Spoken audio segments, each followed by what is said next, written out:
Hello. Hi guys. How are you guys doing? Welcome to the stream. We're getting things kicked off here in a hot second. Enjoy the music. Music is a bunch of SCP music made by Ajora. So I'll shut that out right there because it's beautiful.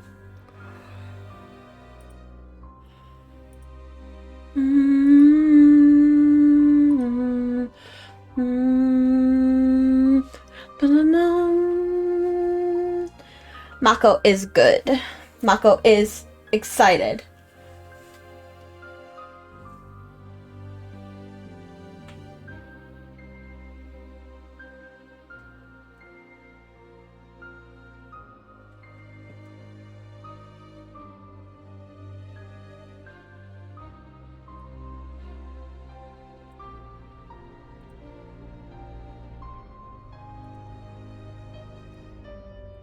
I'm gonna paste a link to this playlist for you guys if you guys want to check it out. It's beautiful. But with that being said, swoop, skaboop. Oh gosh, don't crash on me anything. I'd appreciate it. Hop.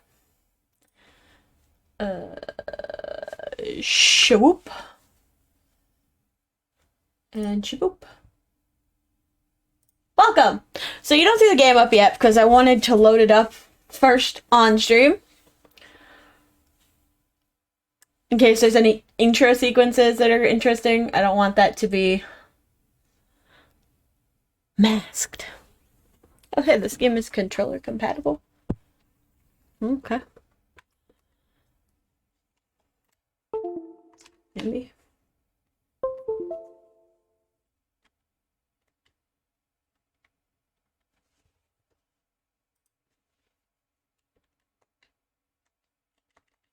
Okay, maybe not. I was lied to.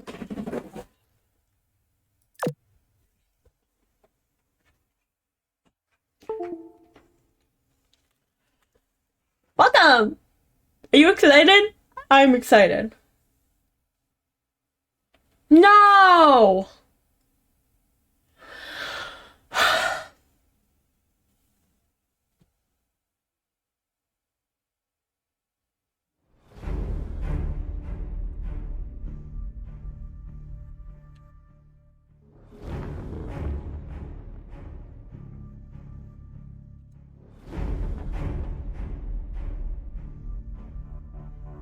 I feel so bad because I've tried to fix the fucking ads and it just doesn't. I can't get it to work. Look at this intro sequence, this intro screen though. I'm gonna wait for Purple to be back. Purple's got to see this. This intro screen is fucking epic. Drail, you see this, right? We're both SCP nerds. Look at this fucking thing.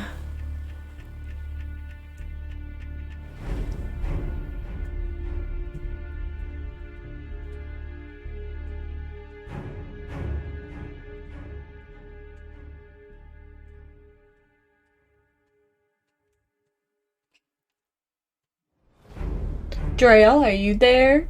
Drail? Drail? Drail? Welcome back! Look at this cool intro screen. Isn't it cool? And the music's pretty cool too.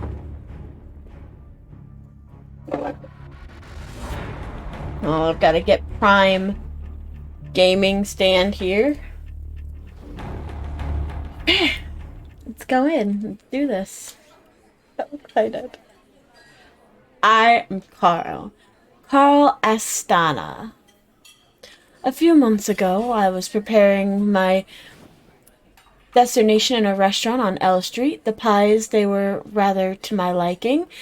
I couldn't read fast enough. After seeing that there were other empty tables in the restaurant, I said to this man, "Oh, I get to choose? Excuse me, I don't believe I know you. Is there something I can help you with? Look, this seat is occupied. Find yourself another table. I'm gonna go with this one. I'm a nice person. Without answering my question, the man continued talking to himself. Well, look, so here you are, you're graduating soon, and clearly you need a job, huh? Well, it just happens I have the job for you. The man paused to add emphasis. A mysterious, mysterious job. A wonderful, wonderful one. Mysterious and wonderful, huh? Sounds interesting. Trust me, you won't be disappointed. He handed me a business card. Both sides of the business card were black with 3 letters printed neatly on one side. SCP. Click to open envelope.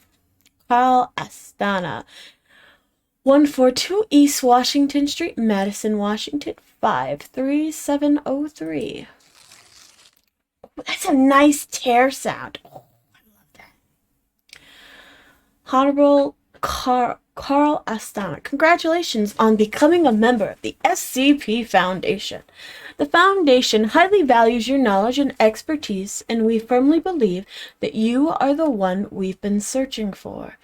You will assume the position of Assistant Archivist in the Archive Department, Group 3. Director Chuck Auer will be your superior. Please go to the Security Office of Sector... Oh, God. What is that symbol? Boy, my brain don't remember what this means. Anyone remember that? Is that, I don't think it's Theta. Sigma. Thank you, Purple.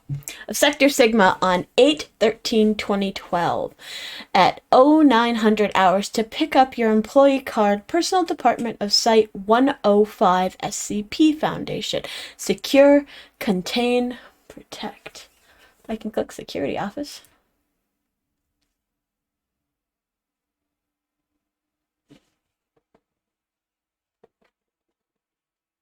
Interesting. I'm nervous because this is also supposed to be a horror game. It's supposed to be ookity spookity, and I'm a little scared already. It's broad daylight out, so I shouldn't be that scared, but I'm fucking nervous.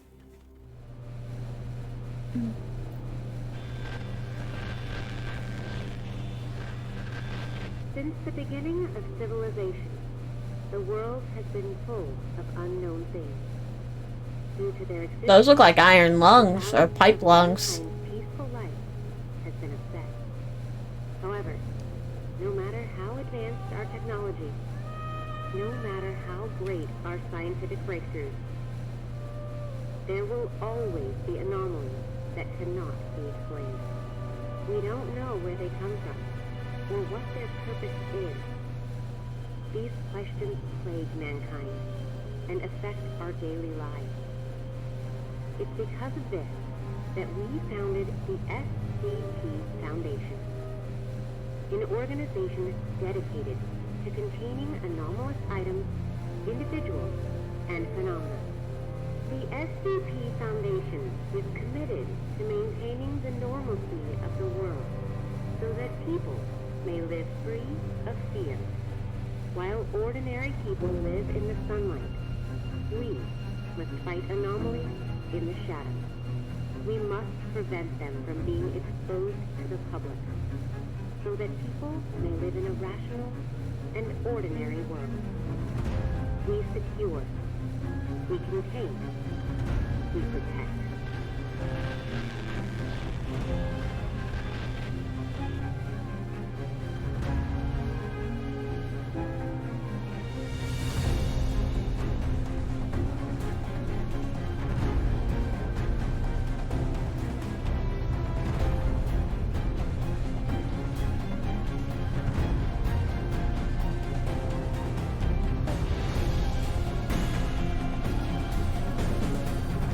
The fucking banger!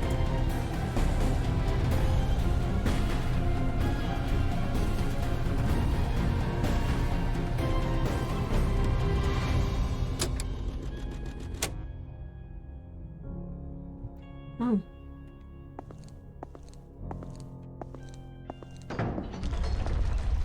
Mission statement. Operating clandestine and worldwide, the Foundation operates beyond jurisdiction empowered and entrusted by every major national government with the task of containing anomalous objects, entities, and phenomena. These anomalies pose a significant threat to global security by threatening either physical or psychological harm. The Foundation operates to maintain normalcy so that the worldwide civilian population can live and go on with their daily lives without fear, mistrust, or doubt in their personal beliefs, and to maintain human independence from extraterrestrial, extra-dimensional, and other extra-normal influence. Interesting. Secure. The Foundation secures anomalies with the goal of preventing them from falling into the hands of civilian or rival agencies through extensive observation and surveillance and by acting to intercept such anomalies at the earliest opportunity. Archive Center, Unit 2309.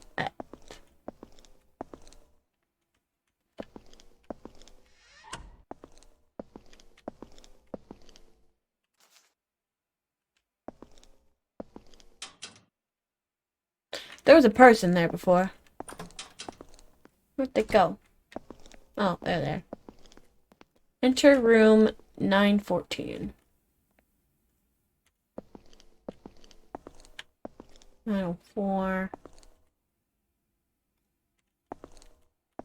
903, just a room of boxes. 906. 905.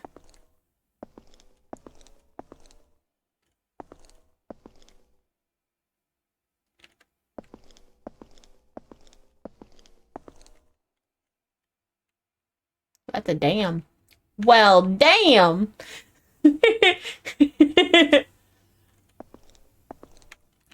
Community information.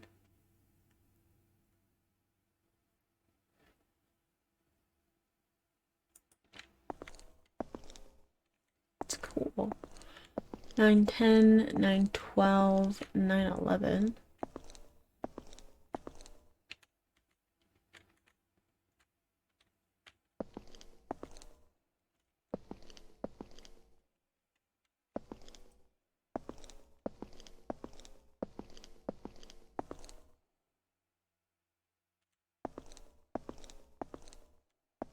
I know 914 was backed up, but remember your name.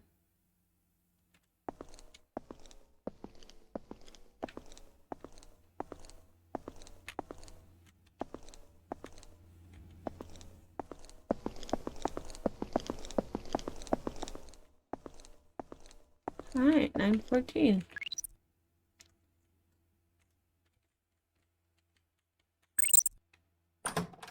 Boom. I guess this is my office. Cool. Interesting.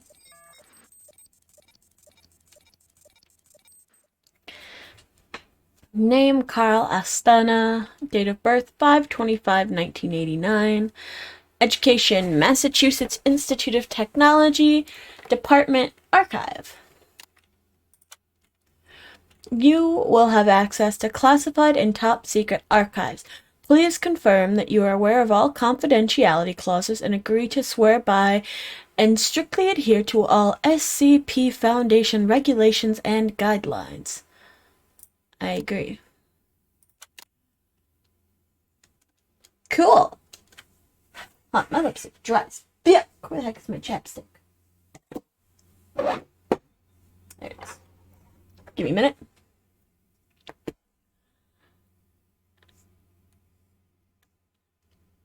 Welcome to the SCP Foundation.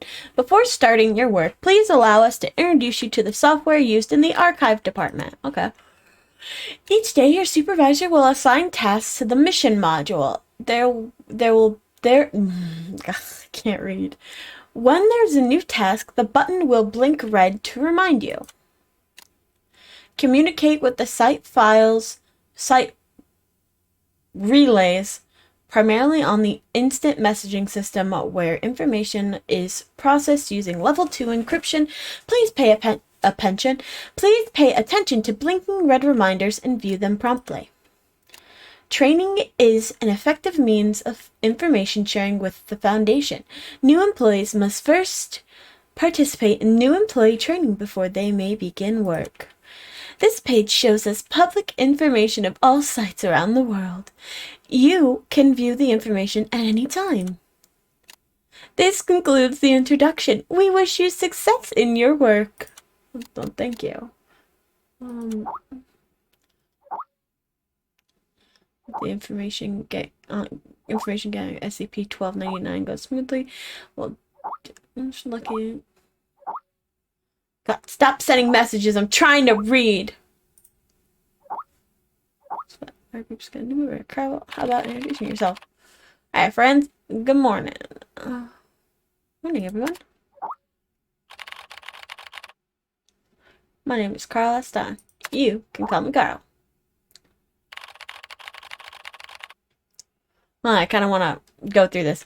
Well, damn close this time. Luckily, I know how to swim. Glad Chuck didn't send me there. I can't stand the feeling of being drenched in water. Ugh. I think I caught a cold, too. Morning, y'all. Good morning. Morning. Guess what? Our group's got a new member today. Carl, how about introducing yourself? Morning, everyone. My name is Carl Astana. You can call me Carl. I graduated from MIT with a double major in biology and philosophy. Welcome. Little emoji. Fucking love you, Stuart.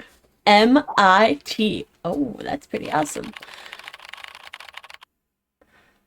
It seems MIT is not popular here.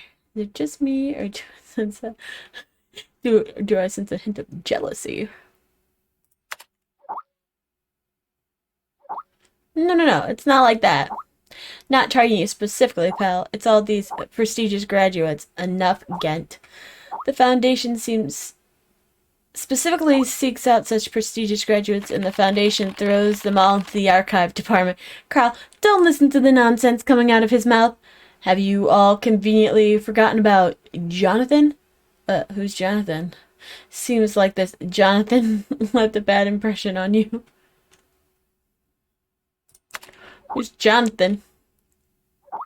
Jonathan graduated from Harvard or Stanford or whatever. Anyways, the specifics don't matter.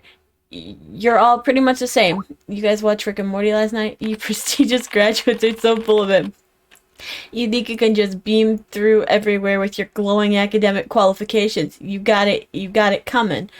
The tragedy he went through was inevitable. How dangerous could dealing with paperwork possibly be? Tragedy? You must be joking. Hello, Sissy Bug. How are you doing? We're playing some SCP stuff.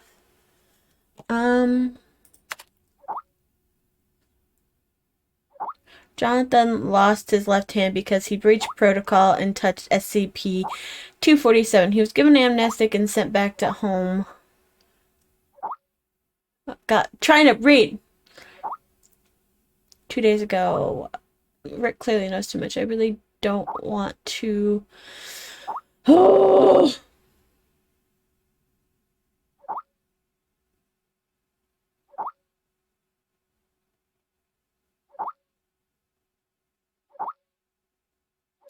I'll read through all of it after all this is done.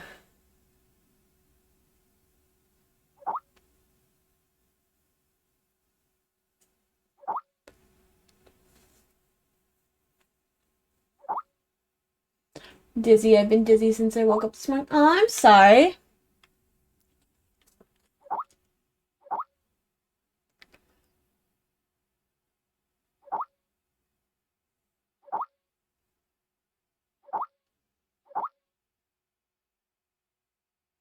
I've been pretty good. I'm very excited to play this game. I've been waiting for it to come out this whole fucking month. I've been waiting for it to come out for, like, a long time. And I'm just like... Okay. Now I can go through and read this. Rick clearly knows too much. I really don't want to recall those details.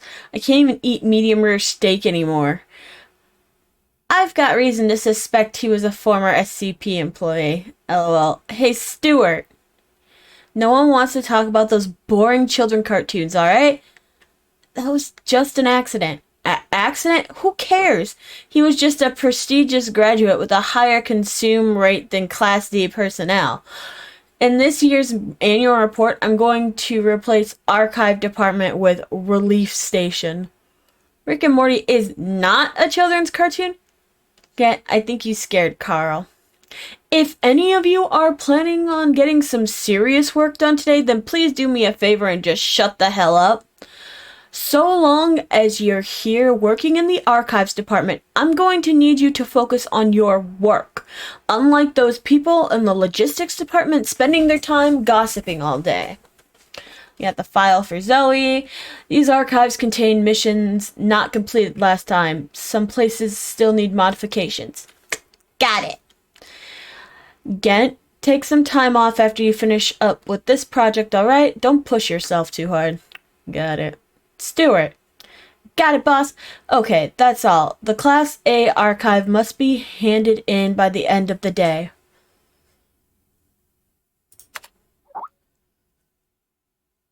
Bam! Hello, Polly. In the archives department, we need to review, organize, catalog, and modify all existing containment archives. But no need to hurry, young man. You'll need to attend the new employee onboarding training first before you can begin working at the Foundation officially. The system will send you a meeting notice.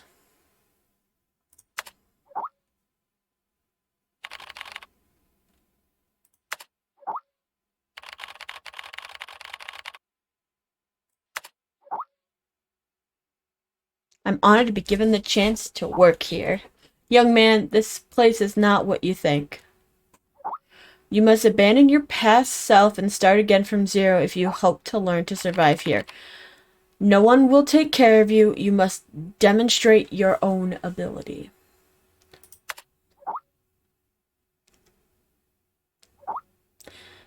The new employee onboarding training will be hosted by Dr. Ham this time. You will suffer, Carl. I suggest you prepare a paper bag for the vomit to come. He's just messing with you. Dr. Ham is one of the most knowledgeable specialists in the Foundation. Guys, you still have no idea what you'll be doing, do you? Now move it. Remember, Carl. Stay sane and always in awe. The course you signed up for is about to begin. Please join the meeting in the training system.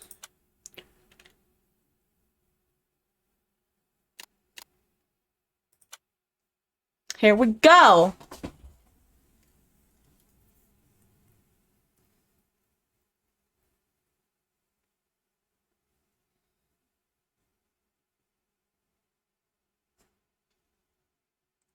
The training is about to begin.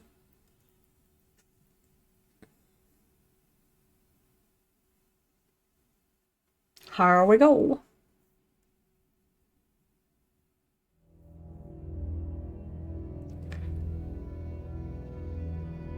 Jason Carter is a death row inmate. In exchange for clemency, he has agreed to work with the SCP Foundation for 30 days. Upon completion of his work, he will be a free man. Jason Carter is now D503. Okay. Day 1.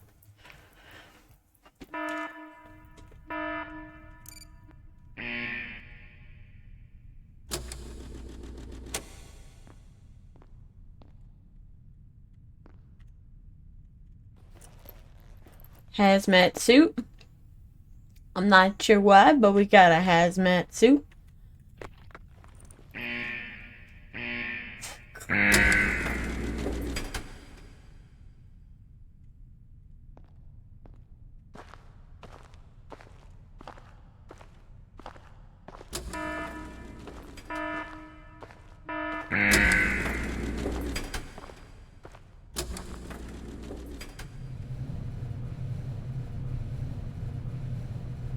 The beepings got me very nervous. D503 was given no clear instruction the task to be completed. He must find them out for himself.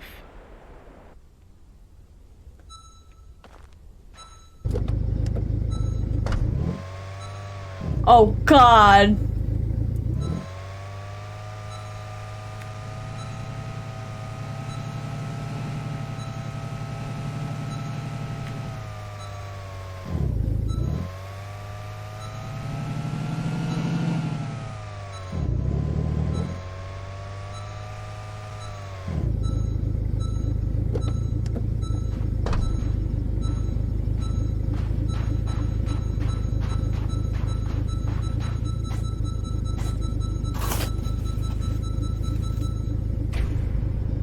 Damaged petrol tank. Plastic petrol tank, hard to decompose, even after 100 years, one of the more stubborn pieces of waste.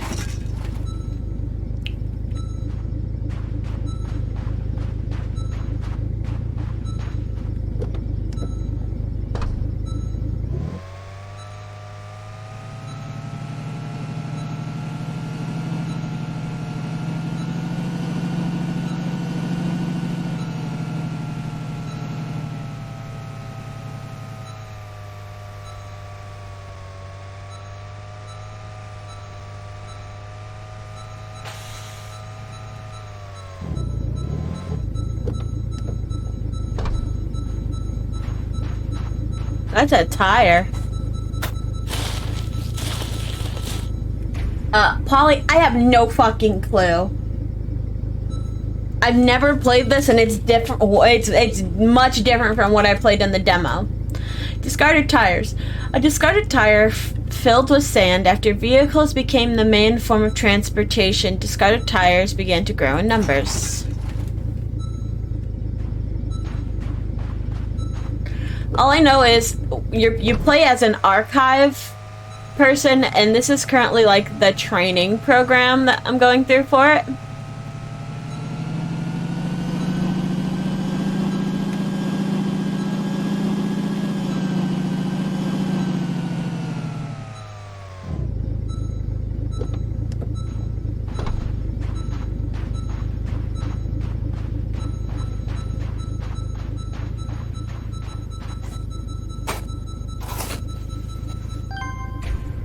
Damaged tin drum.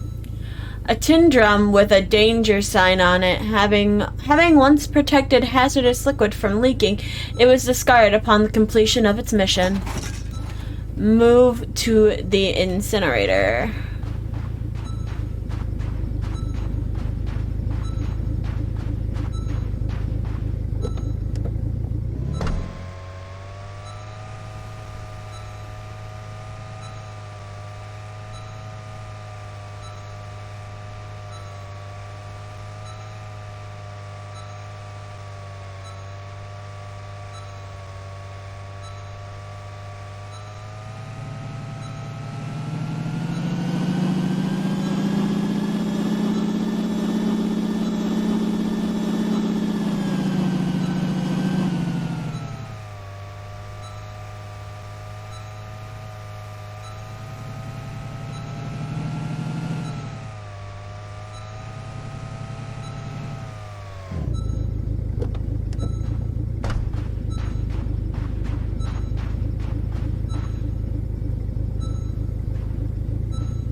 Or do I take the truck up?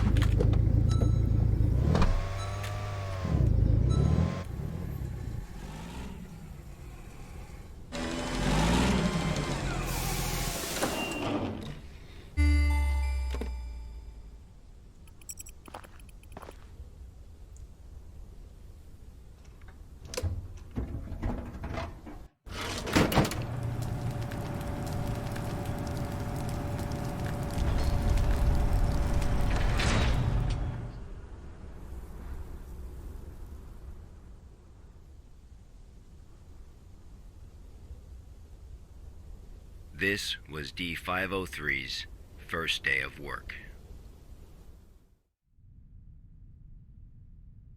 SCP protocol mandates that D503 now undergo a psychological evaluation. Please take the Level 2 mental test to assess your current mental state. Please drag the left graphic fragment into the back square area to fill the whole square area. Okay.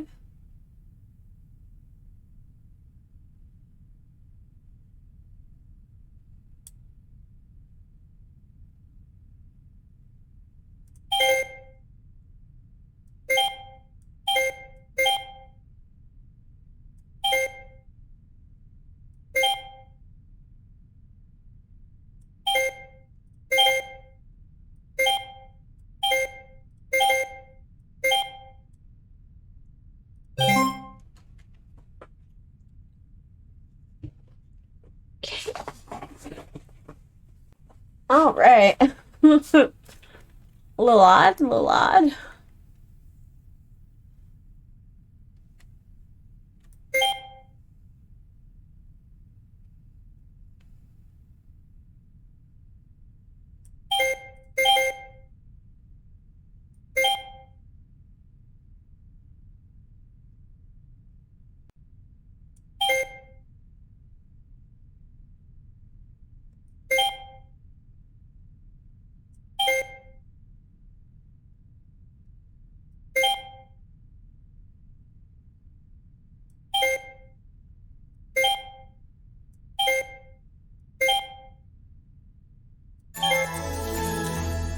This is definitely interesting. Cool! Yeah, rank 4. Feels good. Today's work is complete. The system will settle. It's contracting 29 more days. Yes, give me food. Scrumptious? Well, fuck you.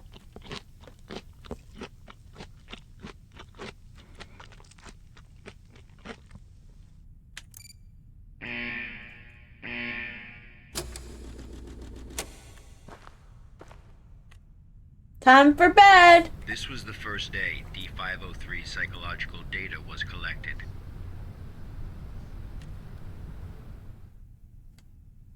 You're probably wondering, how can this job earn freedom for a death row inmate? SCP-7457 Observation and Analysis. Good Dr. afternoon, Ham. everyone. I'm Dr. Raymond Ham from Site-83. Welcome to today's training conference. Today, I'm going to share with you a little project I've been working on called SCP-7457. The desert you saw just now is SCP-7457. D503 is a volunteer who we invited to help us learn more about this desert. Prior to the Foundation's involvement with SCP-7457, 329 people went missing in this area. As a precaution, we have introduced lockdown measures as we attempt to find the cause of these disappearances. As everyone here is new to the Foundation, it will be good for you to learn about SCP-7457. Let me explain how it works. Before we get started, are there any questions? Dr. Ham, I'm Will Barton, 3rd Special Squad, Site-86. Hello, Will. Before I came here, I thought I had a basic understanding of the Foundation. I've heard of these anomalies, but only in terms of human anomalies. I had no idea that SCP-7457 was a desert. How do we begin to make sense of this? That's a good question, Will. All the unexplained phenomena we are monitoring are being labeled anomalies. Human anomalies, regional anomalies, artifact anomalies, and various other phenomena beyond our control. The work of the Foundation is to isolate these anomalies and prevent the public from, shall we say, experiencing them? Okay, next question. Hello, Dr. Ham. Mark Harris, research intern from Site-86. In the video, we saw D503 being carnage in the desert. Why right now? And what does this have to do with anomalies? Thank you, Miki. Okay, Mark. What You'll I get can your tell you life find now a way is after that everything this. you see is part of SCP-7457. SCP anomalies can be a little difficult to understand at first. Just know that Also, it Dr. Ham's or kind of they looking rugged over have there. their own Mm-hmm. rules. Perhaps you'll understand what I mean once we finish watching the video. Okay, let's move on. Day 8? Damn. The first week was fairly normal. However, there was an interesting occurrence on the 8th day.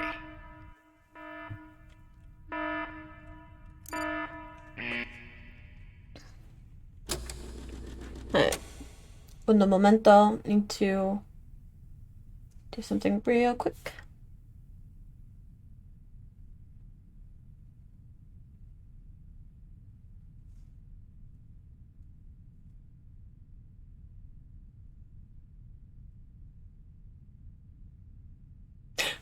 Good quote from the first Jurassic Park. God creates dinosaurs. God destroys dinosaurs. God creates man. Man destroys God. Man creates dinosaurs. Then Ellie pops in, dinosaurs eat man. Women inherit the earth. Hey. Alright, back to this. Okay. We got our suit. Nice and suited. We got our detector.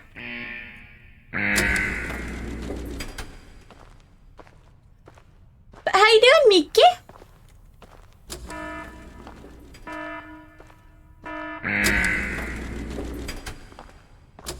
Miki, from playing the demo, you wouldn't think that this is the same game, would you?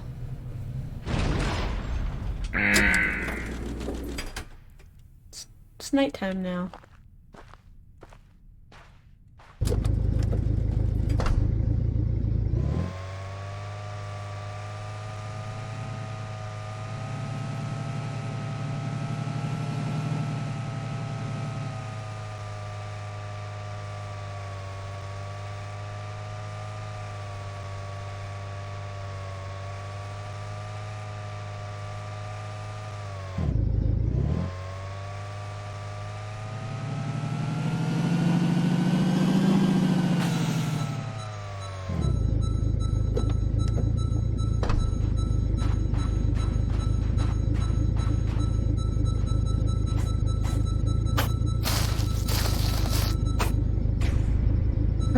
Corroded iron bucket. The surface of the barrel is corroded and the liquid inside is highly corrosive. Oh, what?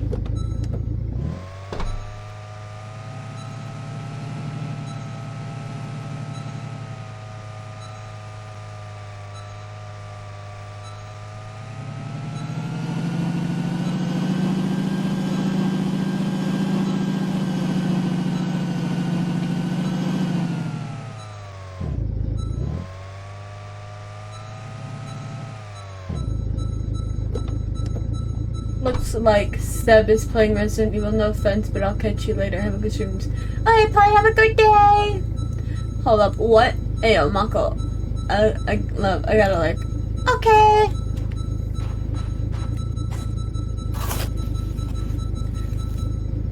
Everybody's just leaving me, man. I'm so hurt.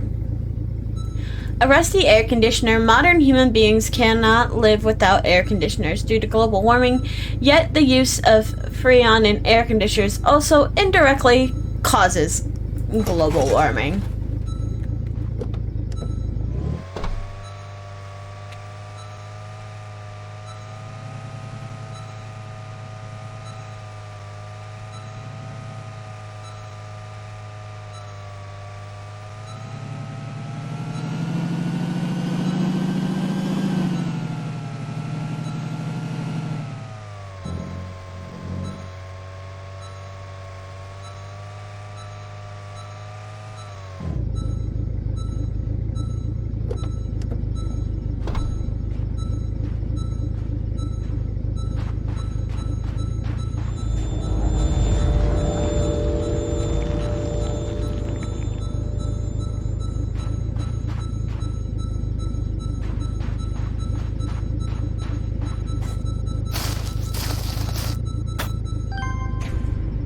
black spindle.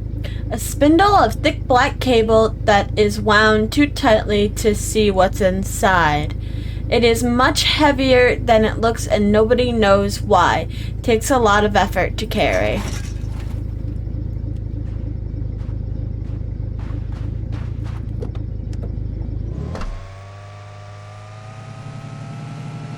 That's a little nerve-inducing. But I hope Seth has a good stream.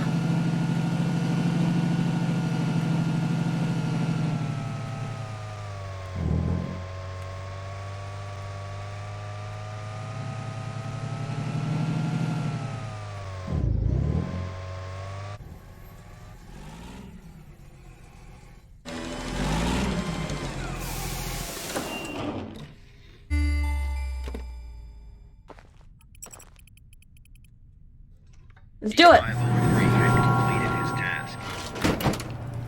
However, he did not realize that he had already encountered his first anomaly.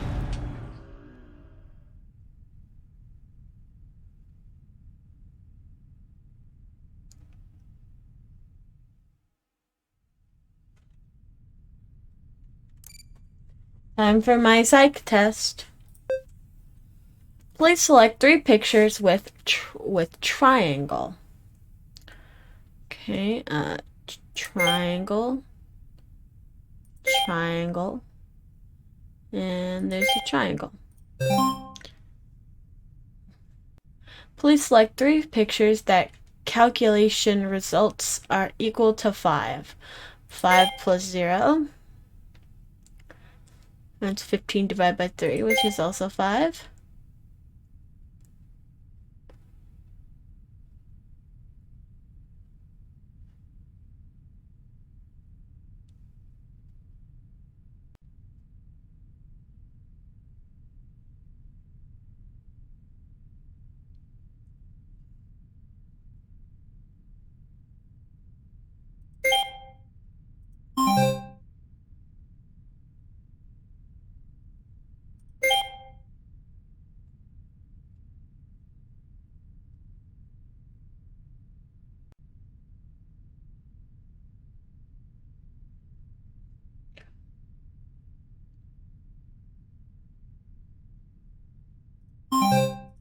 Is it all of them?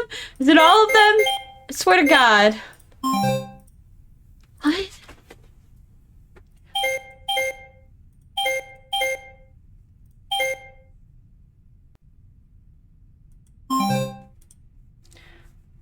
Select 3 pictures that calculation results are equal to 5.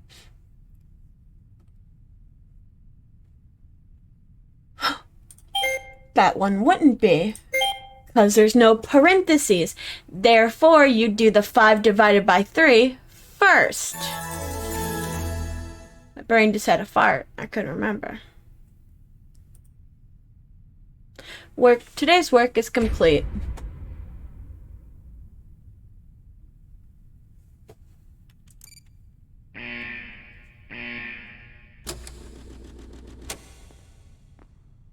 Bedtime. That night, D503's psychological data showed abnormal fluctuations. Analysis tells us that D503 is dreaming.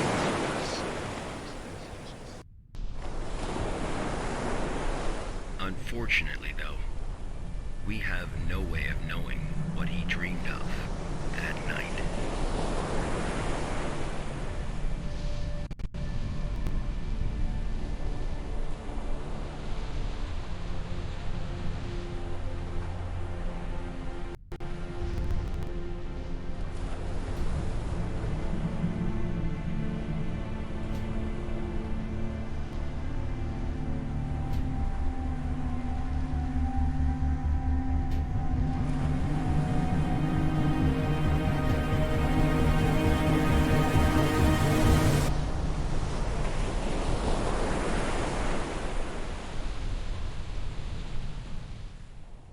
Oh, shit.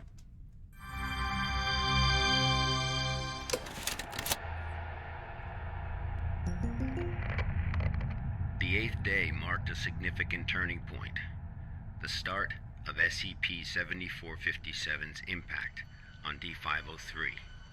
Are there any questions before we go on? Hello, Dr. Ham? I'm Spencer Jones from the Special Operations Department of Site-21. Hello, Spencer. It's still unclear as to why D-503 needs to pick up all of this trash. If you wanted to monitor his psychological response to SCP-7457, why not just leave him out in the desert?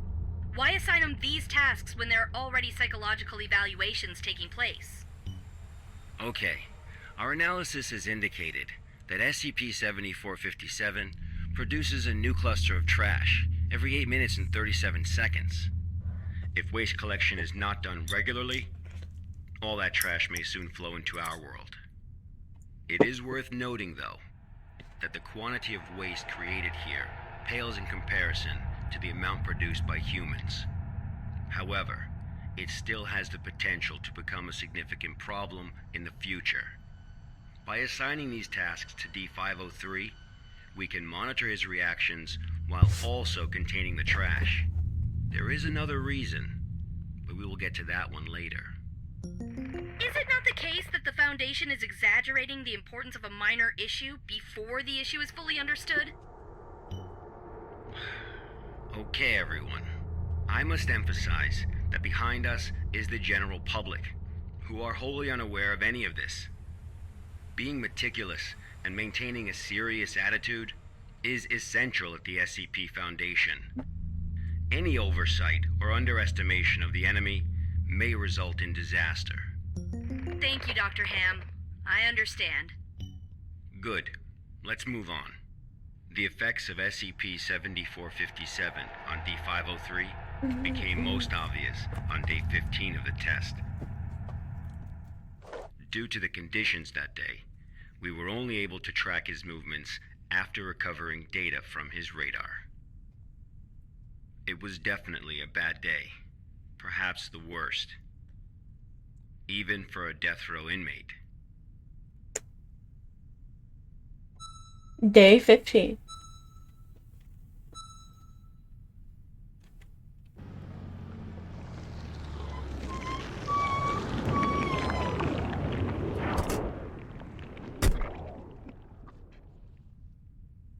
Ooh, we have a cinematic.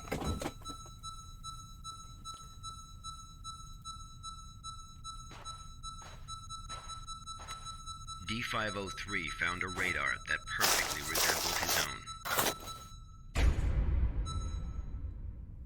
Handheld radar. However, World War II type. 503 didn't seem to think much of it. There's a lot of abrasion on the display as well as the handle, and the receiver isn't working anymore.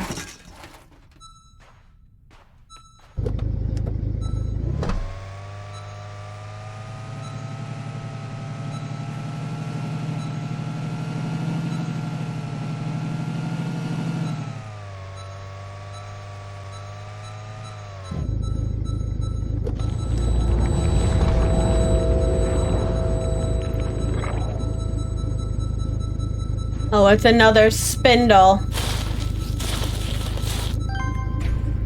Black spindle. A spindle of thick black cable that is wound too tightly to see what's inside.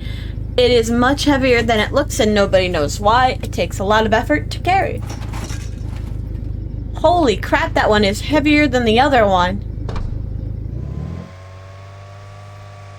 Like a whole ass body in there probably.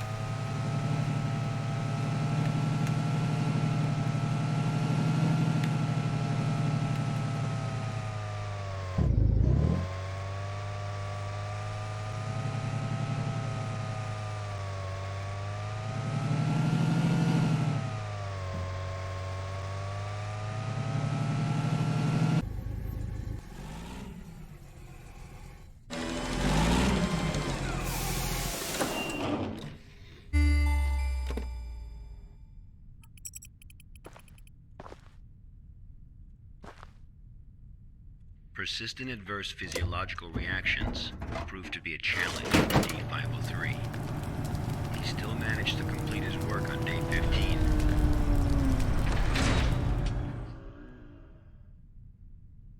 But then he encountered an incident.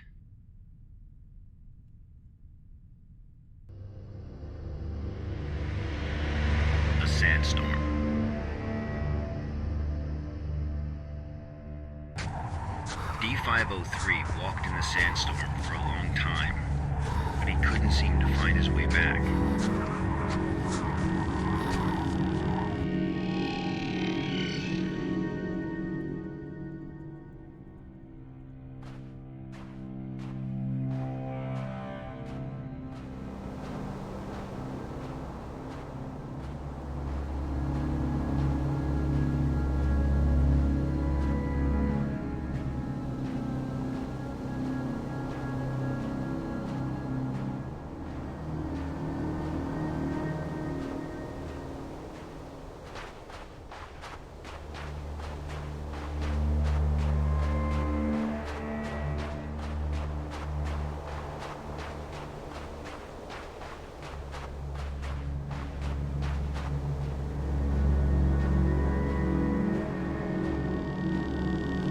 So bright.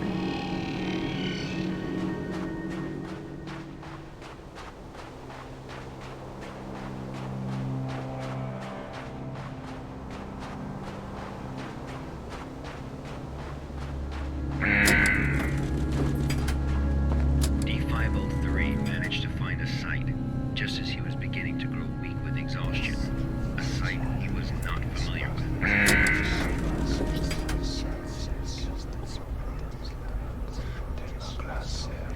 Oh,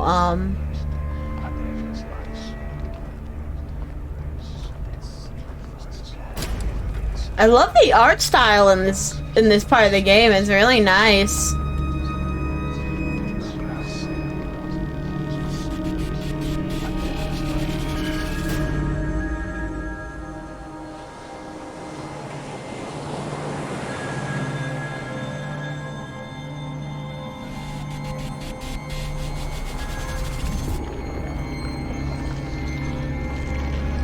Lie.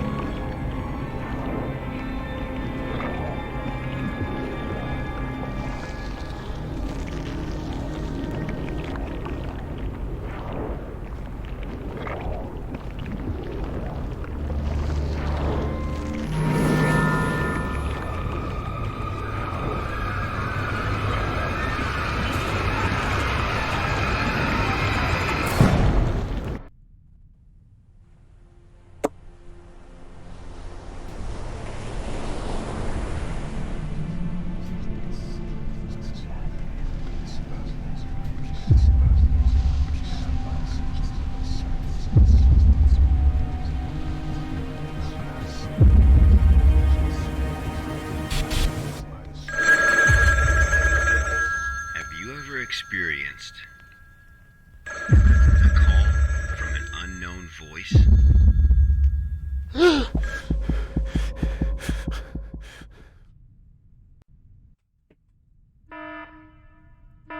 Approximately 13 hours later, a visibly trembling D503 returned to Site 8. We immediately performed a psychological evaluation.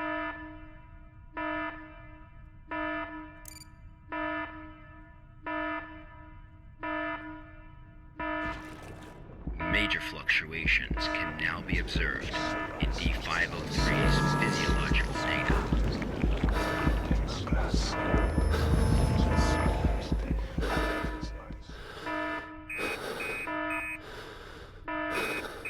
The results of the psychological evaluation were so troubling, we had to abort the mission.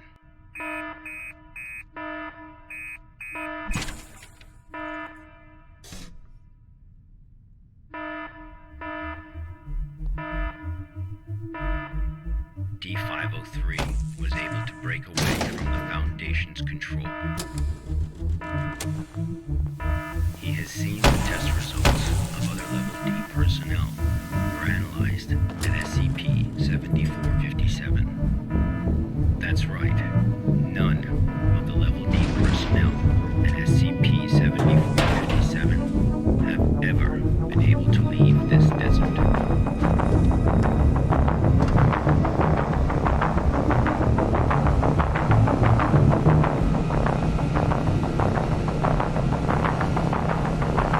We going, boys!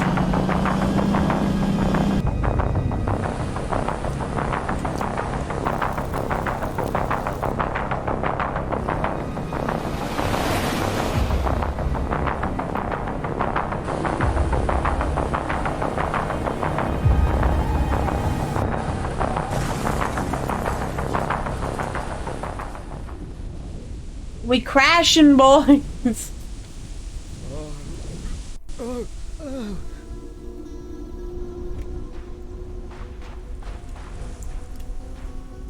D503 heard the call.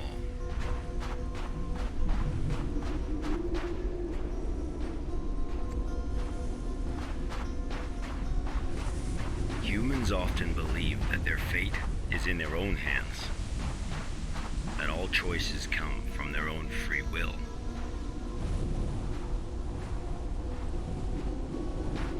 They don't realize that we humans form only a small part of this world.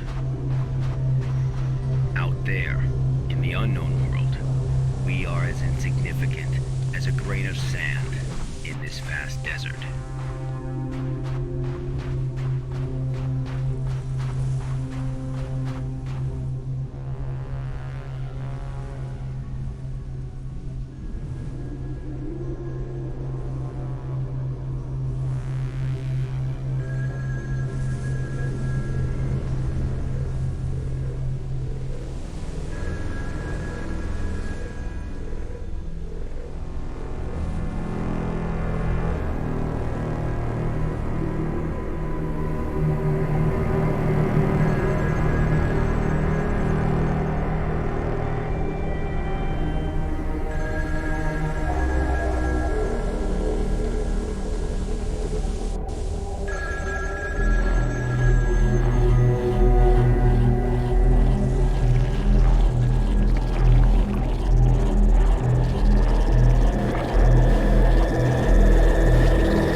This is where D503's instincts led him.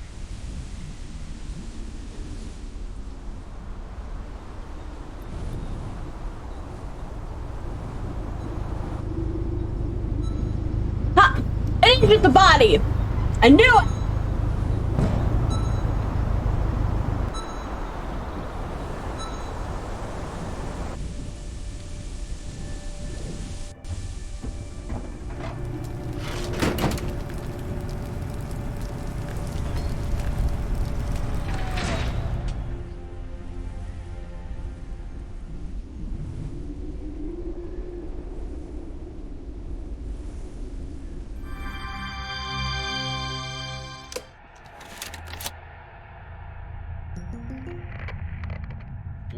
Days later, experiment participant D722 found the radar that had belonged to D503.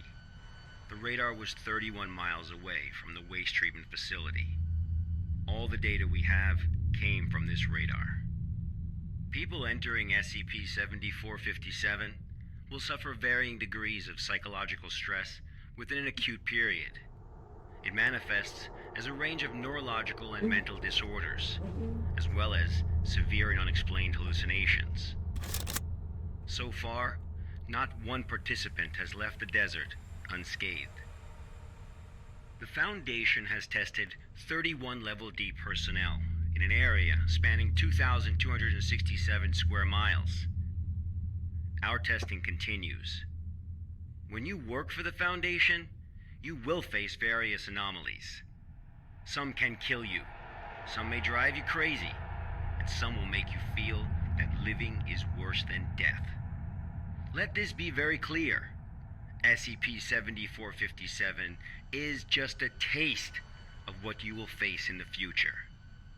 Before joining the Foundation, you were all leaders in your respective fields and industries. Researchers, special forces, FBI agents, national security experts. Well, SCP does not care how smart you are, how accomplished you are. It doesn't matter to them how many doctorates and titles you have. You are no different from helpless ants when confronted with these anomalies. Remember this. It is the most important advice you will receive. Do not take risks. You will die. You are not as special as you think you are. If you encounter an anomaly, put your pride and curiosity aside. Run, because that's the only thing you can do. God won't protect you here. Welcome to the Foundation, rookies. I'm Dr. Raymond Ham, and this ends the first class of our employee induction program. Thanks, Dr. Ham. I appreciate you. Training course has ended. Please add your comments.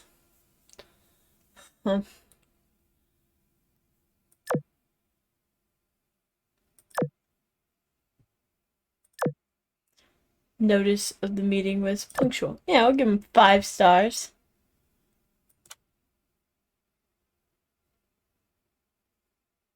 I don't really feel anything.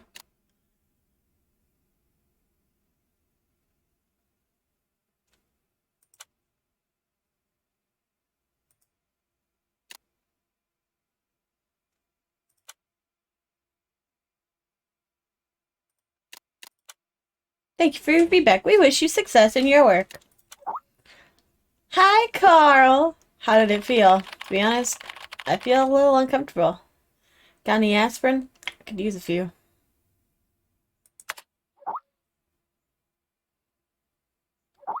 Hey, buddy, don't throw up on the floor. Stop messing with him, Stuart.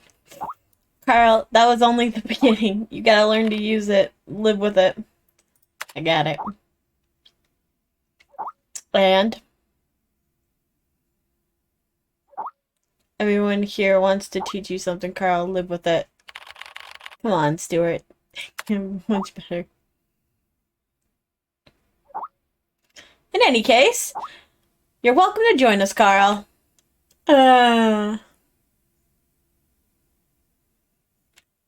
The past hour has been torture. I don't know how the others managed to hold on. I messed up during the training session. I jumped off a cliff, fell into icy water, choked hard. I don't know how I even recall any of this because I have no memory of ever visiting any cliffs or waterfalls. But it was always so real. I can even taste it in my mouth now, the foul taste of the river water. But in any case, this is my first day at the Foundation. I gotta go to the cafeteria and get something to eat. Maybe that'll make my stomach feel better. Cafeteria time, baby! Do I get to walk to the cafeteria? Do I get to actually walk there? Oh.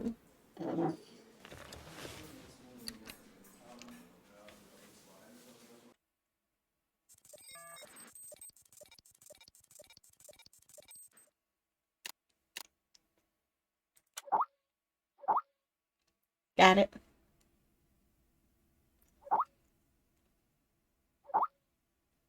Got it. Stuart. Got it. Hey, Chuck. Why am I being assigned to field work again? Something went wrong at Site 74. Personnel from the other departments went to provide support, so we need to take on more field work. Just like I said, our department renamed relief station. Stop complaining again. Carl, how do you feel now? Much better.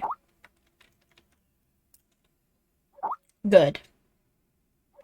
This is your first mission, Carl. Review the archives and organize them according to the requirements. Do not underestimate the task at hand. Go and finish it. Leave it to me. Good luck, Carl! Just one thing, MIT boy.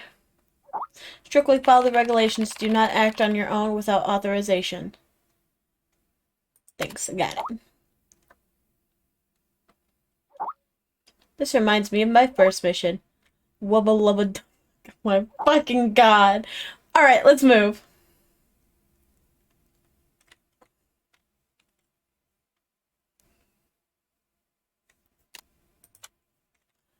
Okay. Oh! Sorry. I got excited. SCP-701 is the one that we got to finagle with in the demo of this game. Enter data regarding the investigation reports into the archive system on the right method of operation. Click the text with red underline. After clicking the data dragging effect will activate. Drag it to the archive system on the right. Left click to release the data. Data will be uploaded automatically. After entering all data into the archive system, click submit to complete the task.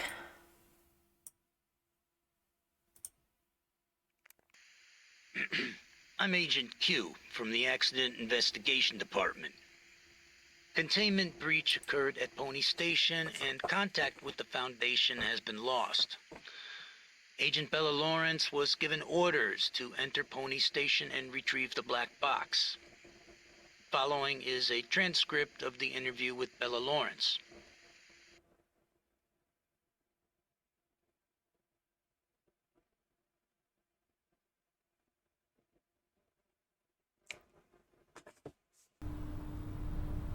Oh shit, do we get to play that part?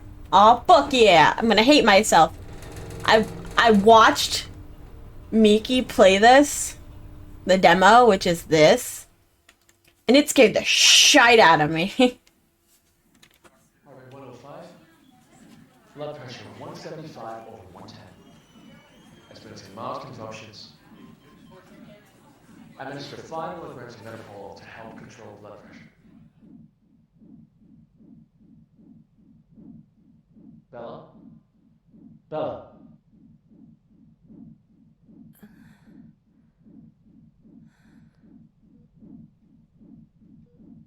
The drugs seem to be taking effect.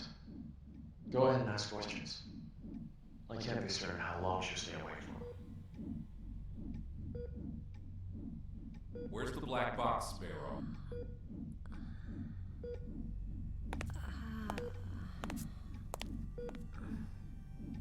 Three days ago, you were tasked with investigating the situation at Site 74, Pony Station. You were assigned to retrieve the black box. Now, out with it. Where is the black box?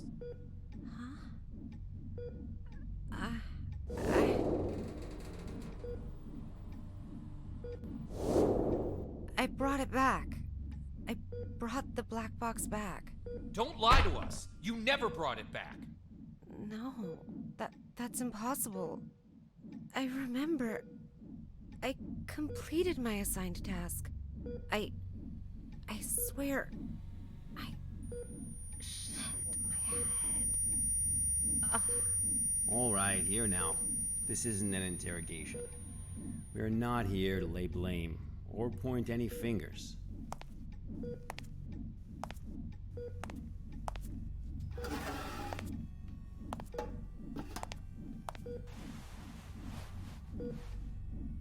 Bella, I'm terribly sorry to have to bother you in such a state, but it is critical that we find that black box.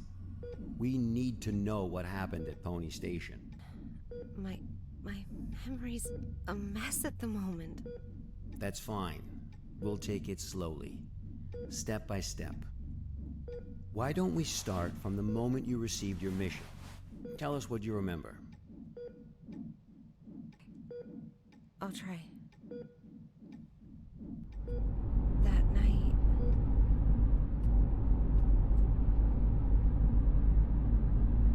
Currently heading to mission site Site 74, Pony Station. We'll arrive in about 3 minutes. Very good, Sparrow. It's been 48 hours since the Foundation lost contact with Pony Station. SCP-701 experiments there have been ongoing. We have reason to suspect a containment breach. What is my mission? According to Foundation Security Regulation 709S, each site must have a black box placed in a secure area to assist in identifying the cause of an accident, should one occur. Your task is to investigate the situation and retrieve the black box. Black box? Got it. Okay, I've arrived.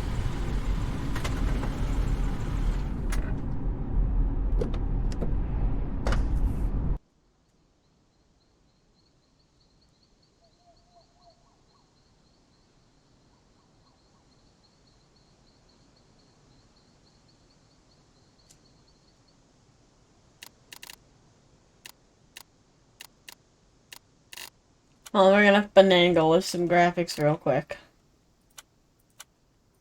I don't want much motion blur, please.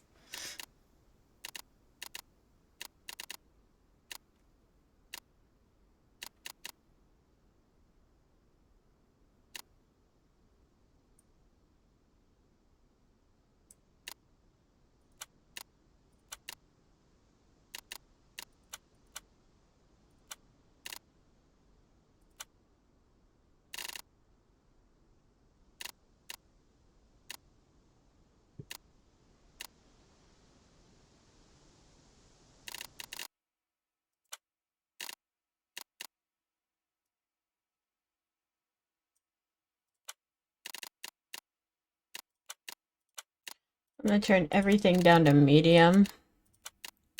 That went to low.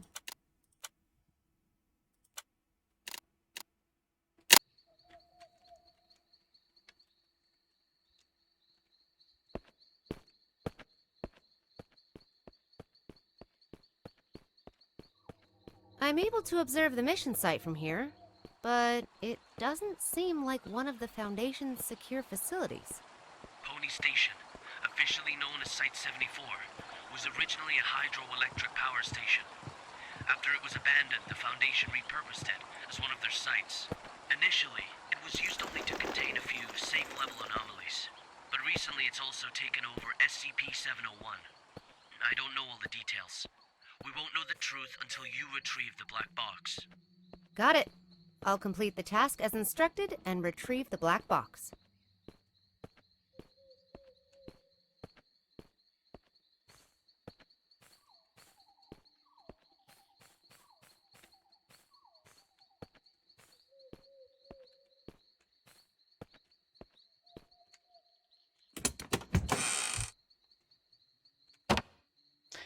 I can't counter. A device capable of measuring the hums of an area and calculate the reality bending rate in real time.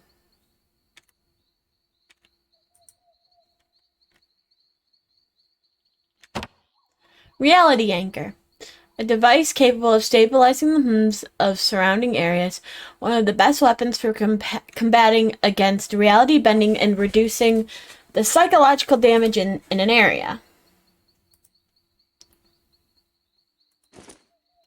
Lastly, Y blocker. A 60 milliliter per injection. Inject this blocker to stop neurotransmitters from behaving erratically as a result of unavoidable reality bending. And the black box. A Polaroid photo of a black cube, the objective of this mission.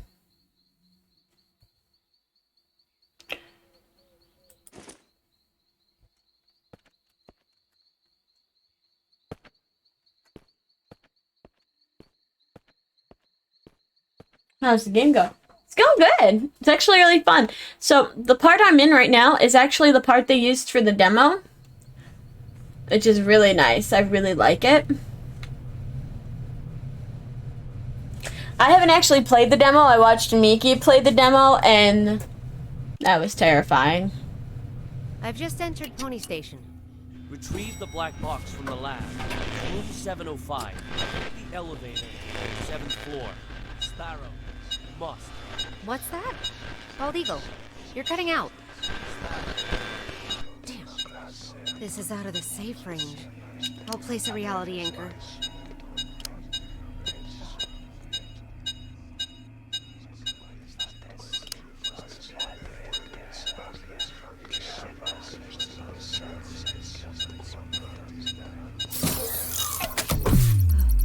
Okay. Much better. Now let's find that elevator.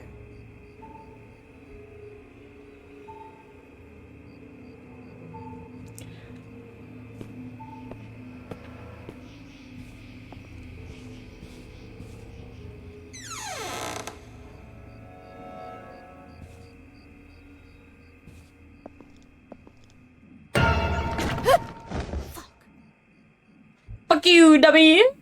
Fucking whore.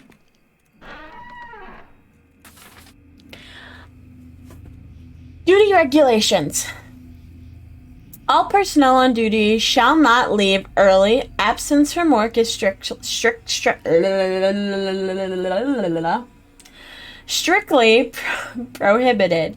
Personnel who cannot be on duty due to special circumstances shall promptly coordinate with the relative site director. All personnel shall strictly comply with the prescribed regulations and rules pertaining to the access of classified files. All personnel on duty shall fill in the inspection form truthfully and correctly. If a situation cannot be handled independently should arise, personnel must immediately report the incident. Spare key to room 101 placed under the flower pot in the visitors lobby. If used, please place it back in its original location. Just a little thing there.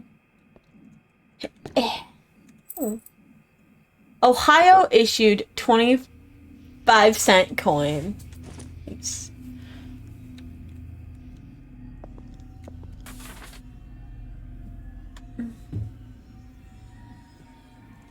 Today I read Dr. George Thomas's research log for SCP-701.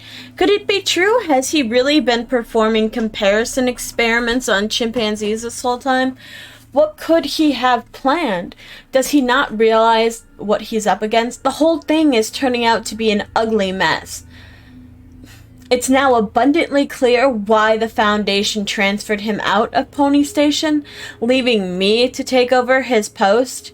He was performing the experiment all wrong. The whole direction of the project was all wrong. SCP-701 holds great potential. I still believe that. I'll have to adopt a new method of study. Efficient, fast, direct. It all begins tomorrow. Dr. Tyler Cooper. I've heard of this guy. A bit of an eccentric and a thrill seeker.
Fuck you.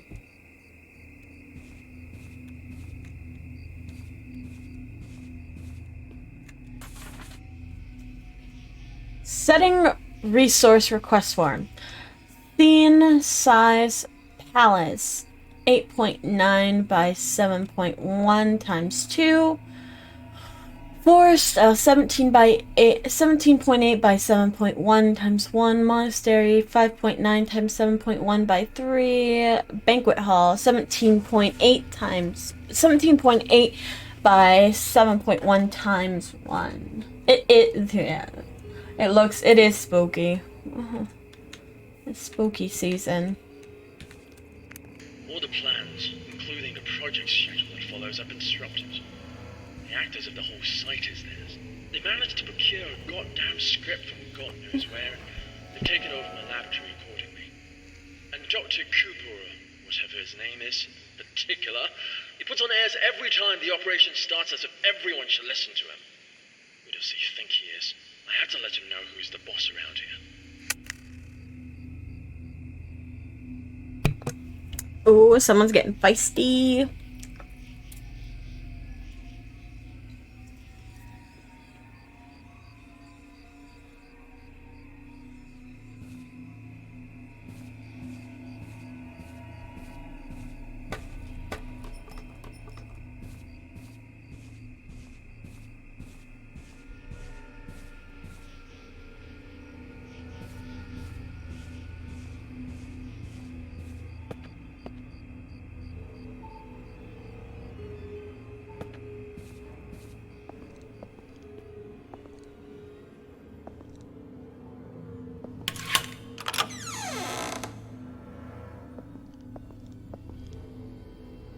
I don't like this. I don't like this one bit.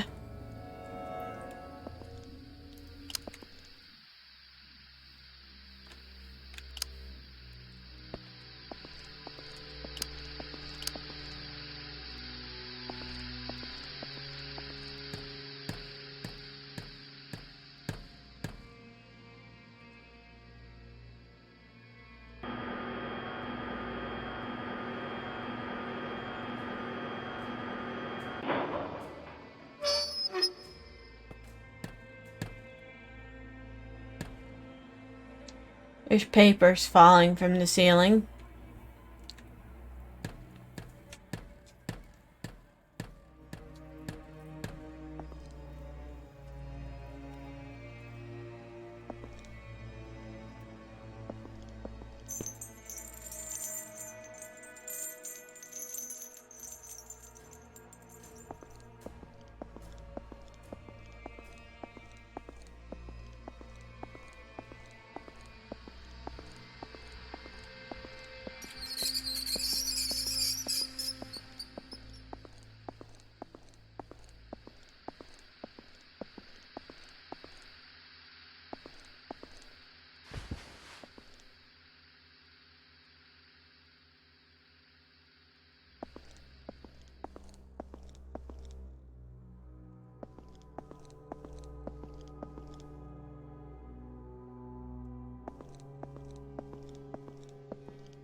Huh.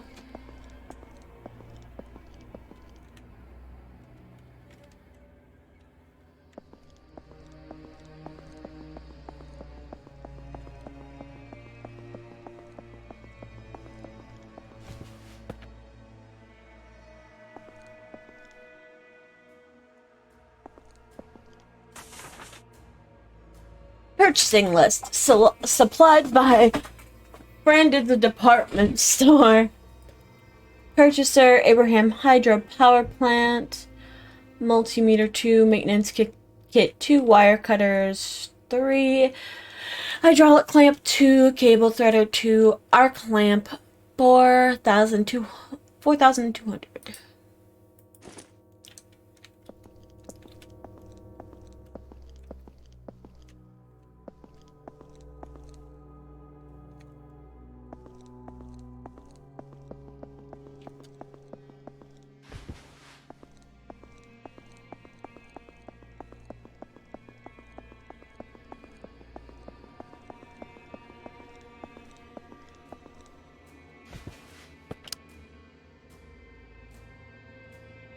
This must be the elevator.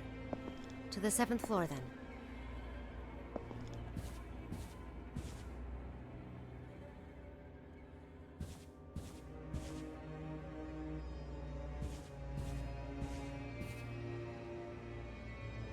Blood we offered, the hanged king we served. I serve my king with my blood? Blissful suffocation, sacrifice of sin? What's this? Some kind of poem? Ah, my head.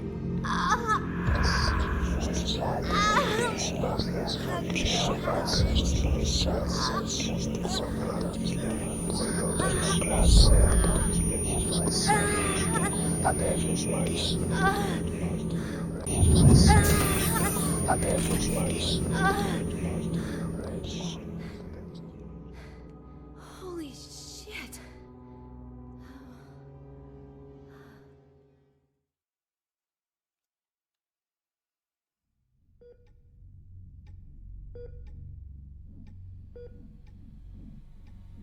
I'm very familiar with cognitohazards. I've been trained to deal with them. But this wasn't anything like that. I couldn't breathe. It was like there was a knot tied around my throat. I was weightless, hanging, gasping. No matter how much I struggled, nothing helped. That does sound terrifying. But Perhaps it was just a nightmare, though. No. We wake up from nightmares. Not from this.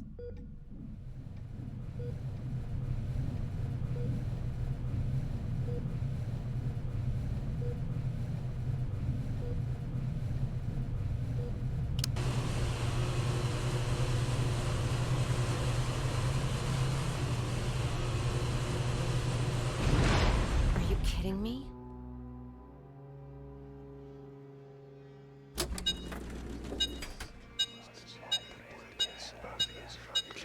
It's even more than before. I've got a place of reality here.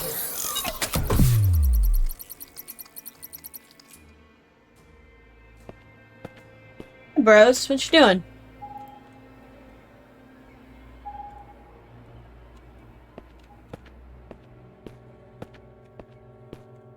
I guess I'm taking the stairs. It's locked.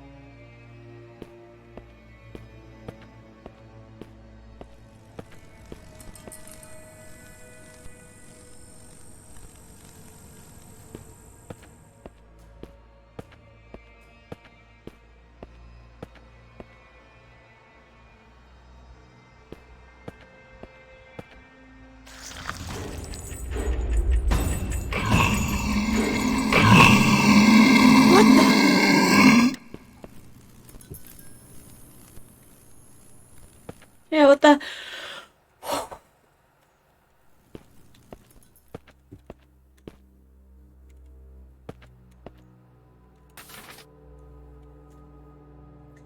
Go! Santa boy! How are you, Santa boy? Santa boy. Duke Sortino. The chains of fate coil like a poisonous snake. It is not only me they seek to entangle, but also you, Gonzalo. The curse before death is frightening indeed. Percutio, get this meddler out of my sight. Let dead men remain speechless. Percutio extends the noose and strangles Sortino's neck. Sortino, traitor, usurper. Arr. Don't look at me! Take your piss!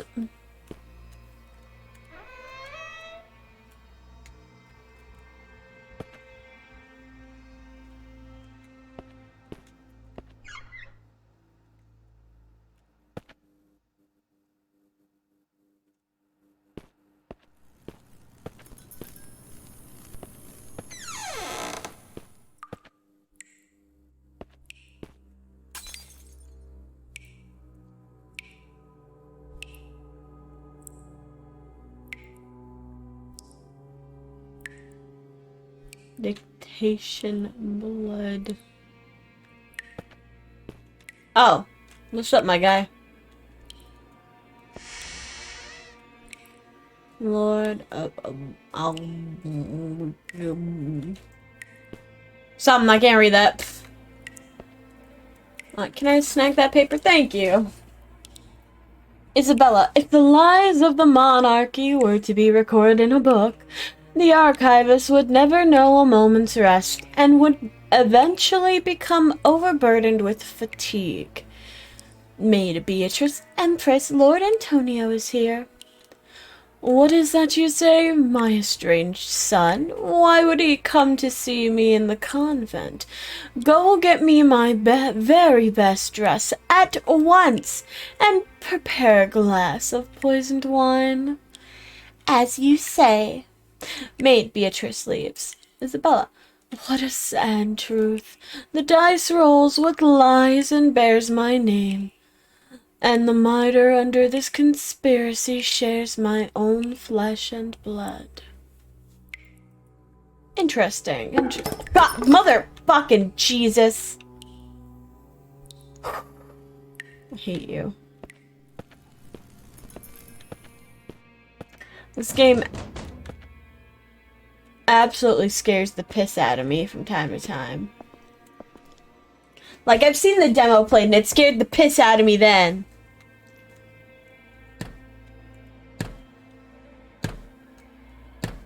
This cognito hazard. Could it have something to do with SCP-701? The situation here is much more serious than I expected.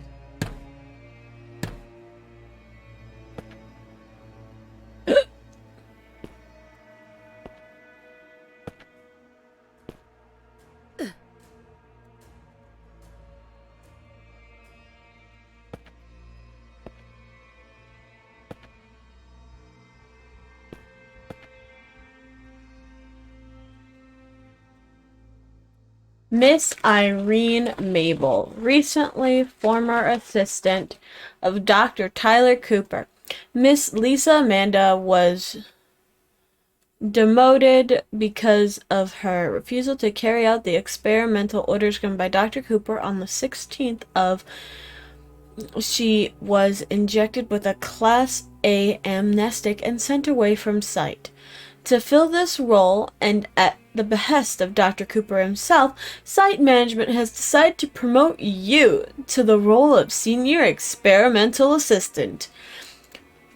Your interview and authorization session will be held today at 13:30 hours, room 711. Please come prepared. From Encrypted. Cool. Interesting. Glad I looked at that. Oh, I didn't see you there. Can I see this? I can't speak. What's that, boy? How are you?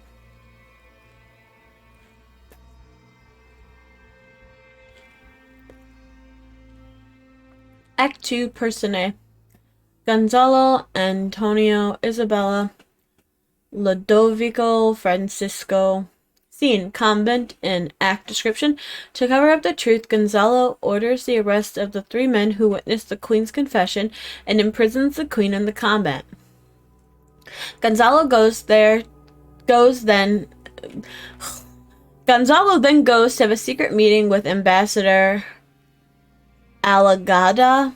After learning of the Queen's captivity, Antonio begins to plot his revenge. Interesting. Oh, mother. Fuck you!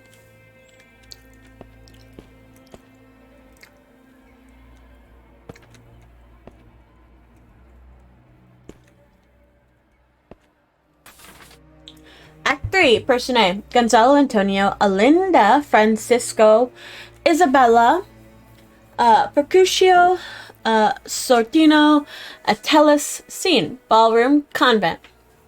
Act description. Gonzalo kills an eyewitness and orders the royal chef to make a stew from his body. The witness's daughter, Alinda, is then placed in the convent. Antonio and his squire enter the convent to confront the Queen. She tries to kill Antonio, but he sees through her plan. She is left to suffer the consequences. As Antonio and his squire evacuate the monastery, they encounter the imprisoned Alinda. You fucking bitch.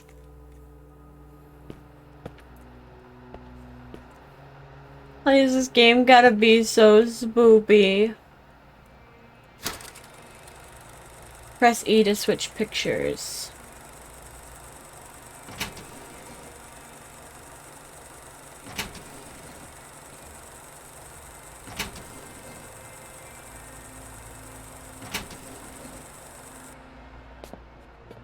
Interesting.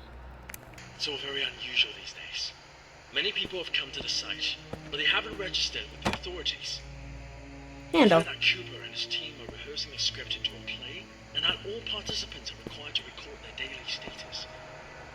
My experiment has to be put on hold because there's no one left to work on it. It's not right. I'll write an email to the minister and inform him of the malpractice going on here. Who's there?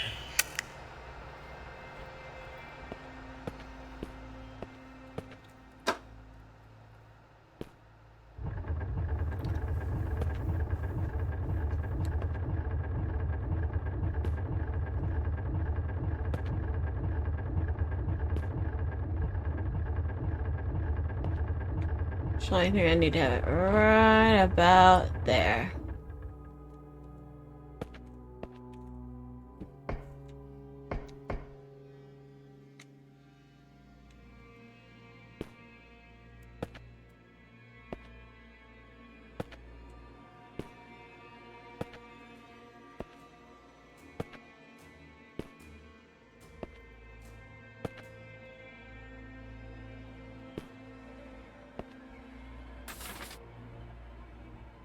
Tyler Cooper's Journal 2.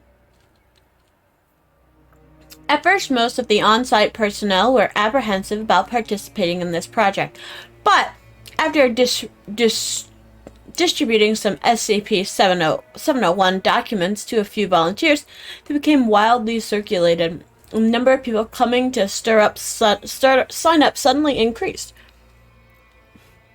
It's rather curious how it happened, and I haven't quite figured out the reason behind it yet. But it's welcome news. I'll take it as a good omen. Now I've managed to mobilize the entire station to participate. Every single person. It's my chance to prove myself. An opportunity like this doesn't come every day. That's the fucking truth. Maybe you should take it. Needs so many volunteers.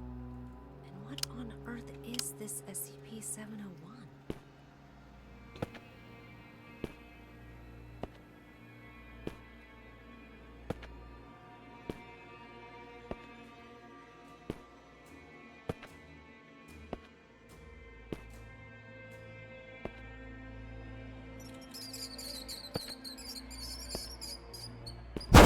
Jesus!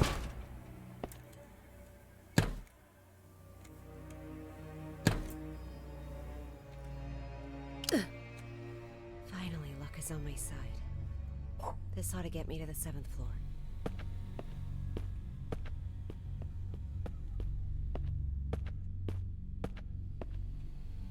I need to go down.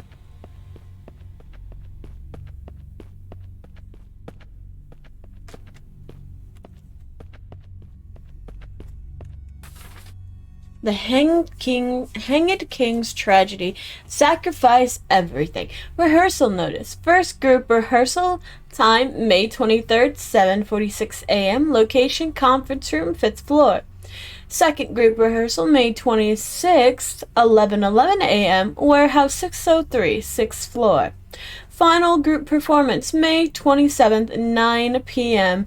Location room 705, 7th floor. Rehearsal notice?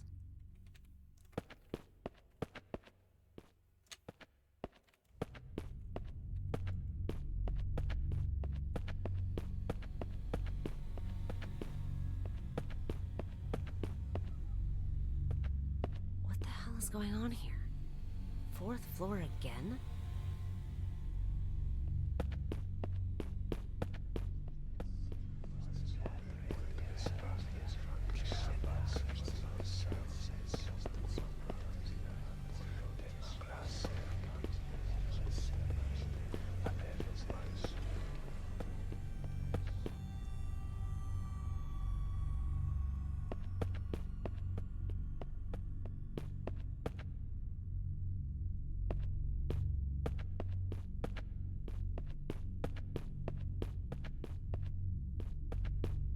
There's a clock there. Clock there.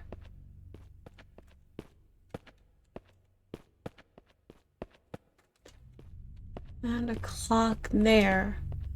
But I don't know what to do with said clock. Oh! The rehearsal notice.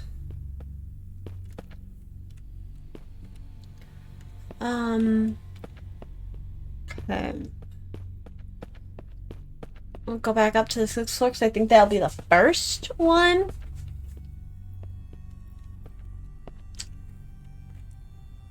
What's going on?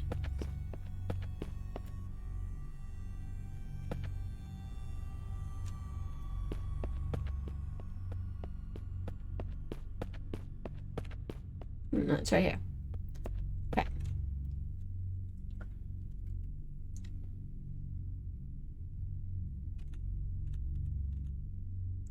So 7:46. Oh, wrong button. 7:46. The way out of here might have something to do with these clocks.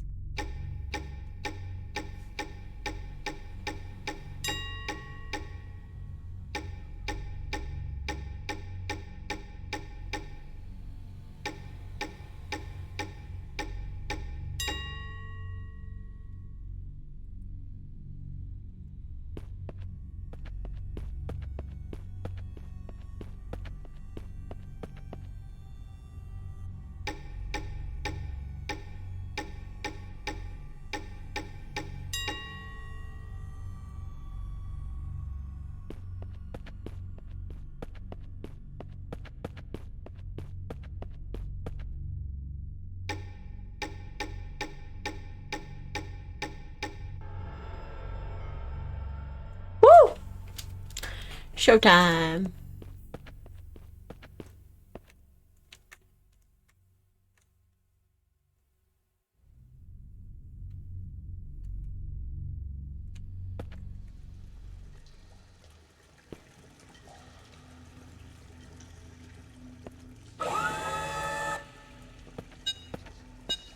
I've never seen such a rare valley before. The situation might be even worse than I thought. We need more reality anchors.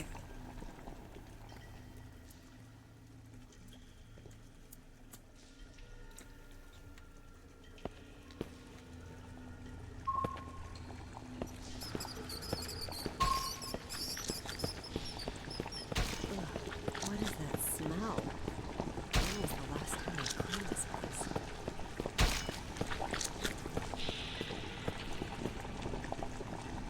Ah.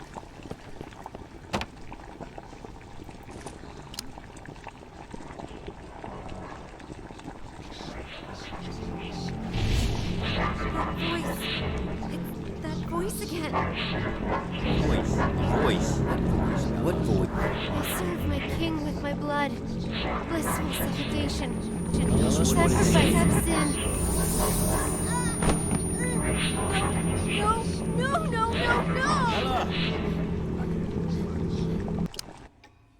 Bella, are you feeling better now?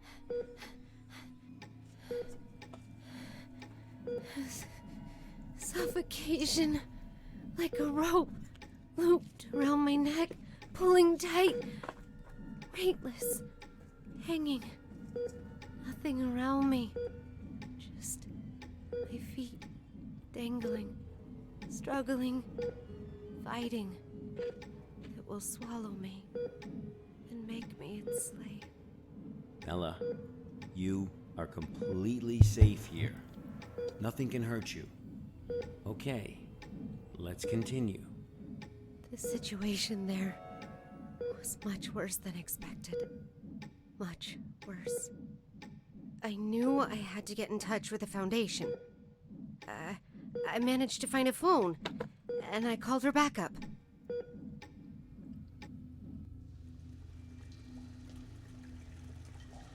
This is Sparrow, 09868, for Bald Eagle. I'm at Pony Station on the 7th floor. The situation here is much worse than expected. I need backup. Bella, are you sure this is actually what happened? What do you mean? Yes, of course I'm sure. Come on, Bella. Try and focus. What are you talking about?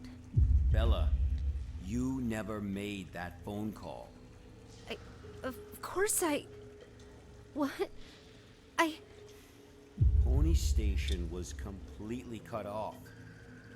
There was no contact with the outside world whatsoever. A phone call? That would have been impossible. No, but I saw... What did you see, Bella? Tell us what you saw.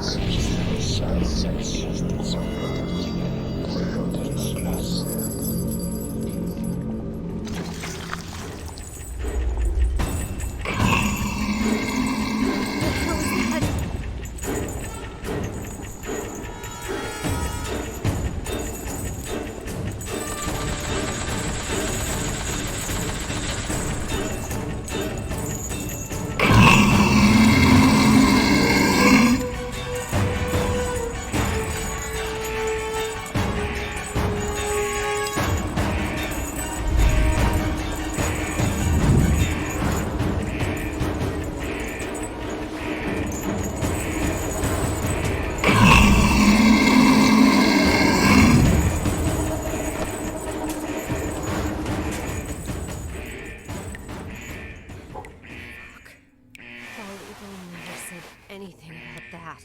Bastard. Ooh! Boy, howdy!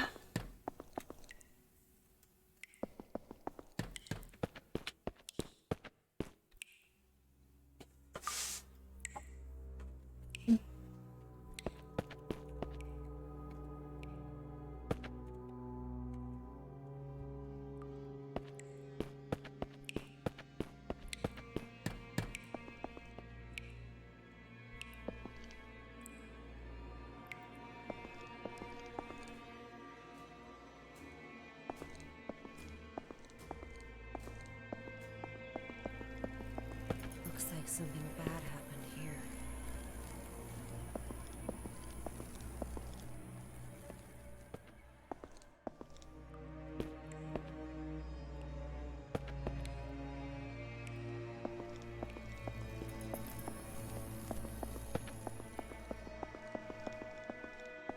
The game is getting my fucking heart racing. We're evacuating. Damn it. After the show, everyone went crazy. Some hacked themselves. Some killed each other like beasts. And that damn evil white monster. This was all destined to happen when he brought in that script. Everything that happened here is all Cooper's fault. It's their fault!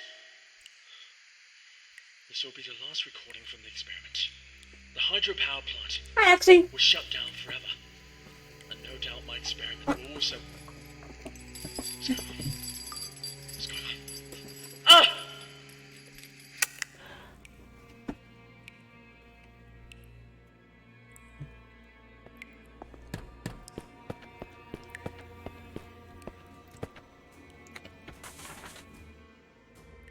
Tyler Cooper's Journal 3. SCP-701 scripts have been out for a week now, and the permanent. I'm doing well. A little spooked because this game is a little terrifying, but I love it. How are you doing tonight? And the participants have had minor rehearsals and as described above. But one thing continues to baffle me. They always seem to recite the wrong lines. Every single person. It's strange, almost like it's orchestrated. And when I try to correct them, they become defensive, insisting that they read the correct line. Read the correct line. But other than that minor hiccup, everything else went well. I'm very much looking forward to the first full rehearsal in room 705 the day after next. After the full rehearsal, all will bear witness to the potential of SCP-701, and my name will become synonymous with it. Tyler Cooper, the genius behind the experiment who managed to tap its endless potential. This is history in the making. Rehearsals? A play? What is up with this SCP-701 experiment?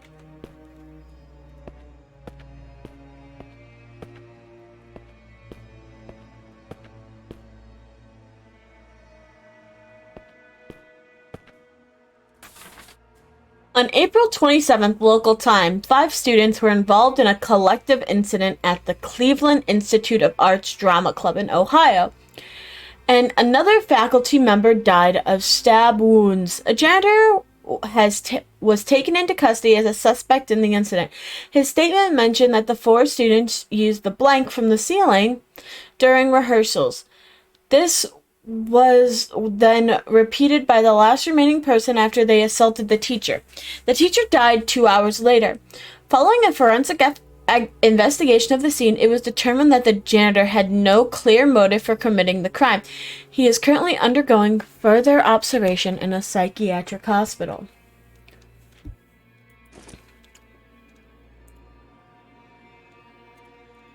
Should be crazy.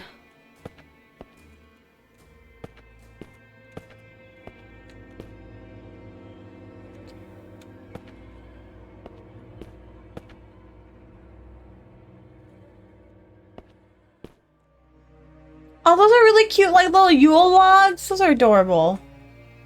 Make me hungry.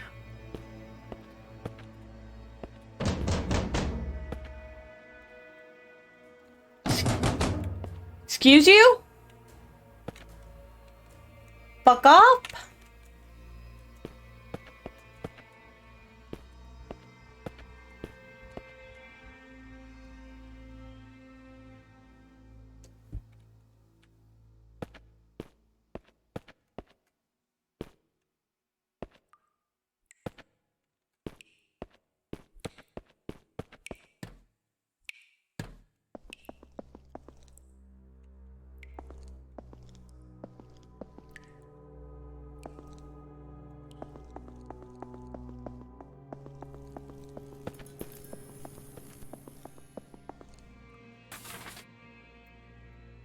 Experiment project number Site 105.0603.2, object class unclassified. Description: this experiment was a multi-object project including SCP redacted, redacted, and redacted. The experiment primarily focused on researching the process of reality distortion led by Dr. George Thompson. The project lasted for a duration of 5 days. During the first 3, 2 Rorschach tests were conducted on SCP redacted and redacted. A level 3 hypnosis experiment was conducted on 3 level D personnel influenced by SCP redacted. Within a short period of time, the experimental subjects revealed varying degrees of immersion state, and on the 4th day claimed being in a primary forest. The trees here are mainly Sequoia and Pinus carabea. On the same day, the levels of the surrounding environment was decreased to 37. On the 5th day, the described scene began to invade reality, causing the original experiment site and 6 experimental subjects to go missing. The project was forced to be suspended. There are no further investigation reports concerning the area. Dr. Thompson believes the experiment was primarily influenced by the reality distortion effects of SCP-Redacted and thus can be considered its creation. SCP-Redacted-1, uncoded officially. A detailed experiment record can be found in internal document site 105.0603.2 encrypted. Interesting. I need electricity. I don't know how to turn on the electricity.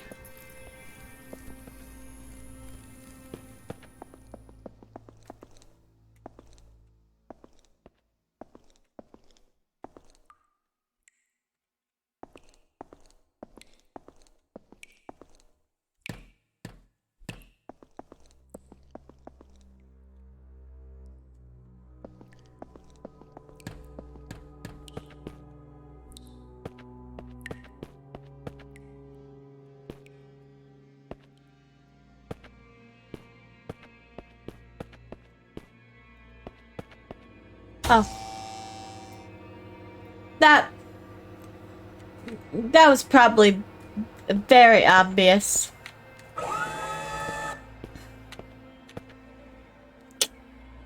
They're gone.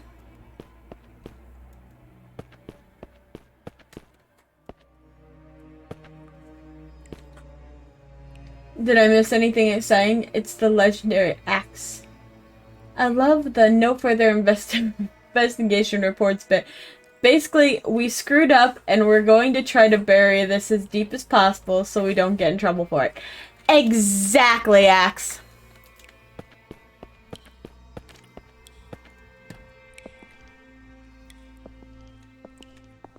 Welcome to the SCP Foundation. I don't know why I was trying to go back under there. I have to go around to get to the door for the stairs.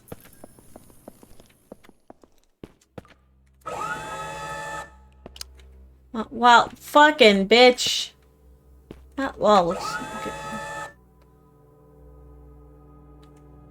Hate this.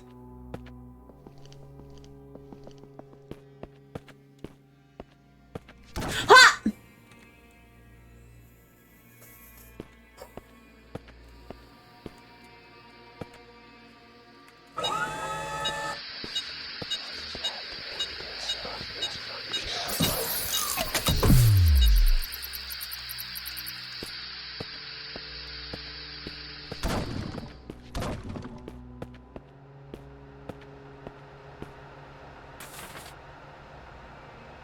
Act 5, Persona.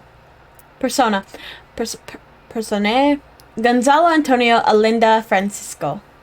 The rest of the audience. Scene, banquet hall. Act description. At the banquet, Antonio bursts in and confirms Gonzalo's murderous crimes, as well as his own lineage. Gonzalo is deposed by an angry group of ministers. Instead of killing Gonzalo, Antonio exiles him to the convent.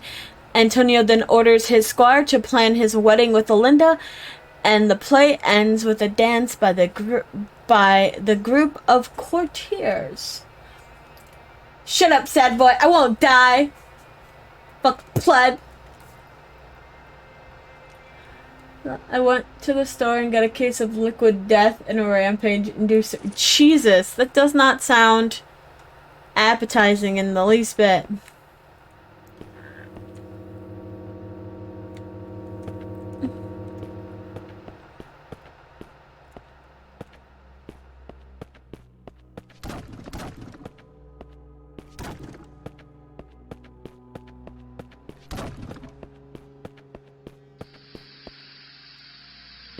Why does it look like they're all going to the same place?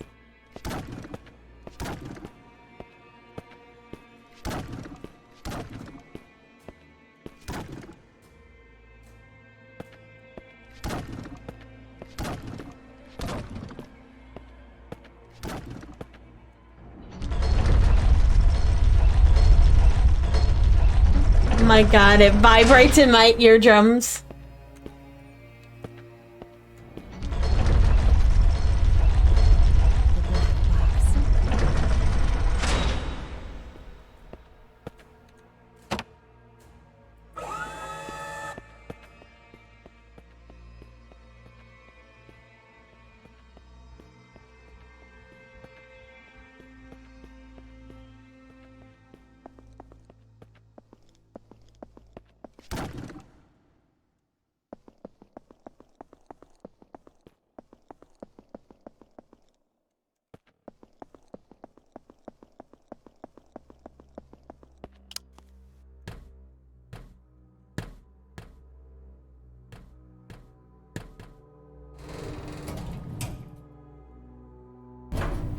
They're amazing.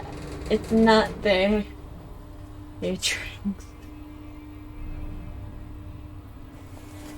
What kind of drinks is liquid death and rampage inducer?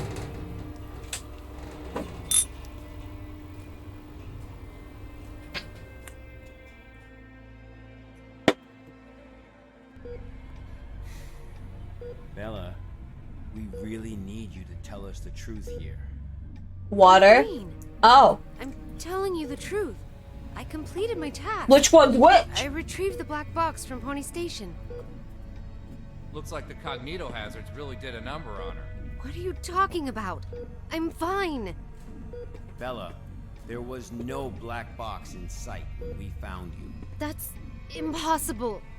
I'm positive. I know I had it. Of course, this makes me very curious. There is no escape elevator in Pony Station. None of what you're saying adds up. But that's impossible. It's just impossible. Look at me, Bella. Try and focus. What really happened? What really happened? Bella, think carefully. I...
Fuck, not again.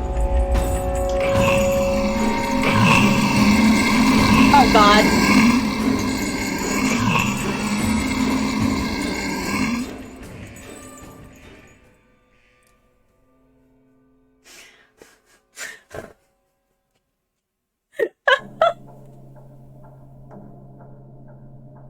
Boy, howdy, was that not?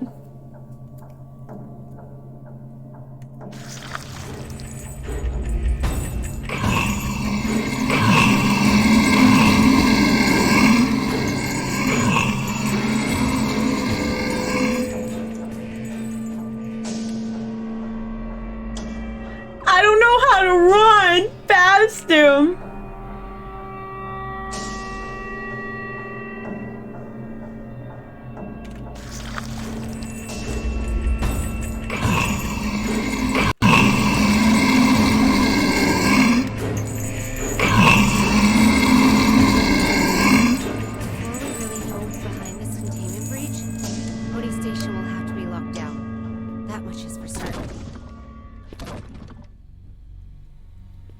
Safe.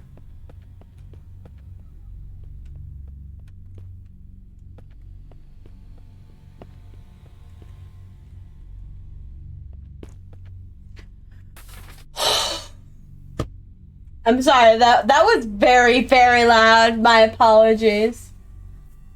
Hi, Kestrel. Yes, it's definitely a wonderful sight to come into. The rehearsals have officially begun. Positively brilliant. My hands are shaking now as I write this experiment. The exciting avenues ahead. Although some sections stray from the original SCP-701 script, everyone remained perfectly in character, wholly consumed in the act. The audience, too, seemed to be entirely absorbed in the performance. A strange thing, though, I noticed. A certain something. A person, perhaps, appeared on the stage. He was not one of our original members, but... well, he was quiet and reserved, rather friendly. A tribute to Ambassador Allegada. That is, it must be the truth. The splendid, magnificent truth! Hang the traitors, one in one. Hang the betrayal and the ignorance. Together with the noose hang them to alert all the world. Cheers and cheers all around for our great king. Let us bask in this glory. Together we follow him. The blood of the fools we offer thee, hanged king. The writing that follows is obscured by bloodstains. Gross. SCP go burr. Is a script. Yeah, SCP go burr. One performance and now all of Pony Station is ruined. Dr. Cooper, what have you done?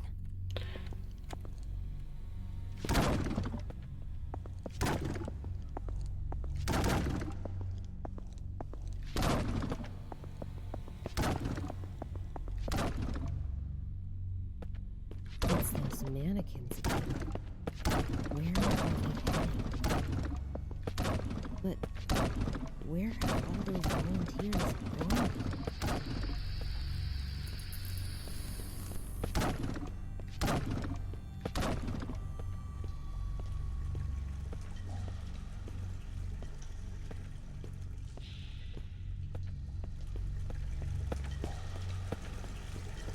It's like the sewers down here. God, characters in game have a bit of a power trip there. Yeah. The ending of their performance. SCP-701. The Hanged King's Tragedy.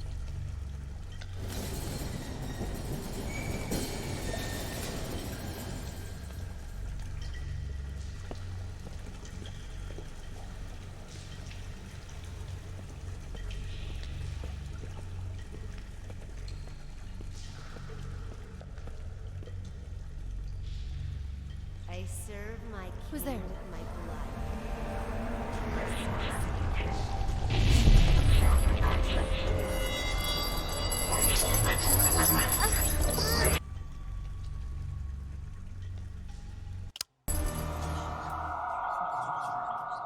What the fuck?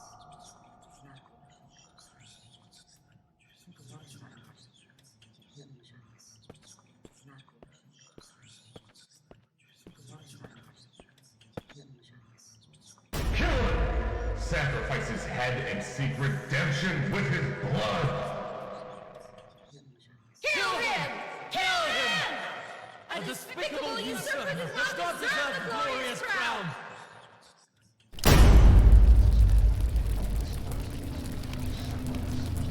What the hell is going on? It's the goddamn cognito hazard again. I need to leave right now.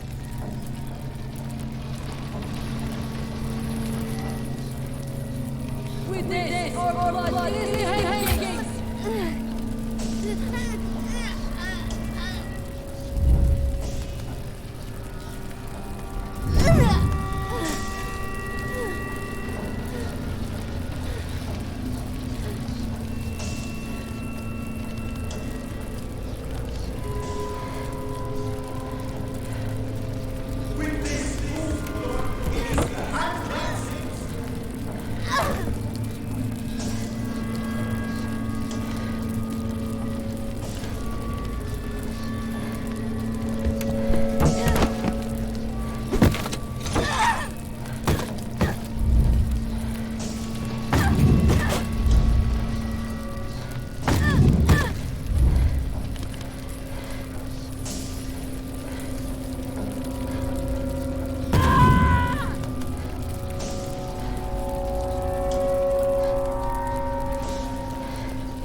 Now this is different from what the demo had.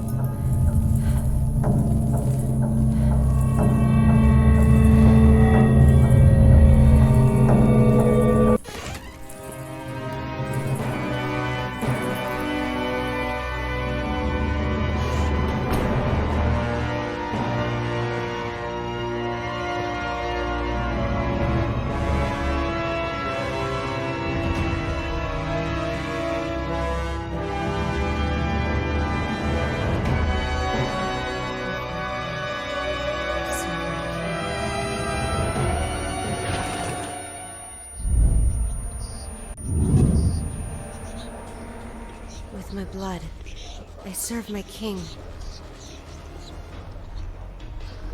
With my blood, I serve my king. With my blood, I serve my king. With my blood, I serve my king.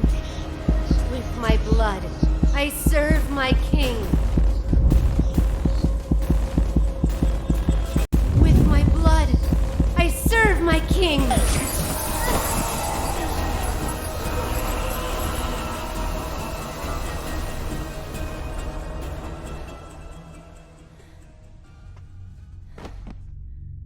Intense.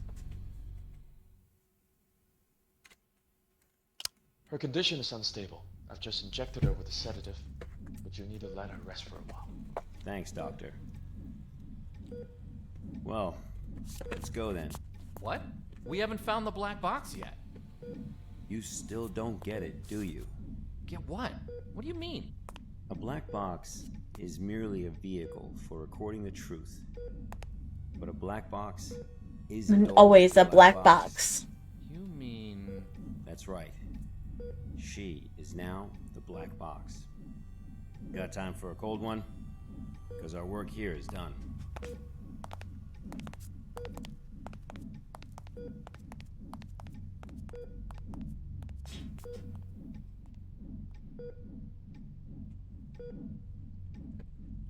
It really did go bye-bye. I serve my king with my blood. Blissful suffocation. Sacrifice of sin.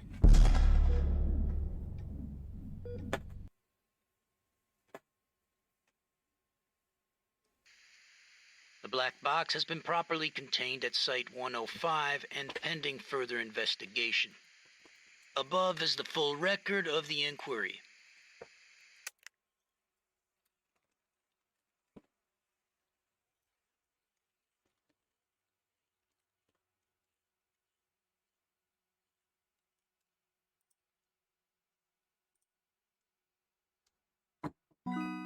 Un momento.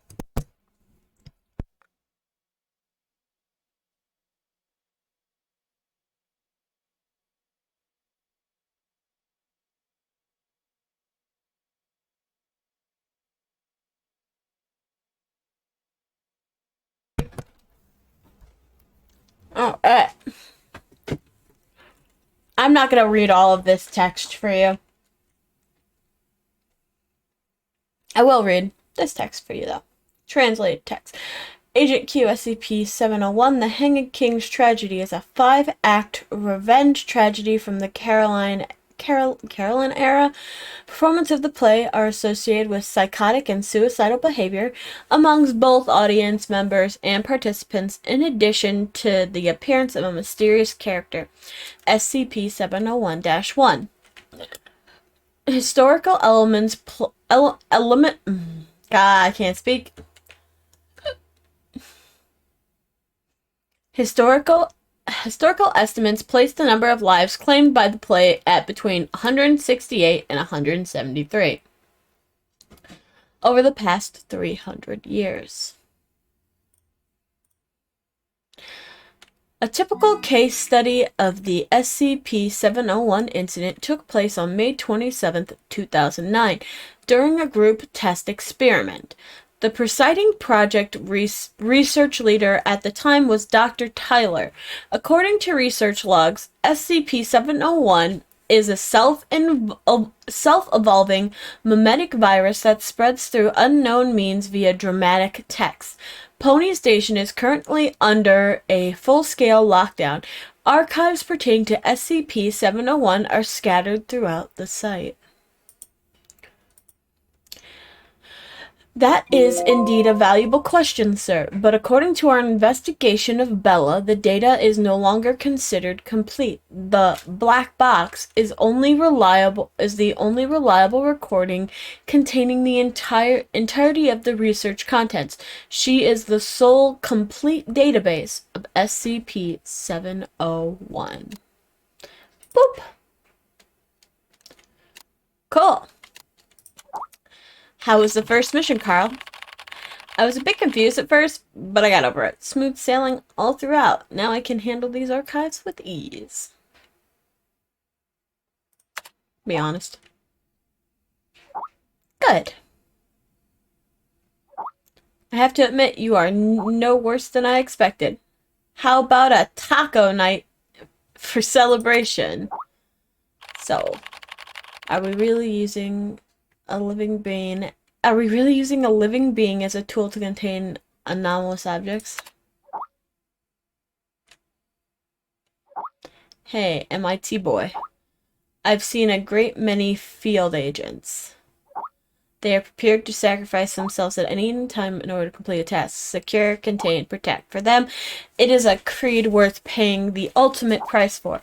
And it's our duty to record all of this truthfully and honestly so that people may remember them forever. I understand.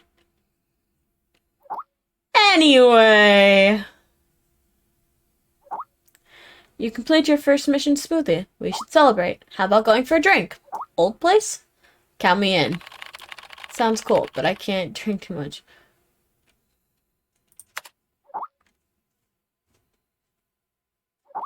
Hey, how about a taco night?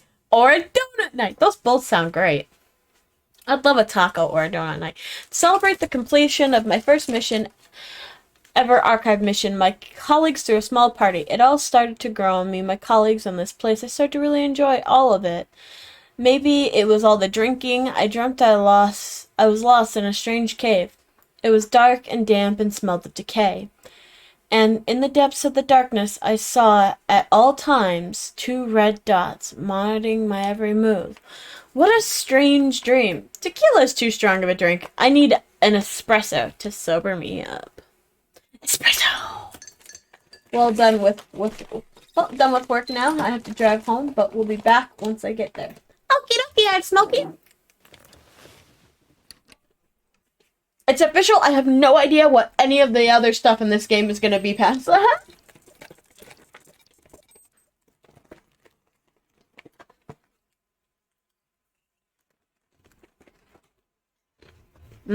Flight 19's on here.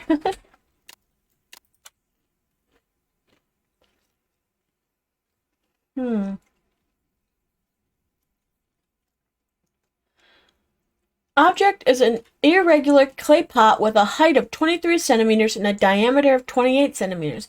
But do not be fooled by its appearance. It is an organism. It is an organism, a womb. Yes, an earthen womb. SCP-660 may be safely stored in a standard safe deposit box, provided its mouth remains covered with an inert perspex disc and sealed with tamper-proof tape. Oh, man. Well, I only actually have to do the red stuff. Earthen womb.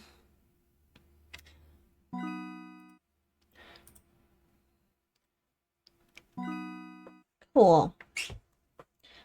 A log test involving human experimentations with 660. Sample conditions: skin flap harvested from the left thigh of a cadaver of D612. Donor was healthy in all respects prior to death. Sample use. Tissue sample left in 660 for 2 months duration. Daily biopsies indicate viability of samples. Cell samples taken from tissue graft are cultured into vitro, revealing a predisposition towards pancreas and cancerous growth. Left thigh of cadaver used for 2 months duration, then grafted onto the torso of a D-class personnel with 2nd and 3rd degree burns. The recipient's anomaly testing record had no contradictions with SCP-660. Result: tissue graft takes without complication, healing according to usual steps of adherence. Serum inhibition and revascularization. However, it is common with severe burn cases that compromised skin barrier led to infection and eventual fatal septic shock. Postmortem biopsy and analysis indicates skin graft would have returned to full histological structure and function had the recipient survived. Ugh, that sucks. House mouse. Specimen left in for 2 months duration. Unusually, SCP redacted was incapable of restoring consciousness to its original life. Removing from SCP-660, a computer interface was developed to facilitate two-way communications with D614. An interview was conducted once D614 was familiarized with this interface. An expert is included below. Excerpt. Dr. Brown, I guess I'll have to take your word for it. And how did it feel? Suffocating and stretching? Could you be more specific? How the hell do you think it felt? Even mice need to grow and move and live. Every part of me was straining, but I was stuck. I thought I would explode. Full contents of the interview are classified. An autopsy revealed pancreas growth throughout the mouse's body. God, there's another lab report. Happy birthday, Gobi. Okay. Let me get a drink real quick so I can do this for you.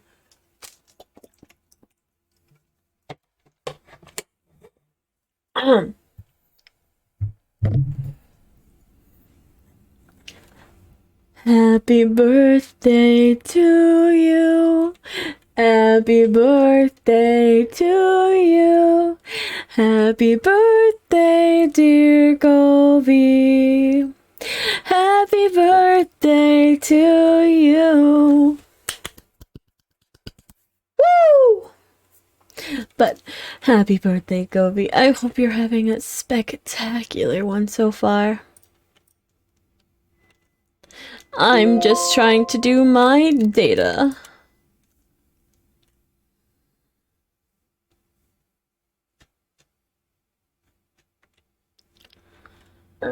Oh, pardon me. Oh, thank you. Addendum 143-1.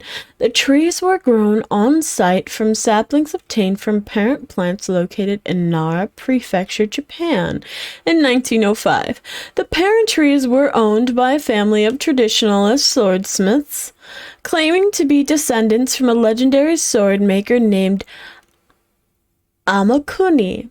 They referred to the original trees as Ginki no Kodachi, or the Bladewood Grove. It is from them that the Foundation gained the techniques to cut and work the wood and petals into serviceable items.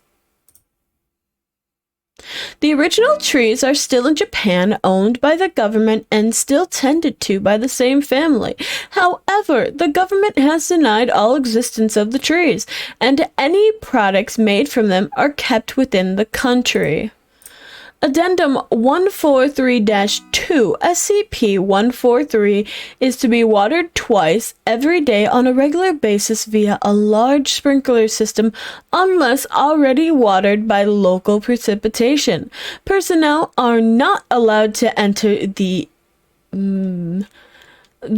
enclosure without level 4 administrative clearance and are advised not to touch any of SCP-143, nor stand beneath them unless wearing proper protective gear. It is important that no one be within the containment area when SCP-143 begins to shed. However, after the shedding has concluded, the collection of the fallen petals for testing purposes has been authorized by the project director. Document 143-A. We've lost 3 staff to 143 today. They were collecting petals dropped by the tree the previous day when a sudden gust picked up, shaking a good deal of the petals from the tree and blowing them around. Stayed that windy the whole day. I'd send the cleanup crew, but it's still pretty windy, and the odd petal is still falling. We'll have to pick up the remains when the wind dies down in a couple of days. SCP-143 Testing Logs. Appendix 143-D0. Hardness Test 5000 HB on the Brinell scale. Withstanding temperatures up to 1800 degrees Celsius. The weight to strength ratio surpasses even that of titanium, being some 15% lighter than aluminum. Both are notoriously difficult to work due to their properties. Appendix 143-D11. But under high temperatures upward of 15 degrees Celsius, separate pieces are capable of being fused together. Boom! Oh, we got more. This is actually this. So I was actually under the impression that this was gonna be more of a horror game. It's actually really kind of calm right now. Log of items vended during testing phase 8. 800 yen entered for each item. Items being dispensed every 2 minutes. SCP-261 is attached to power. Stipulates SCP-261 may be used a maximum of 10 times per 24-hour period with no transaction value exceeding the equivalent of 500 Japanese yen. However, in view of the necessity of this experiment, the Foundation has approved Dr. Blank's request to use SCP-261 at high frequency. Why do I feel like this is one of Dr. Bright's things? I just feel like it would be. Just saying. Coke Zero, a can of Diet Coke, packaging in English. Cheetos, a small bag of Cheetos snack food, packaging in English. Black, a single pack of caffeinated chewing gum, packaging in Japanese. Yan, a single pack a single Yan cone with peach dipping frosting, packaging in Japanese. The Meiji Seika Company does not produce this flavor. Pepsi Dragon Twist, a can of Pepsi Cola with a trace of fruit flavor. Packaging in English, flavor identified as dragon fruit. PepsiCo does not produce this product. Dark Side Cola, a can with clear plastic sides, packaging in Japanese. Liquid inside is clear. When opened, liquid appears to react to the air and changes to dark black over a period of several seconds. The black coloration looks like billowing smoke and cannot be reversed. Liquid taste described as cola with something spicy in it. The Little Bakery 7 Grain, a small tube the size of a candy bar with a green button made of aluminum. Packaging in English, when the top is twisted off, a mass of dough is extruded. Dough contains several enzymes and bacteria that have not yet been identified. On contact with air, these cause the dough to rise and bake, killing the microbes in the process. Produces a small, round loaf of bread weighing 250 grams. Taste is described as good, but chewy. Lemon clams, thick plastic baggie with a plastic tube on the side containing water and 12 clams. Packaging in Dutch. Following on-package instructions, the plastic tube was cracked like a glow stick. Liquid in the bag flashed to steam, venting from a hole that popped open in the top of the bag, slightly burning one researcher. Steaming finished after 38 seconds, after which clams were found to be fully cooked and infused with a mild lemon flavor. On investigation, clams match no recorded species. Diet Ghost. Hi, Critical. Diet Ghost. A can containing an instance of SCP-2107. Packaging was in English. Testing done on this instance provides similar results to other contained instances of SCP-2107. This marked the first time SCP-261 has vended another SCP object. Unknown. Small mesh bag filled with small multicolored pyramids. Packaging is in an unknown language. Pyramids found to be very hard and unpleasant tasting compared to chalk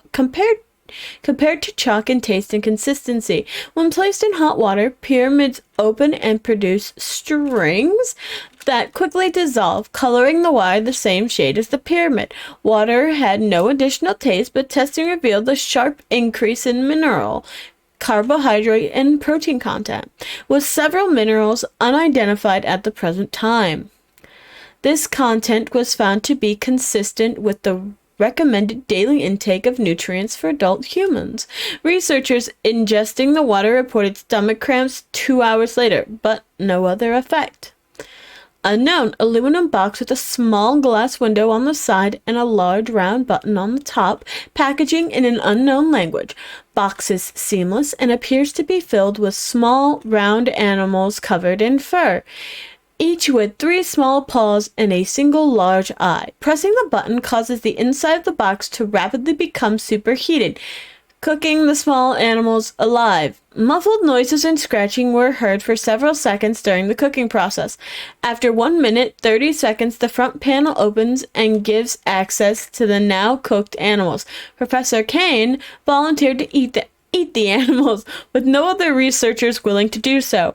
Taste described as crunchy and very spicy, with a small hint of beef. Damn. Unknown. Tall, thin aluminum can. Packaging in an unknown language. Opening the can causes a chemical reaction with the liquid inside the can. The liquid was apparently not intended for an oxygenated atmosphere and deteriorated violently, causing several injuries and killing 2 researchers. Testing discontinued and area cleared. Testing area observed to smell like citrus for several days. Dr. Blank. Conclusion: it was either food or drinks, nothing else. How awful. Let's call it an end. Again, I have to say, this feels very much like a Dr. Bright thing to do. Oh, I missed something. What other red underline thing did I miss? Do that? Okay, no, I forgot to hit that one. It's okay. I must have been too busy thinking about it being Dr. Bright. Zoe, it's 5 minutes to 4 o'clock now. Just about ready. Yeah, you're not coming? Nah. Doesn't suit me. What are you talking about? Guys, aren't you forgetting someone? What are you talking about? Hi, Carl! We're going to attend the monthly lecture. Monthly lecture? Each month, the Foundation invites someone famous to hold a lecture to share new knowledge and insights pertaining to SCP. For this month's lecture, they invited Dr. Trevor. He holds a high reputation within the Foundation.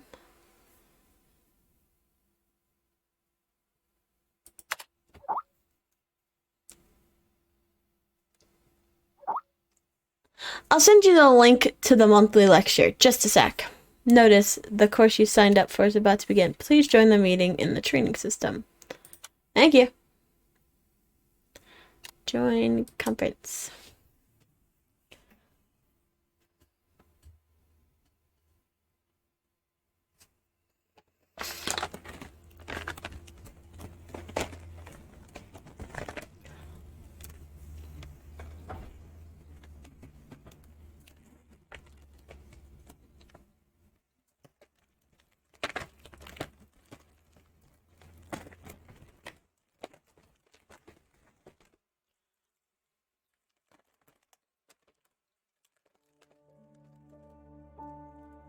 There are many stories in this world. Some are read widely all over the world. Some are hidden in dust and known only by a handful of people. Today I'm going to tell you a story no one else has heard before. A real story of mystery and wonder and adventure. Is this? And then you too will become the guardian of this story. The story takes place in a world of long ago. The hero of our story is a little boy. His name is Daniel. I'm so excited. If this pertains to the SCP, I think it's gonna pertain to. It's gonna make me cry.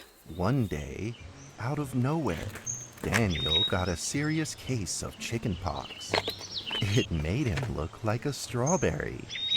To make sure he didn't spread it to others, Mrs. Page, the principal, had him isolate in an attic. And so, in the attic he lived, all on his own. Mr. Daniel, while up here in this attic, you'll have plenty of time to practice your penny whistle. I hope you'll practice well and prepare for next month's art festival. But Mrs. Page, the melody is so difficult. Don't give up, boy. You don't give up before you fight.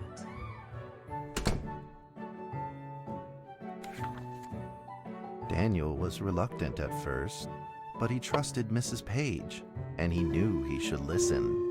And so he practiced the penny whistle.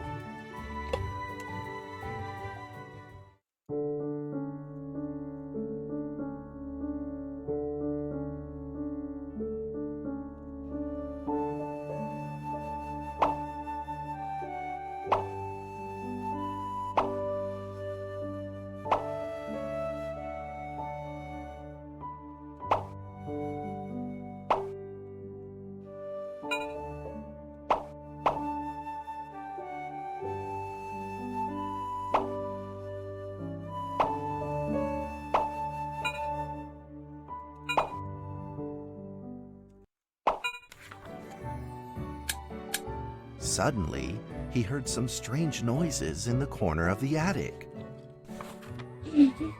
Huh? Who's there? Daniel decided to go over and take a look.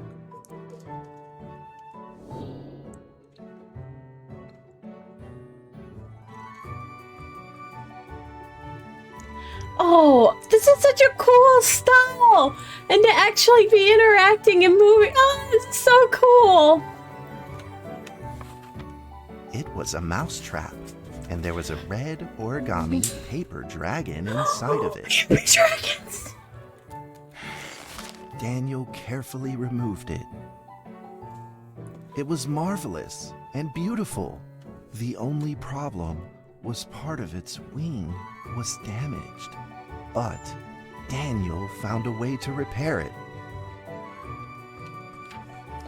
I love this SCP so much.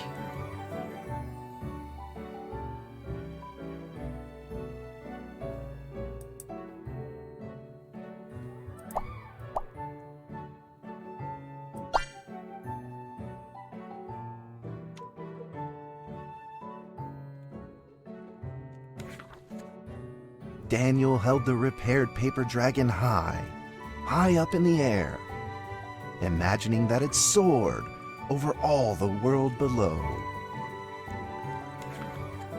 He played and played with the paper dragon. Wee! Woo! Dragon! Soar! In the warm afternoon sun, Daniel had to fight his eyelids just to keep them open.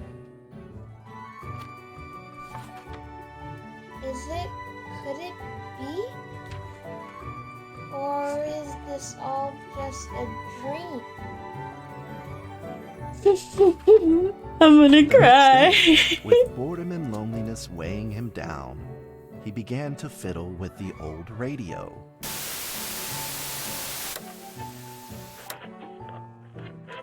Our town is located in the plains, where earthquakes are not particularly common.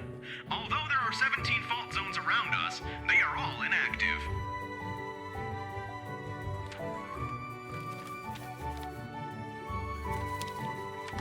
A scrunched up ball of paper rolled over to his feet. Where did this paper ball come from? Just as Daniel went to pick it up, the ball suddenly came to life, and it rolled away. Daniel chased after it.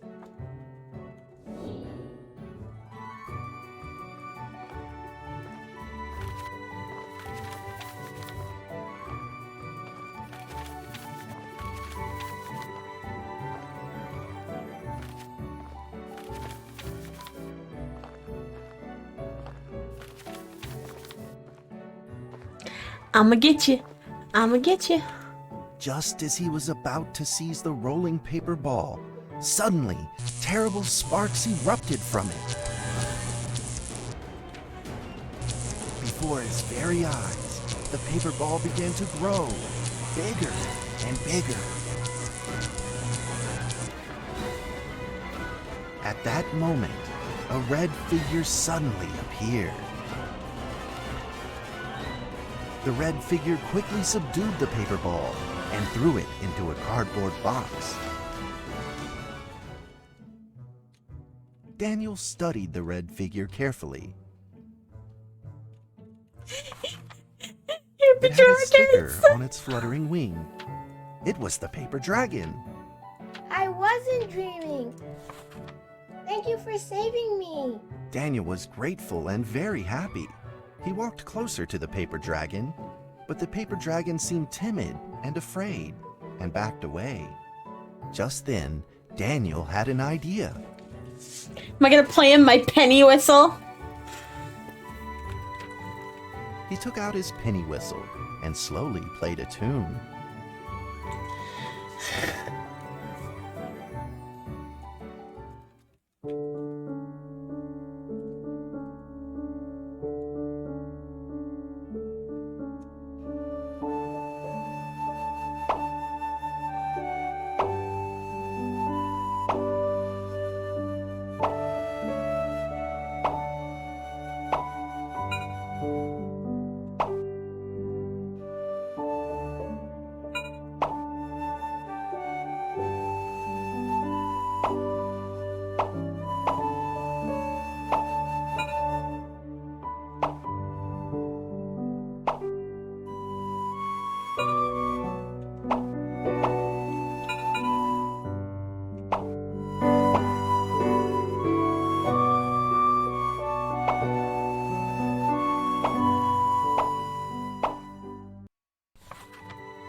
paper dragon enjoyed the sound very much. It began to move along with the rhythm. flipping Yeah, up and I think it's down called a in the penny air. whistle in different areas too. Soon the two were playing and dancing, just like old friends.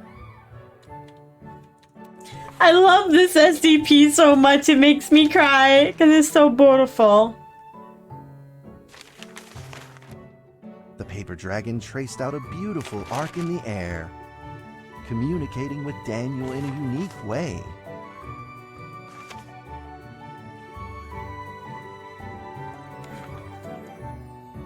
My cherished friend, after many long years, we finally meet again. Tell me, how has your family been? A great thank you for playing that music for me.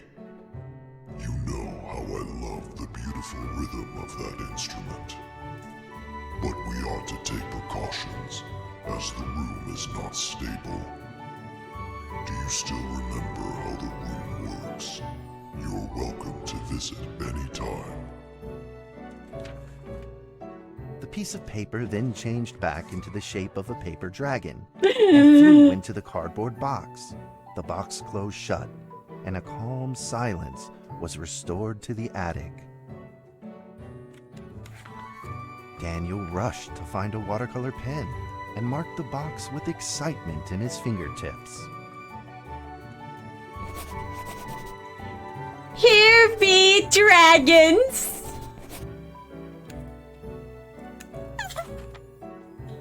Over the next few days, the paper dragon came out often to play with Daniel. During this time, Daniel introduced many of his friends to the paper dragon.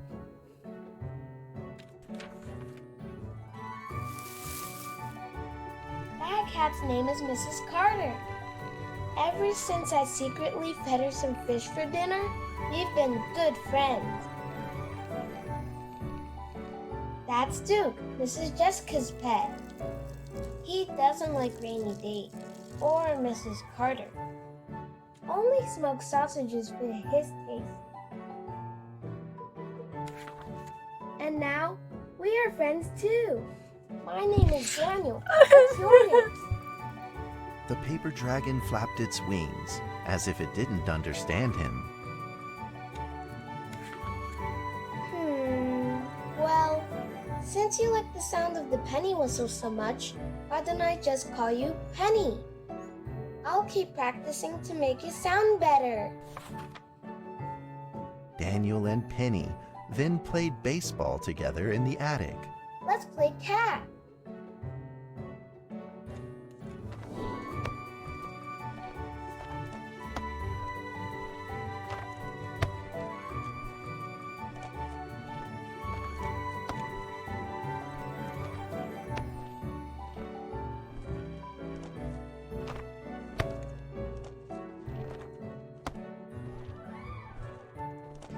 This is so cute! Just as they were in the middle of enjoying themselves, a violent shaking suddenly rose from the ground. Met the dragons!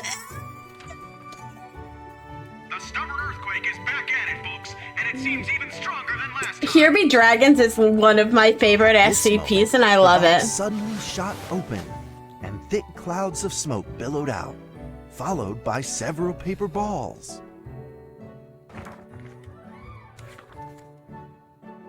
Penny attacked the paper balls without a moment's hesitation and promptly threw them back into the box.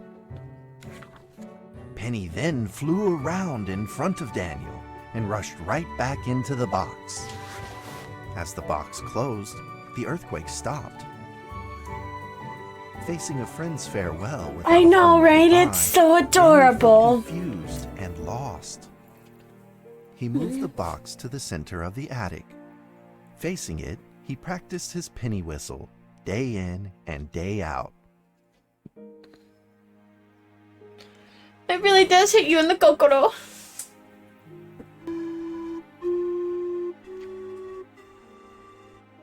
As the days went by, Daniel's playing became smoother.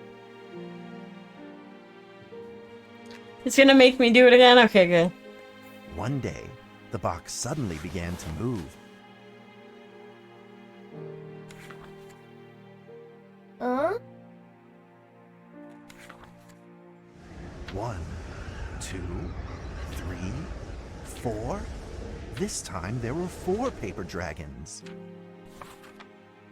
But they weren't alone.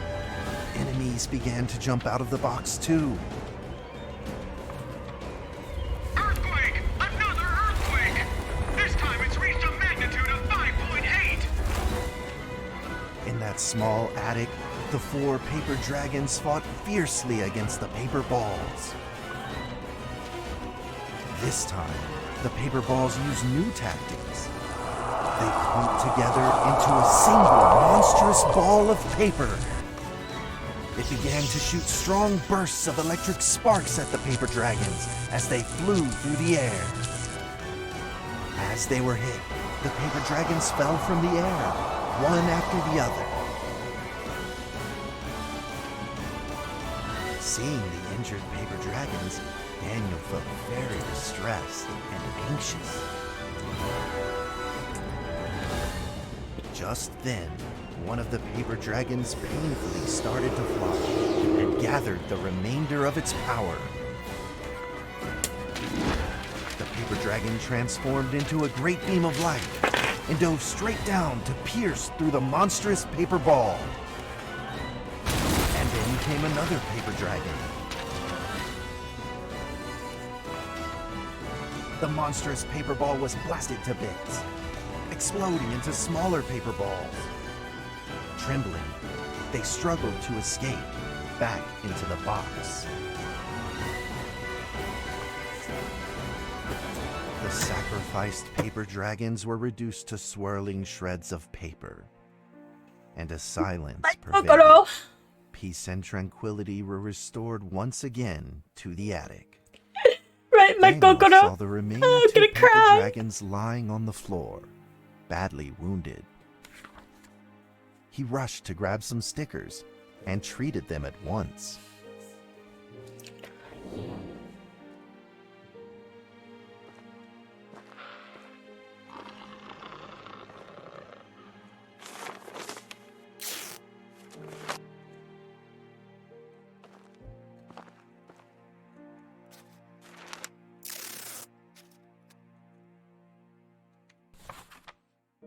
Suddenly, countless paper dragons began to gush from the box. The 2 wounded paper dragons were repaired and began to fly. Like 2 colored threads, they merged with the other dragons, flying in unison. The dragons moved like a tide, flying freely through the attic. Daniel eagerly took out his penny whistle. He showed all his paper dragon friends the results of his hard work and practice. I know, it's gonna make me play again.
Even the music for this one just hits you in the kokoro. Ah, my fucking heart. In the sweet melody of his playing, Daniel felt himself enter into the world of dragons.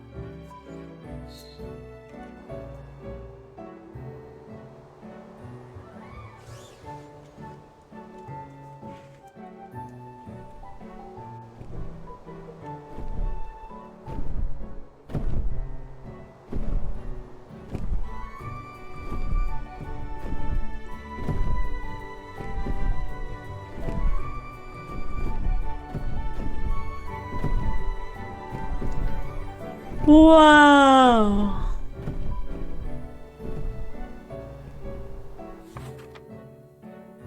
The paper dragons merged into a long letter and floated down towards Daniel to tell their story.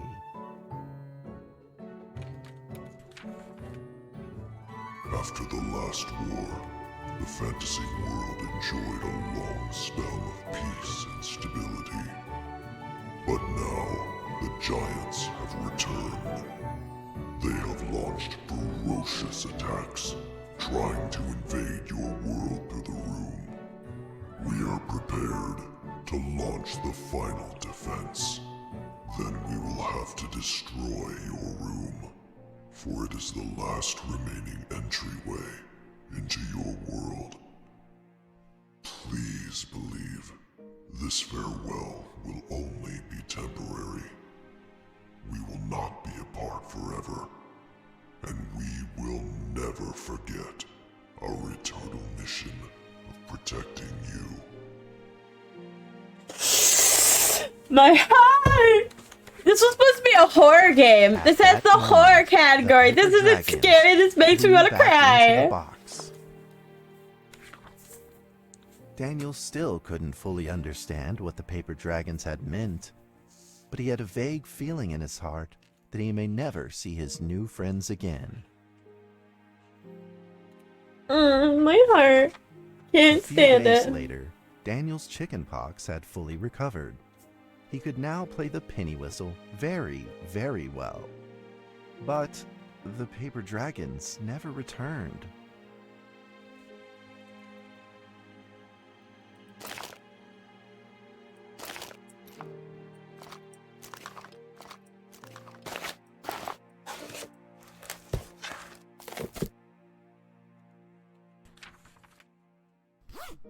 Maybe it was time to leave and move on.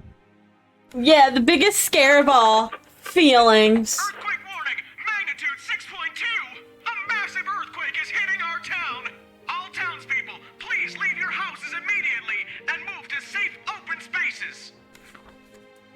Just then, countless paper dragons shot from the cardboard box. However, it seemed like they were under attack, spinning and falling through the air in confusion. What's happening? Daniel quickly grabbed the stickers out from his bag and did his best to heal the injured paper dragons.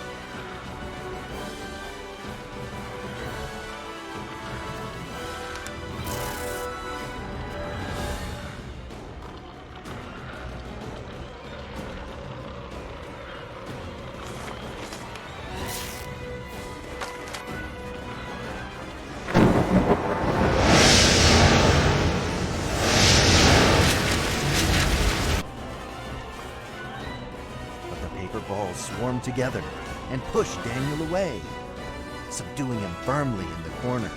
He couldn't move. Suddenly, ominous clouds rose from the box, and a violent lightning flashed through the room. The figure of a giant slowly emerged from the thick clouds, and the entire attic became overwhelmed with its evil aura. The earthquake is growing stronger, now with a magnitude of 7.1.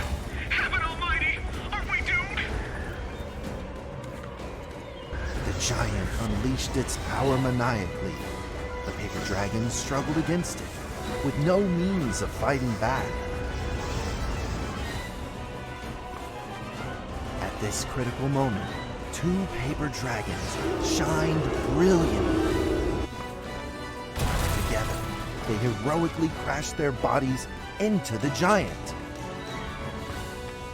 Daniel thought the giant had been defeated by the paper dragons, but soon he found that things would probably not be so simple.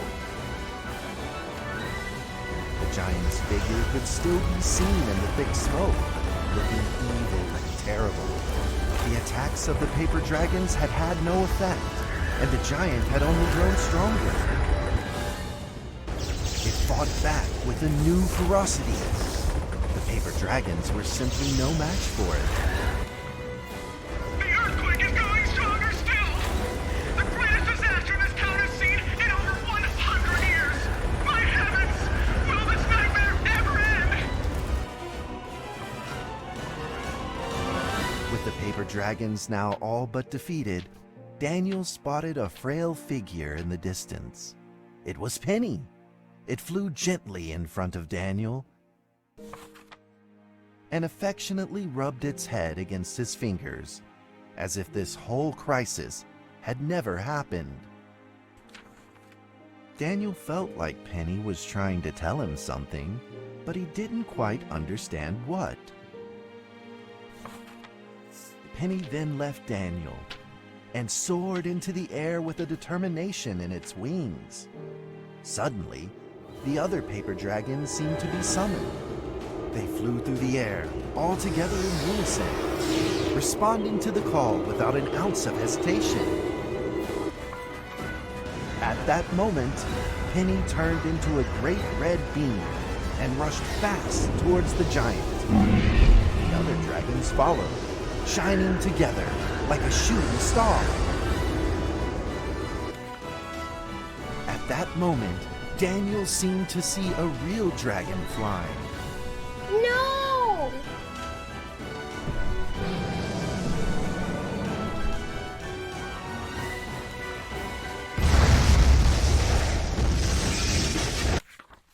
A huge explosion from the impact drowned out everything else in the attic. The attic rained down with countless pieces of paper, the leftover scraps of the paper dragons. Daniel wanted to collect all of the pieces. He thought he could still fix them.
I'm sadly trying to find these scraps. There it is.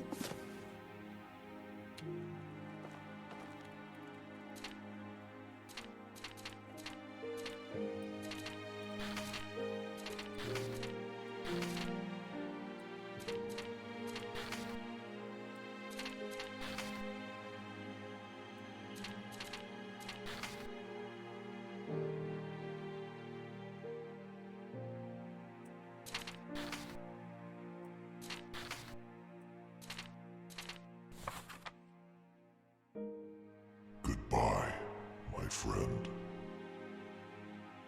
I'm not gonna cry. I'm gonna cry. The nightmare is over. The earthquake has stopped. With God's mercy, our town is safe. We thank you, Lord, for your protection.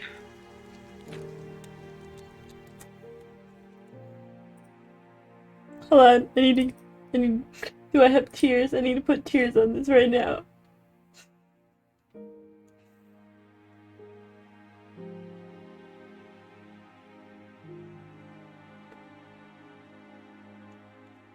Hold on, guys.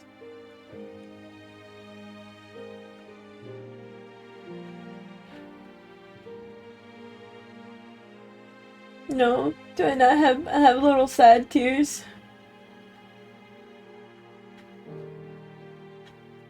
I don't. Just imagine them. I'm crying. Who's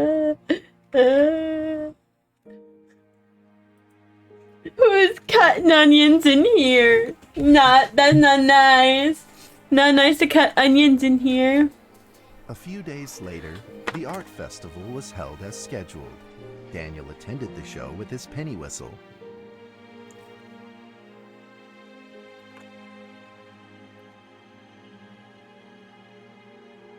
And now, Daniel Trevor will perform a penny whistle solo of a song titled Fly With Me.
And that's how the story ends. Now, you might be wondering, what happened next? Are there still paper dragons in the... Hold on, I have to turn that down a little bit.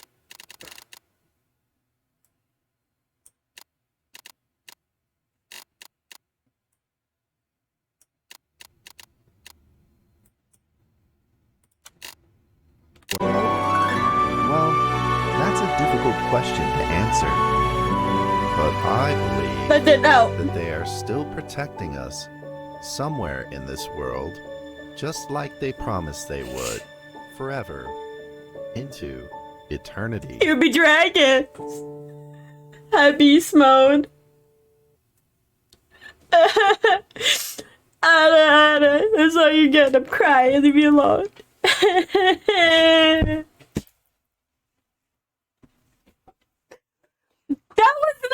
This game has been an emotional roller coaster. From just solitude to terrifying to here, let me make you cry a little bit. Yeah, I'm crying. We just did Here Be Dragons. It was so sad, but so happy. Oh, my tears.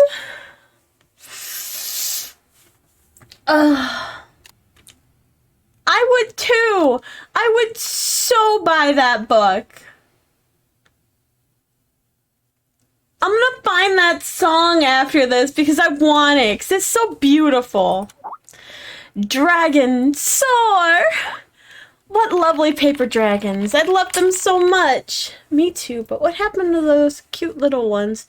Awesome, but where are they being contained now?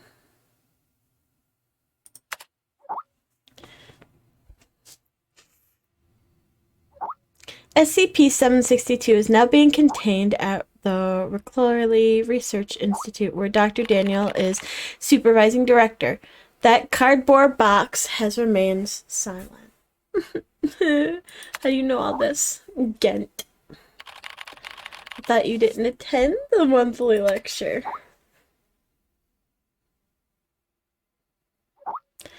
Under the direction of Dr. Grever, Gent spent 2 years researching SCP-1762, so he knows far more than we do. Wow.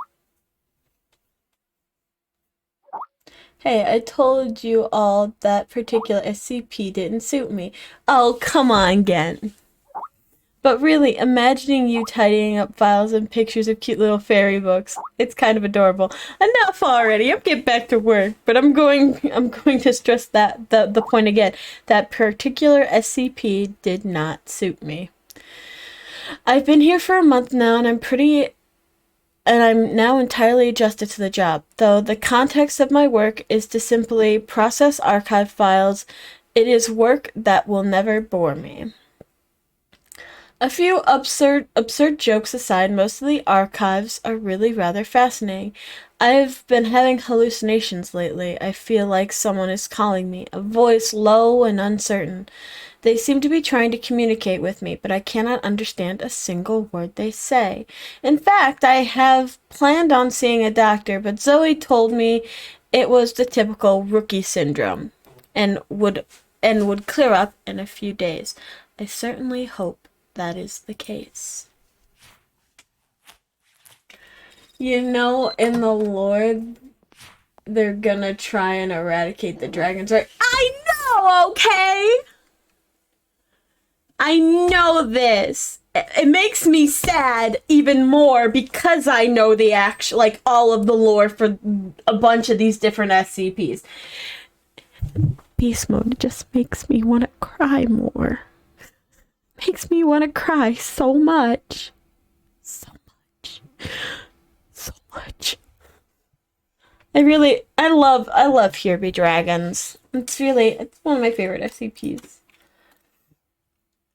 Yorkshire, England, Site 83, antique glass perfume bottle, level 3 senior researcher, Victorian era England, 2 to 8 hours, SCP-300.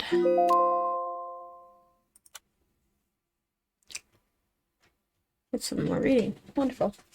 Maybe I do want to hear you cry. Fuck you, Beast Mode, you asshole! Addendum AXA. Security level personnel should see document 090-B. 090-A. Dr. Redacted. Experiment notes. Experiment 0012. Observation is going well. We have managed to develop a system to record and analyze the shifts in the cube almost as quickly as they occur. No correlation between shifts and any world events found yet. 0048. We observed a 6-segment alignment today on the first side. It was noted and passed without incident. 2 hours later, a research assistant returned from the break room with news that a tsunami had occurred in the Indian Ocean and caused hundreds of thousands of deaths and extensive property damage. No correlation is currently known, but we will make note of it. Hold on, my nose itches. Experiment 0150. After our 120th alignment of the fourth side of the cube and 120th accident report in the lab, we are designating the fourth side as local and will implement safety measures tomorrow. Staff are discouraged from making bets regarding the outcome of alignments. 0172. A six-segment alignment was recorded this morning on the local side. As a safety precaution, site redacted was evacuated. 2 hours later, a containment breach occurred, but resulted in no loss of life due to the evacuation. Object determined to predict events, not cause them. First side designated as global. Upgraded to Euclid status requested. 0240. We stepped up our experiments today by attempting to modify the cube itself. When D-Class personnel attempted to make a shift, SCP-090 immediately created a 10-segment alignment of its own accord near the top left corner of the local side. Exactly 2 hours later, SCP-Redacted broke containment and data expunged. Agents Redacted and Redacted were also lost during the incident. Recommended forced shift testing of SCP-090 postponed.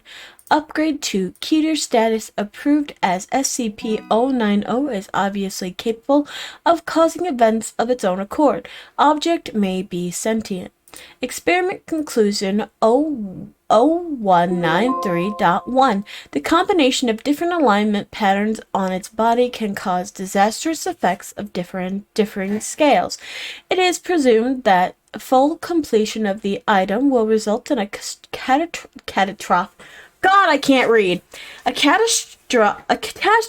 of an unprecedented scale. SCP-090 appears to possess the ability to actively change alignment patterns at will in order to cause destruction. Alright, next up, let's do it. Understanding memetics. Memetics are a type of... how long is this? Oh boy, we got some reading. Memetics are a type of information particle that contains supernatural ability. In most circumstances, the medium that spreads the meme does not contain any supernatural ability. The meme itself is the sole carrier of supernatural ability. If, for example, a meme is written within a book, this does not mean that the book itself is a supernatural phenomenon. Only the meme within it contains supernatural elements. Memes do not have any direct physical influence on humanity, but all humans exposed to and having perceived the memetic SCP are at risk of being influenced by it. To be sure, memetic SCPs do not mediate any detectable forms of memetic rays or auras. An abnormal phenomena will take place only once a human perceives it. In short, memetic SCPs must first be understood before they can produce an anomalous phenomenon. It's a report 898-14 on September 22nd, 1994. The first complete draft of SCP-898 was administered to 30 D-Class subjects, who were then locked into secure chamber number 34 in Site 12. A loudspeaker installed in the room began to play a recording of SCP-444 after all of the subjects were safely locked behind the soundproof doors, presumably in order to escape. 10 fled to corners of the room and huddled in them, covering their ears, and 8 rushed to the speakers and attempted to tear it out of the wall. After some minutes, the latter subjects were successful, but they continued to show signs of extreme agitation after the recording was silenced. The subjects began to attack each other approximately 8 minutes later. When the doors were unsealed and security teams entered 30 minutes after, a majority of the subjects were either dead or in critical condition, and the survivors had been neutralized. Incident report 898-15 on October 1st, 1994. The second complete draft modifications are detailed in Data Expunged. Of SCP 898 was administered to 30 D-class subjects who were then locked into secure chamber 34 in Site 12. Once again, a loudspeaker installed in the room began to play a recording of SCP-444 after all subjects were safely locked behind the soundproof doors. The subjects displayed very similar behavior to the described incident report 898-14 initially, but their agitation appeared to cease after Dr. Dahl, the technician overseeing the experiment, shut off the recording himself. Unaware that the microphone in his observation booth was turned on, he said aloud, "Well, it looks like the counter meme worked right this time."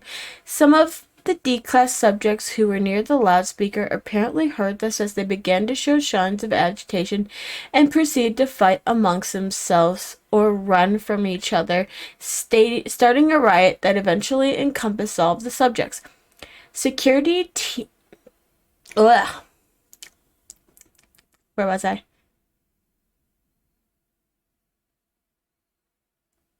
Security teams had to neutralize several of the subjects, but the remaining ones surrendered. Excerpt from interview with Dr. Grinko. Since any mimetic compulsion, by definition, involves the inspiration of an idea in the target's mind, the most obvious defense mechanism was another type of inspiration, preferably one that would create a more powerful compulsion and override the first meme. As near as we could tell, the problem was that the counter meme was treating itself as an invading meme. If a person infected with SCP-898 became consciously aware that they were infected with SCP-898, 898 would activate. We called this auto-activation. The first complete 898 treatment also had an unfortunate side effect of looping. 898 would automatically detect itself once it had activated once, and would keep activating over and over again. Although we were able to work out the looping problem in most cases, we could not prevent a loop in the case of auto-activation, and we never found a solution to auto-activation. The best we could do was use a workaround with amnestics and try to make sure the knowledge of SCP-898 wasn't generally known to Foundation personnel. SCP-898 Test Log 4-3-1992. Subject D44589 infected with SCP-898 Strain 3 and D44590 not infected. Test. The first subject would be locked into a soundproof room and provided with a written sample of SCP-444 and asked to copy it onto another blank piece of paper. When that task was completed, a second subject would enter the room and the first subject would verbally describe what he had written to the second subject. Result: D44589 initially appeared to be unable to copy the text until he resorted to tracing over it. He was unable to describe what he had written to D44590 and finally resorted to showing D44590 what had copied. D44590 was isolated along with D44589 while D44590 began to show symptoms of SCP-444 infection. 44589 did not, and eventually they became unable to communicate with each other. Subject D44591 infected with SCP-898 Strain 4 and D44592 not infected. Test. See above. Results: 44591 successfully copied the text and read it aloud to 44592. 44591 was isolated along with 44592, while 44592 began to show symptoms of SCP-444 infection. 44591 did not, but they were still able to have some limited communications. Excerpt from interview with Dr. Grinko. Our early attempts at making a counter meme toyed with the idea of compelling the infected subject to be blind or apathetic towards incoming memes. But those had even more serious drawbacks than the berserker serum. In the worst cases, our subjects would become effectively blind and deaf, unable to see or hear or read any language or sense anything else with powerful mental associations. In the best cases, the subjects would still be effective carriers of any meme they absorbed, even if they were not personally affected by it. In short, we have failed. Looking back on the last 3 years, it seems to me that all we've really done is figure out how to induce a lot of different mental disorders. 05-redacted. I see. And you think that this is reason enough to abandon the project? Yes, maybe not forever, but it's clear to me now that we just don't have the knowledge base to develop very effective memes of our own. Maybe in a few decades, when our knowledge of memetics and neurology is a bit more developed, we can pick this up again. But for now, I don't think there's anything else constructive we can do. In addition, given the current project safety assessment, we will reclassify it from Euclid to safe. Boop. Yeah, all my tasks are done. Carl? Your director. There is a temporary archive that needs to be sorted. The others are in the field, so you'll have to take over. Temporary archive? Am I qualified enough for it? Alright, leave it to me. The mission is an emergency, Carl. Okay. It is beyond your current level. But your recent performance has proven that you have the ability to accomplish it. I understand. Remember, stay sane and always in awe. Alright then. Alright. Get to it then. Alrighty, let's try it. Okay. Conscience Instruction Operation Record Participants. Director Executor D6744. Mike Donald. Intrusion Subject SCP-239. Devices Applied. Synopsis. Incident process. Operation executed on March 26, 2005 on that night. Consequenceless intrusion action SCP-239-1. This report contains a large amount of content. Do you want to read further? Yeah, sure, why not? Consciousness intrusion action. Witch plan 26.1.0. ARB potential development plan. Mandate from O5 Council to transfer Miss Violet to SCP-293 project. Oh, I didn't get to read all of it. God dang it. Hi, Jan! How you doing? There's a lot of reading in this game that I didn't think was there, but I really like this. This is really fun.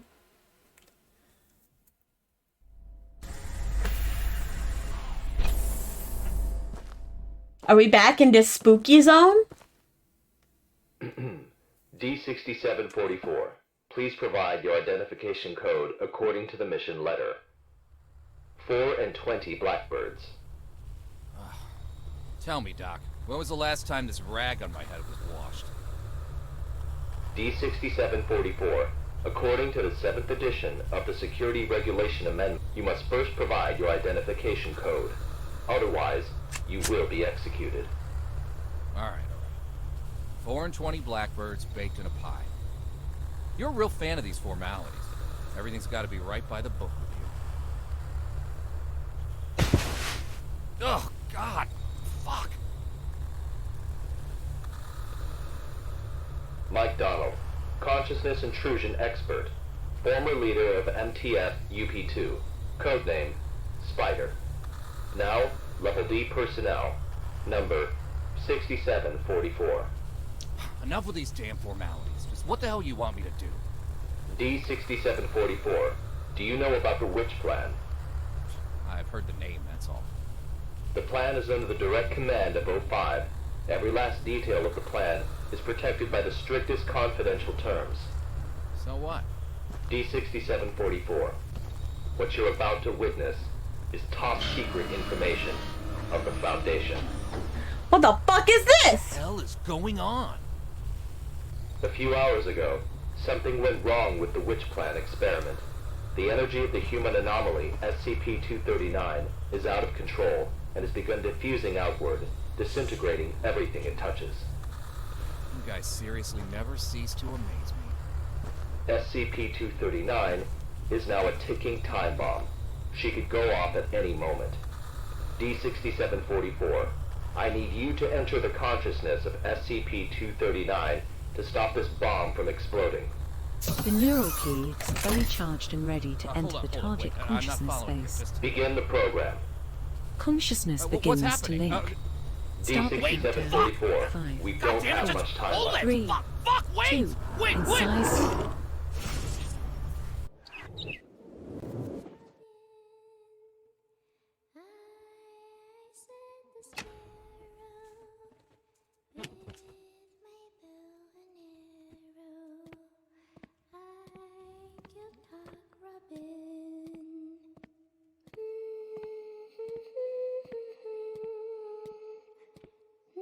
Oh, fucking bitch. Oh, you're a whore.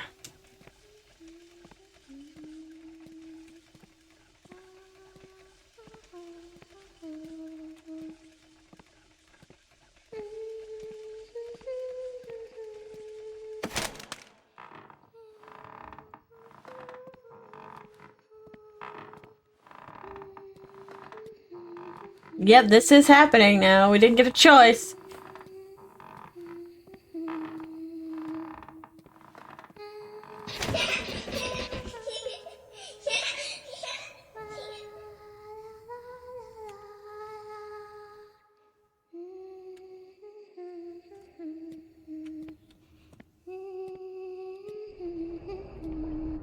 D-6744, can you hear me? Son of a bitch! Fuck you!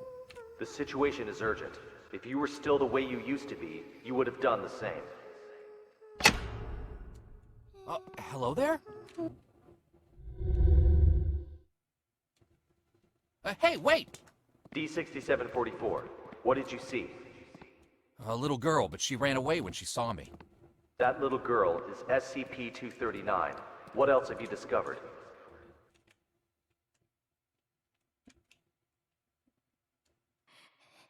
Sorry. I'm sorry. Help me. The girl's consciousness is severely damaged. That probably explains her total loss of energy control. How should we proceed?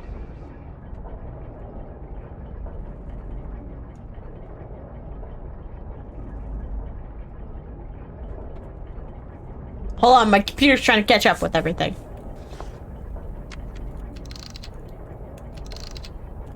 I'll have to enter her preconscious. If there's a solution to this, it's gonna be in there. Good. D-6744, you really are the right person for this mission. D-6744, I must remind you, SCP-239 is no ordinary girl. She is uniquely dangerous. Do not forget. Yeah, I got it. I'm dangerous too, don't forget.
my god.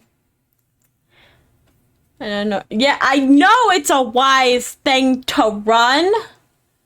What do you think I was doing?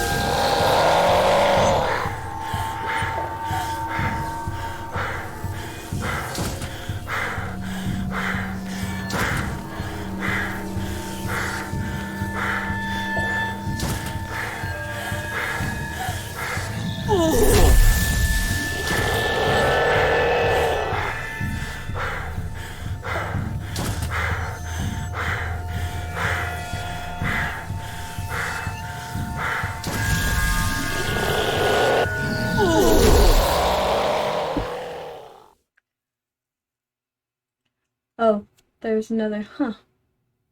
Tense. Okay, so don't go forward on that one.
Link all fragments in the correct order.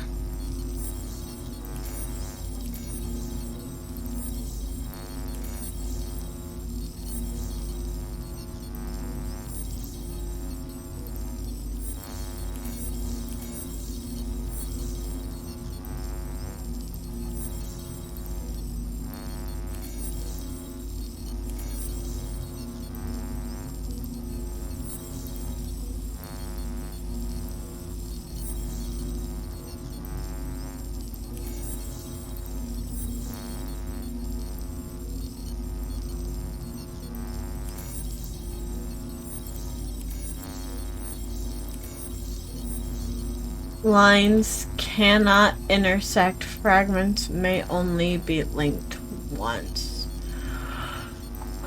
Okay.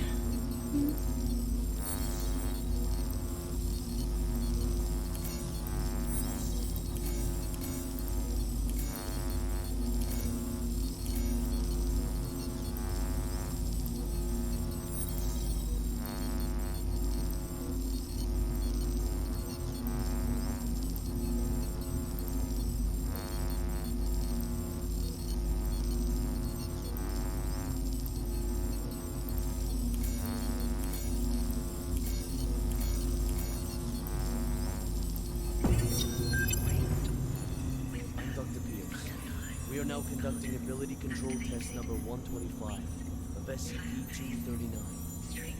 Okay, let us begin.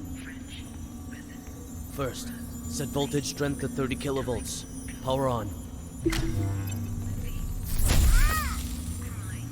SCP-239. Move the target object to the designated location.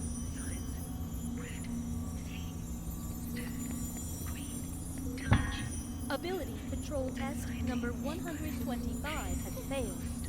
The voltage intensity must be insufficient. I'll need a new test site, along with new equipment that can handle a greater voltage load.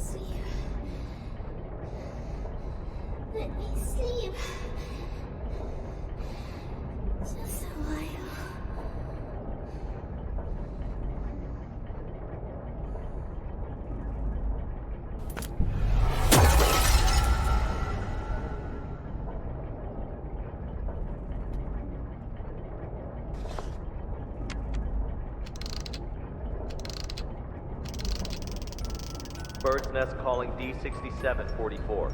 Do you copy? Copy. The energy of SCP-239 is still diffusing outward. What's your situation?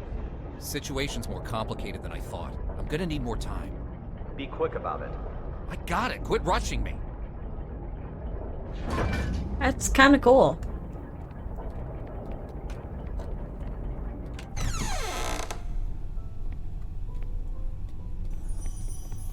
Have you heard? Heard what? O5 is displeased with the slow progress of Dr. Pierce's experiments. They've appointed a new director to take over the project. You sure it's not just a rumor? Today's morning session was chaired by Dr. Pierce. It's true, trust me. If I'm being honest, I don't really like Dr. Pierce. Something about him, just gives me the creeps. He's coming. Stop.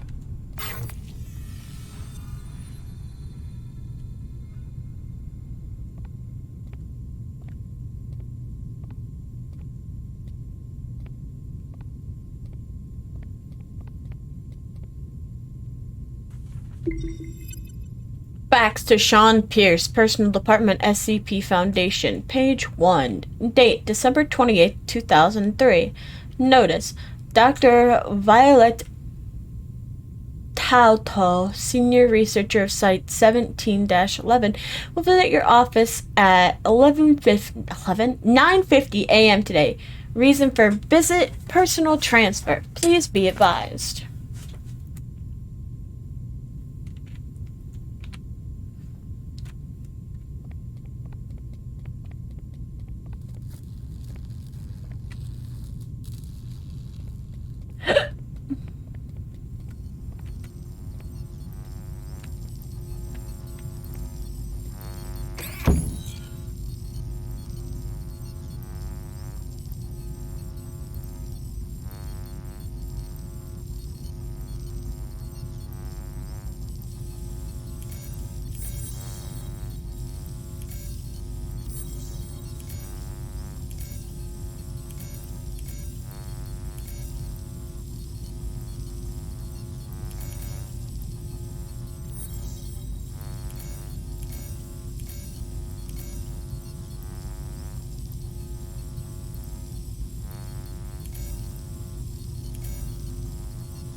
How are the preparations for the experiment coming along? Equipment's been checked. Everything is ready. Good. Anything to be aware of? Sam went to the counseling room after yesterday's experiment. Give him an injection of amnestic agent, and let Arthur take his place.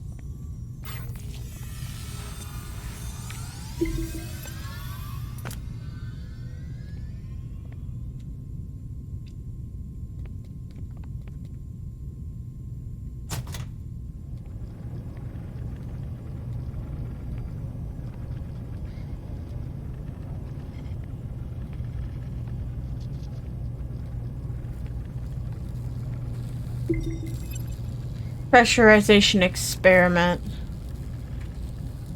Huh.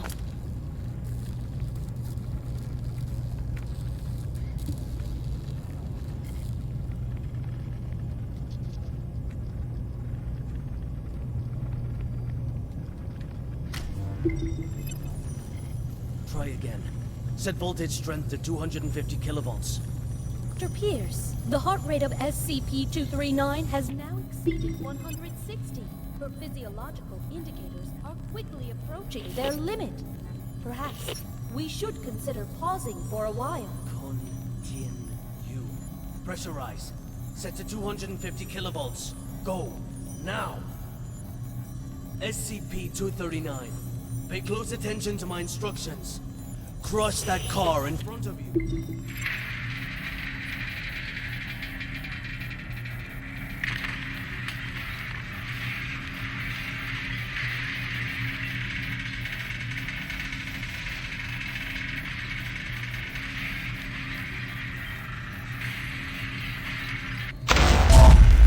What's the meaning of this? Sean Pierce. Violet? Long time, Sean. What's it been? 7 years? I've got no time to play catch-up with you. Not a great first impression you're leaving either. Barging into my lab and interfering with my experiments. According to Foundation security regulations, I could have you detained, you know. Still the same old temper. You haven't changed one bit, Sean. Well, if you want to talk business, then let's talk business. You should have a look at this first. This is... No. This is O5's mandate. Effective immediately. Which plan and all SCP-239 experiments will be led by me. No, that's... No! This is a mistake! It's not possible! Don't take it personal, Sean. The simple fact is that the development of SCP-239 is moving too slow. They want a more ambitious approach. A new process, if you will. Oh, that was the wrong button. A new process? What new process? Just what do you know about process? Please, Violet, enlighten me. Sean, let us end our bickering with this. Victory comes to those who fight, and to those who last.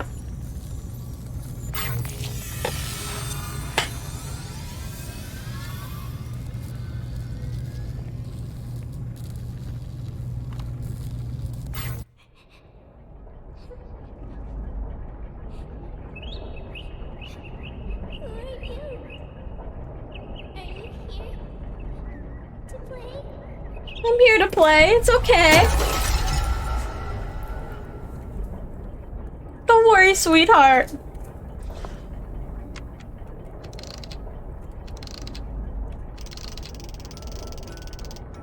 Bird's Nest, do you copy? Copy, loud and clear. Just what exactly is which plan? That's not your concern. Focus on the mission at hand.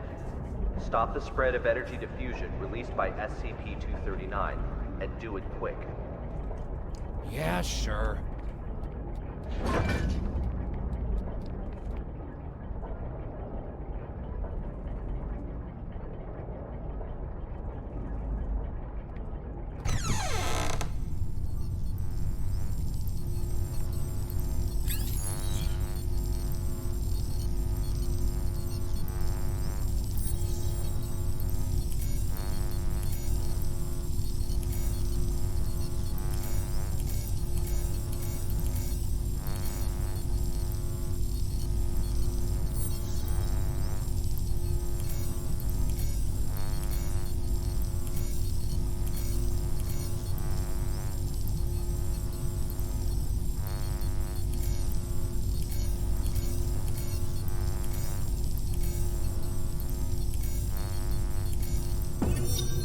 Director Tattoo.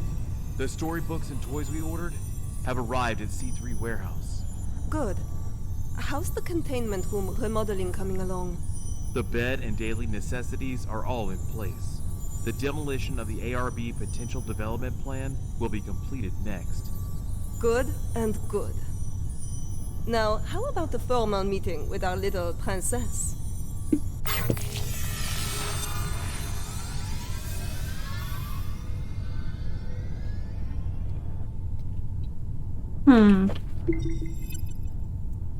Book purchasing list. Free your child's true potential.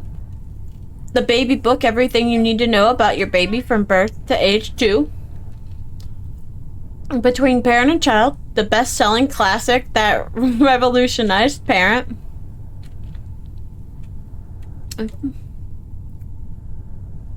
Fig Trees and Calama Inicus. Dear Zoo. Time for Bed, Fred. Those are cute books.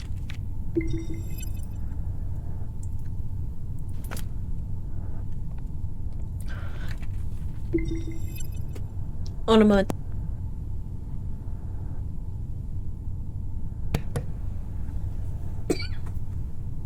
Head pats. And consume fluids. Thank you.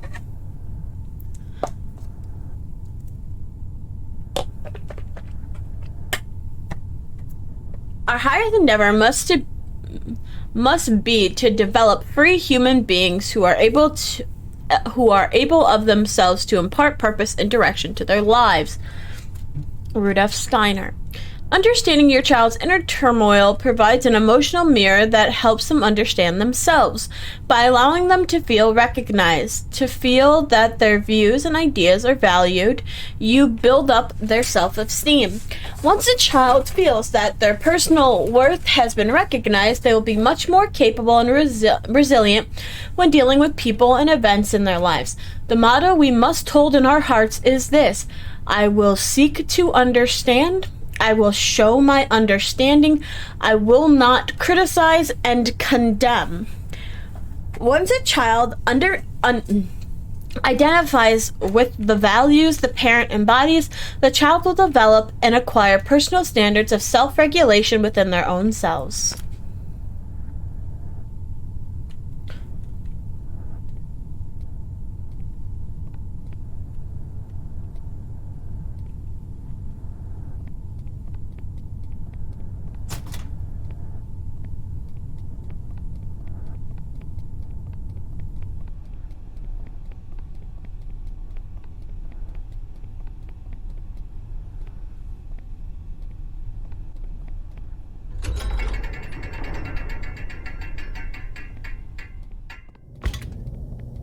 Hello there.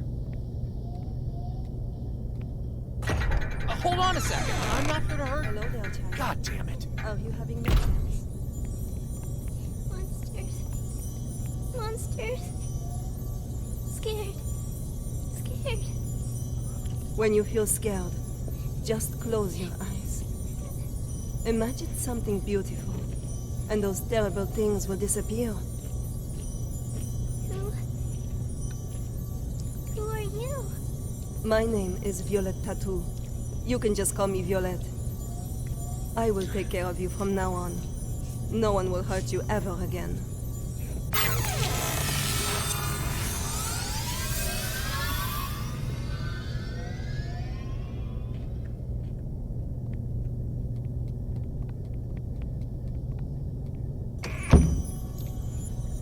All right. That's it for today's bedtime story. Bye. We'll have a little test tomorrow. You need your rest. Afraid. Sleep. Nightmares. SCP-239. Are you afraid of having nightmares again? Yes. Afraid. Just remember what I told you. When you feel scared, just close your eyes. Imagine your little friends in the stories all running out of their books to come play with you. Then you won't be afraid. Get some sleep now. Remember to imagine those beautiful images. Close eyes. Imagine. Imagine. Beautiful images.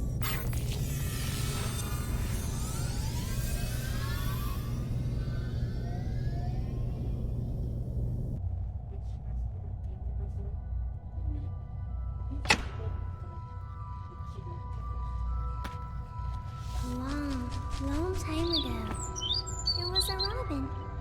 It wanted a home of its own. But what should a home look like? It decided to ask other animals.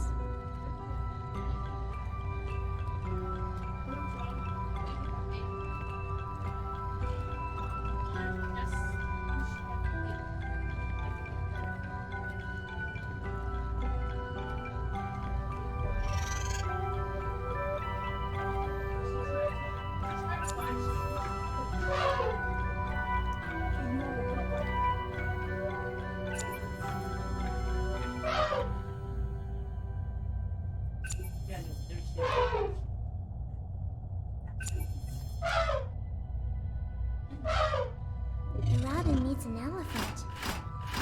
The sister house should have very strong floors.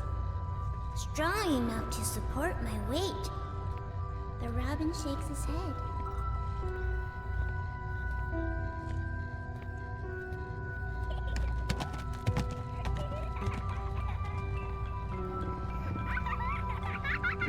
This is so pretty. Stops its hunting. It pulls back and whispers, There should be beautiful spotted curtains to block out the harsh sun. Protect the child. I know. I worry about the end result. So do I. The giraffes speak from way up high. The house should have a high roof, and plates should hang from the ceiling. The robin flaps its wings and flies away. The hippos let out a loud yawn. House should be built in a pool, so we can bathe anytime and sleep anytime. The robin shakes off the water droplets and flies away.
Shakes its head and flies away.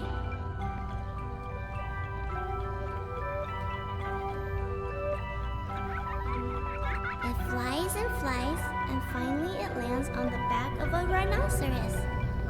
The rhinoceros says, "Everyone travels with all sorts of strange questions inside, but after traveling far and long enough, the answer that everyone finds is that the truth is not far, for it lays within our very hearts.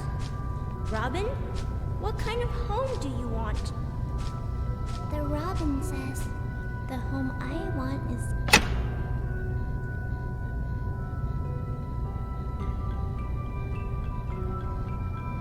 SCP-239, what are you doing? What's going on here? What's happening? SCP-239, we have to work and rest according to plan. But Alex, clear up the mess. At once, Director. SCP-239, this is all for your own good. You must be obedient and complete tomorrow's test. After that, I'll give you a gift. A gift? All right. Back to sleep now, SCP-239.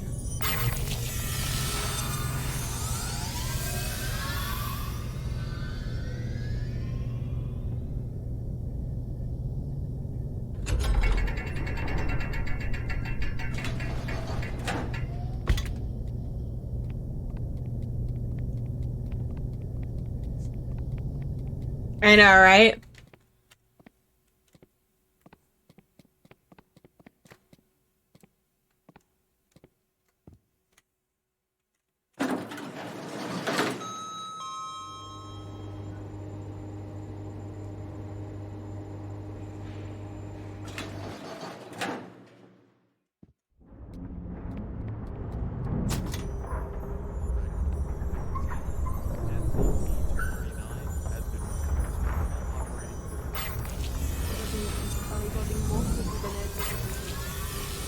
The commissioning of the experimental site must be completed at once.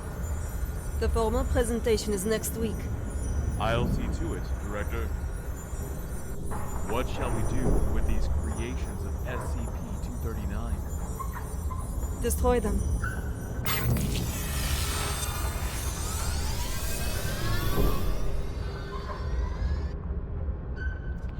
Oh, their little Robin. Aw, my heart. Y'all are a bunch of hoes. A gift for me. Happy.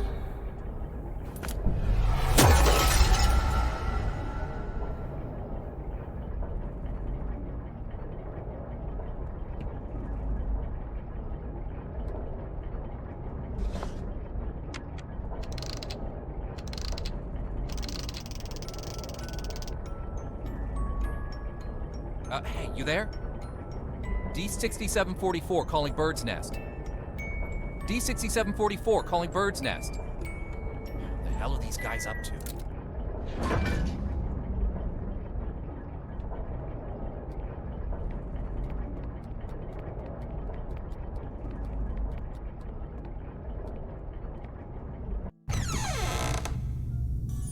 Director Tattoo. The experimental site has been fully prepared. The report may begin at any time. Excellent. If today's experiment goes smoothly, I will have full control over which plan. Go, check again to be sure that everything is in place. There can be no omissions. At once, Director.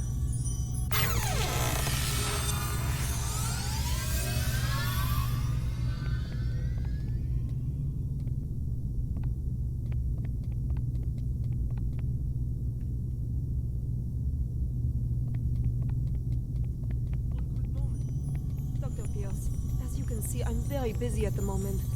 We'll be presenting Witch Plan's progress to the O5 Council shortly. Right, yes, that's just it. Listen, SCP-239's abilities are greater than you could ever imagine. She is infinitely more powerful now than when she was born. Your experimental procedures lack the proper controls. Any mistake, no matter how minuscule, could have irreversible consequences. Dr. Pierce, let us not forget that it was your previous missteps that caused us to miss the ideal incubation period for SCP-239. If we don't cultivate her using my method, the window of opportunity will be closed for good. But listen, if you go about it using your method, you will repeat the accident that happened 7 years ago. You do remember, don't you? Heisenberg, Freeman, Claire? Enough, Sean.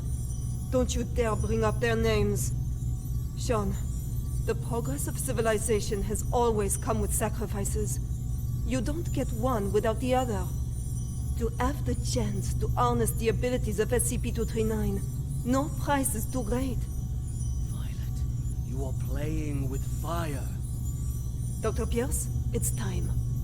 I suggest you go to the first floor to get front row seats to civilization's next leap of progress. Violet! Listen to me! Violet!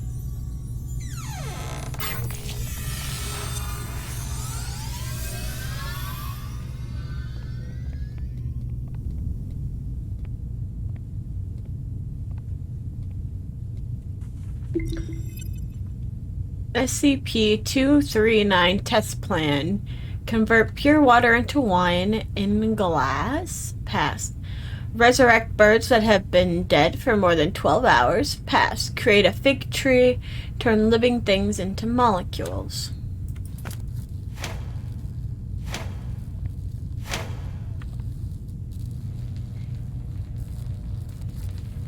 I am Violette Tattoo, and this is the meter test part 1.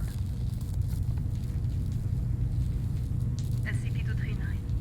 Do you remember our friend here? The little robin with the pretty feathers? Can you make it come out and play with us? Okay.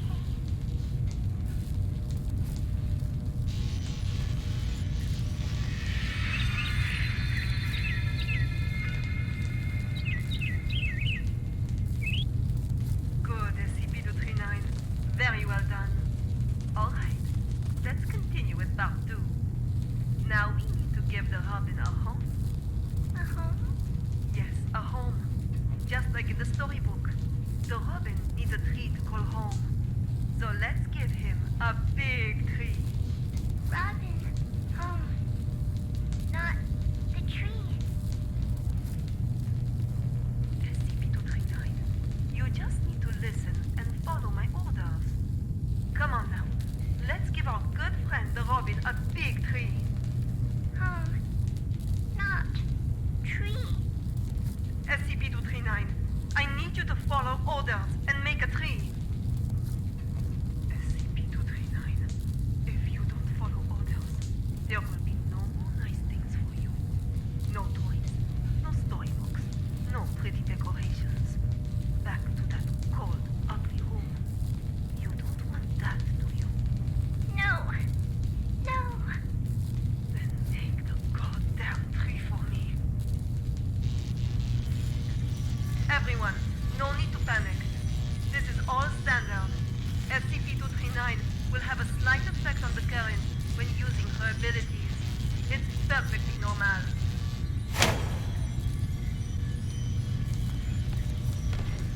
Very well done, SCP-239. Good. Perfect. As you can well see, under my guidance, SCP-239's abilities grow more and more powerful each day. Over time, we will expand the experimental content, and we will see even more advancements. SCP-239, you can stop now. That's enough.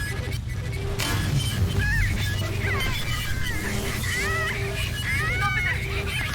That's an order. Stop now.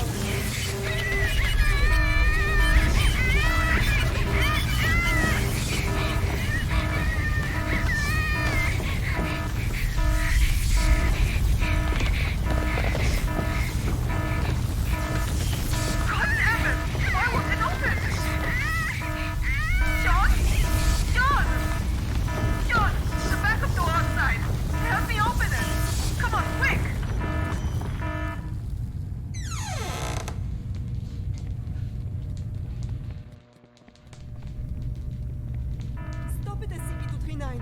That's an order. Stop now. God have mercy. God damn it!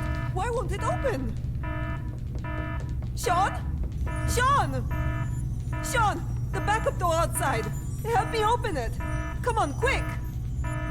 Violet, I told you you were playing with fire. Cut the bullshit and let me out. She's lost her mind. What are you doing? Open it! Open the damn thing! No. No, Violet. I can't. What? What do you mean? SCP-239 is out of control. Why would I open the gate? What the fuck are you saying? Open it! You're right, Violet. Victory comes to those who fight, and to those who last. Talking crazy, Sean. This is not that. Open the fucking thing! An accident of this magnitude! It's just what I need to prove myself. Sean! Sean, don't think like that! We can work together! We'll do it your way! Your rules, your method! Whatever you want! Or we'll do... I know! I'll quit! I'll resign! Which plan is all yours? I will use these learnings to improve the plan and equipment. I've never been so certain of success. No, Sean. Let's not think like that. Let's talk things through. You have proven invaluable, Violet. You will not die in vain. No, Sean, no. No, no, no, you fuck. You fucking Sean. I quit. Sean, you should... Ah!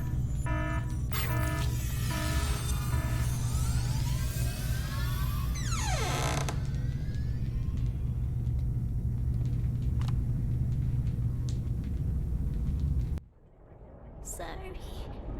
I'm sorry. This poor girl!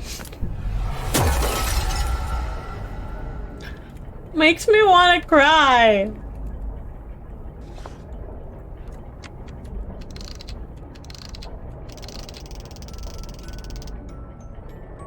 D6744. The energy output is getting out of hand. How much longer? So this is the witch plan, huh? Are we anything more than tools to you? It's not about that. This is about saving the world. Either you fix this, or we're all screwed. That's what I'm doing. Then move your ass and do it already. Yeah, suck my nuts. Quitting the Foundation was the best damn decision of my life. Yeah, suck my nuts. God, I fucking love him.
Oh, I see. Let's link these first.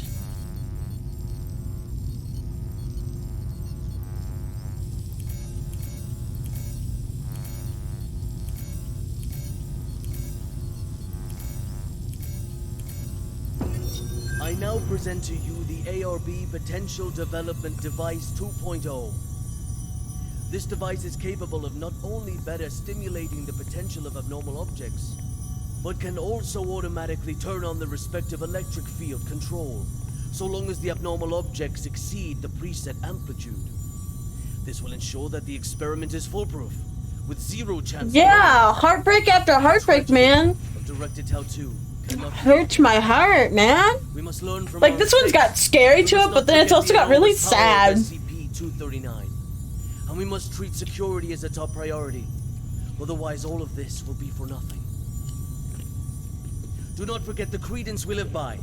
Secure, contain, protect. This we must uphold at every turn.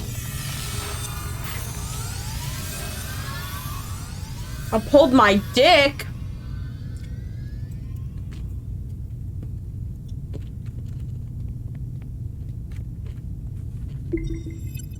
O5 Council, SCP Foundation. January 17th, 2005. After deliberation, the O5 Council has decided to reinstate Dr. Sean Pierce as the principal investigator and development leader with B3 authority for the SCP-239 project. The ARB plan has been approved and authorized by the Council, and relevant work shall be carried out according to the set schedule authorized. Authorization is effective immediately.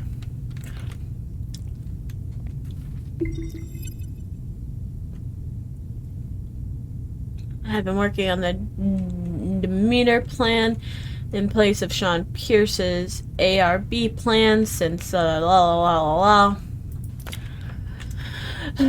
She was just a little girl. She didn't... Fuck it. I hate... Registration of vote to relaunch ARB potential development plan. Agree, disagree, abstain.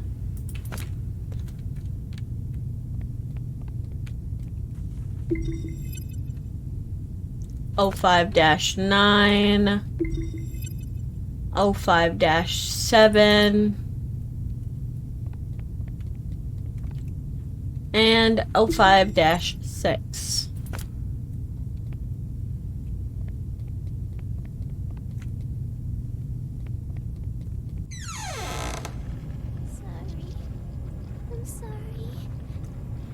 Hi, hello. It's okay. I just want to talk. No. Stay away. What happened? It's not your fault. Away! Oh, shit. You will all die. Die. You will all die.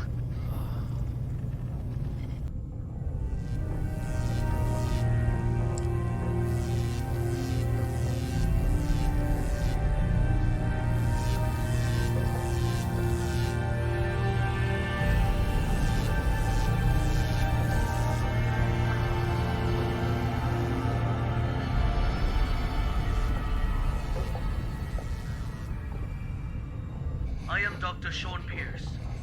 December 25th, 2005. 16:30 hours. This is the first experiment of ARB Plan 2.0. SCP-239. We will repeat the previous tests first. Experiment 1. Strength test. Pass rate of 95%. Voltage strength 600 kilovolts. Power on. SCP-239. Crush the car in front of you.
gas. Good. We'll now begin the new test. Experiment 3. Creation test. Pass rate indeterminate. Voltage strength 800 kilovolts. Power on. SCP-239. Reassemble this junk into a truck. A real, operational truck. Not some fancy replica.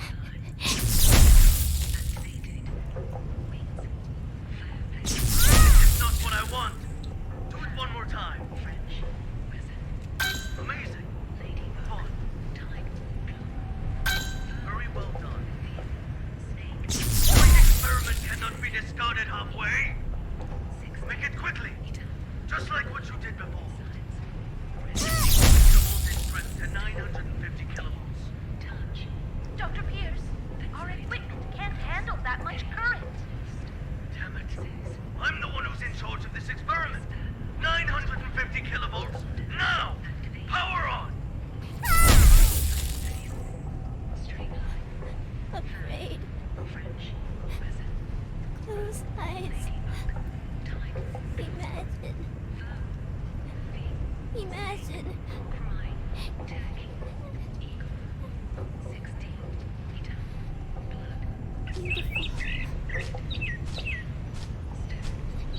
Beautiful. Images.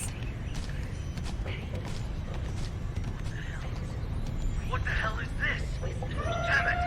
Stop trying to play violent tricks on me! I know how to deal with your useless imagination. Increase the voltage strength to 1,000 kilovolts. Dr. Pierce, the current has breached the security threshold. If left to overload, the device could explode at any moment. Get the hell out of here! Come on. This is for victory! Do not fail me!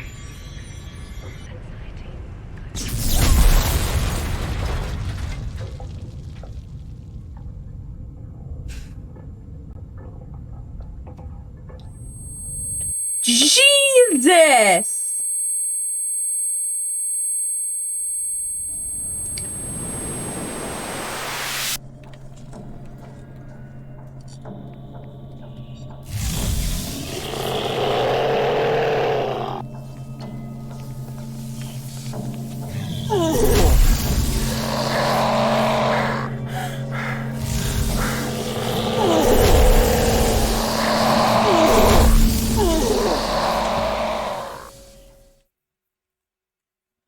I have no fucking clue what I'm supposed to do here.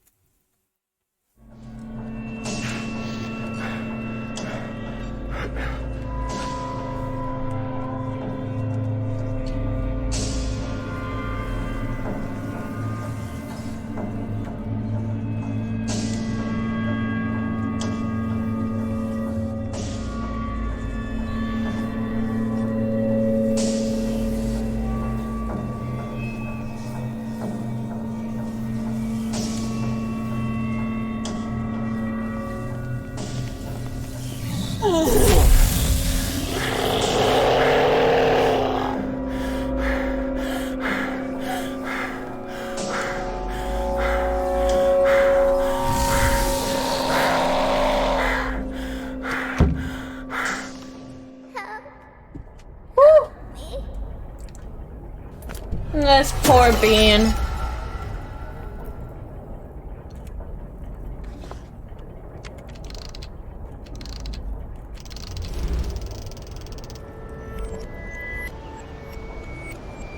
D6744. Nicely done. Hold on. The outflow of energy of SCP-239 has subsided and is now beginning to dissipate. We have regained control. Just hold on. Again, a job well done. The synapse is now ready to be disconnected. Can you just hold the fuck on and listen for a damn change? What's the matter? The problem hasn't yet been solved. She's still lost deep in her mental anguish. That's not our concern. The crisis has been averted. Innumerable lives have been saved. Your mission is complete. My mission's not complete until she is stable. Compassion in times of desperation leads only to the destruction of yourself. 3 minutes. You owe me that much. For all this, you owe me. can enter her subconscious and fix this. 3 minutes. Very well. I'll disconnect the synapse in 3 minutes. If you're not back, then so be it. I will show no compassion.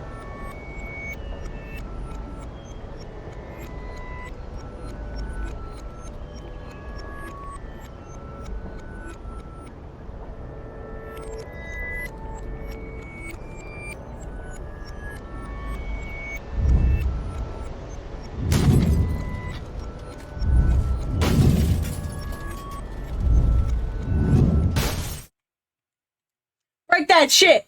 Break that shit!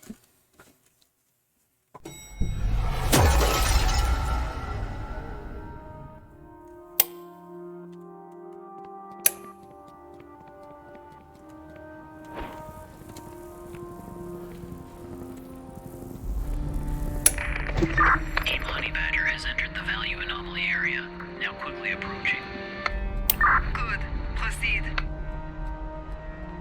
The amniotic fluid has broken. Send to delivery room 2.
Medical payment method, self-paying, name redacted, gender female, age 29, Utah, blood type O, American, 273 days. Oh, wrong buttons.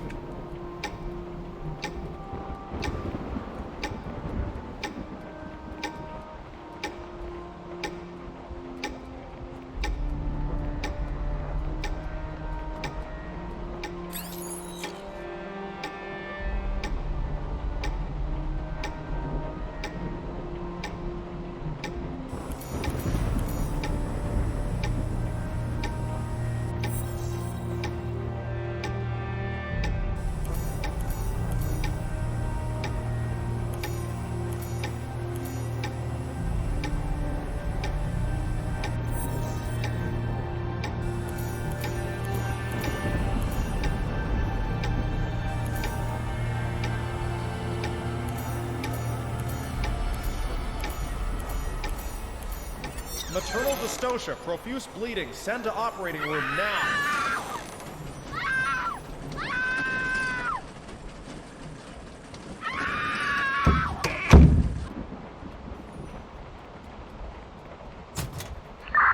Value fluctuation increasing.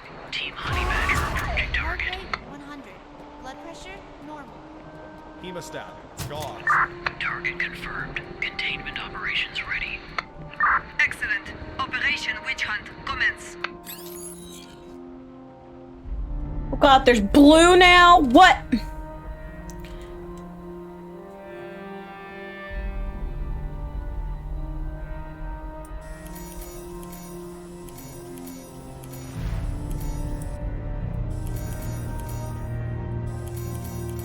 Congratulations, the lovely princess with beautiful blue eyes. Thought of a good name for her? She is my little angel.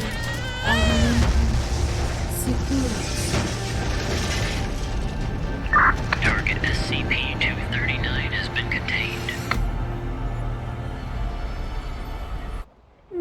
SCP-239! This poor being. SCP-239! SCP-239! SCP-239! SCP-239! That's an order! SCP-239! That's an order! SCP-239! Do as I say! SCP-239! Do as I say! Come on! Do it! Come on! Do it! SCP-239! SCP-239! SCP-239! Don't blame yourself. None of this is your fault. Maybe you weren't meant for this world. Close eyes. Imagine. My heart. Beautiful images. It's gonna break my heart. It's gonna break it. The robin says. That's a plush shark. The home I want. My home is squishy all over, with shiny warm lights and no more cold steel. Filled all the way with beautiful star stickers. And colorful lights everywhere, everywhere. Everywhere I go, they twinkle, twinkle like little eyes. So many good books, with the cutest animals inside. They only say nice things to me. They always want to chat with me. So many beautiful decorations. A soft bed and mountains of toys. I can play all day, anywhere I want. I'll have my favorite toy, a beautiful carousel. I'll ride and ride, and it will take me anywhere. There, I will not be yelled at. I will not be punished. I can sing as much as I like. I hope so much to live here forever. My home. Seguros' home.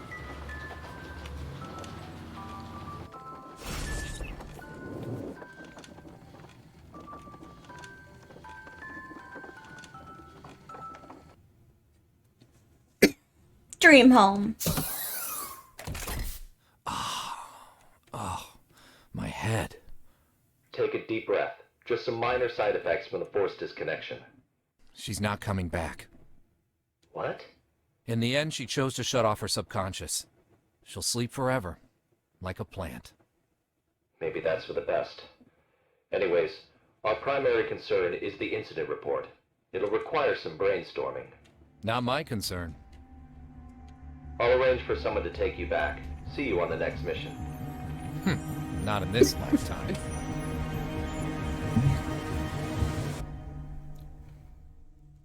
She's not gone.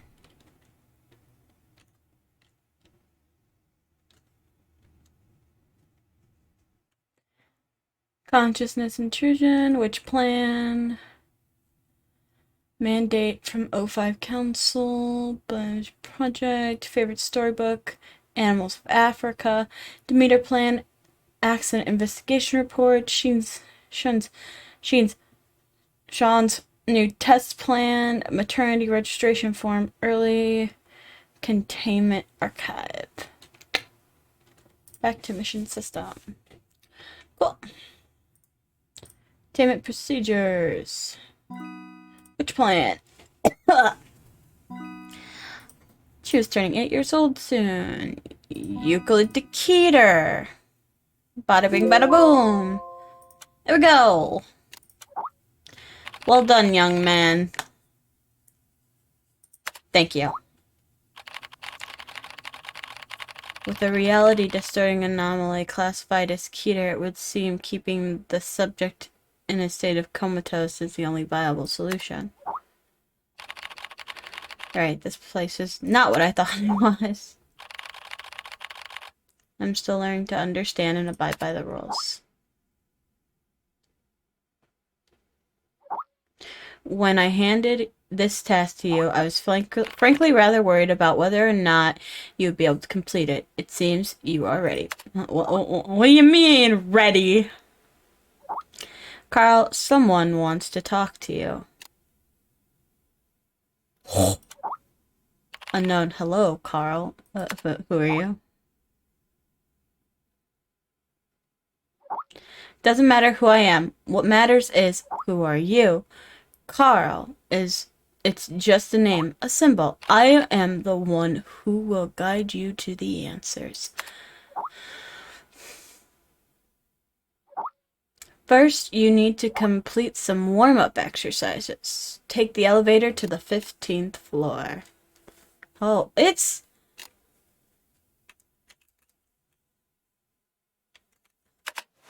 Gods.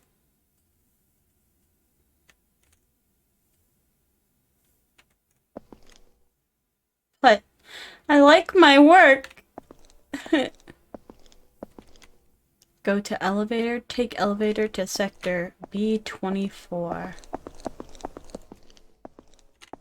That's the bathroom.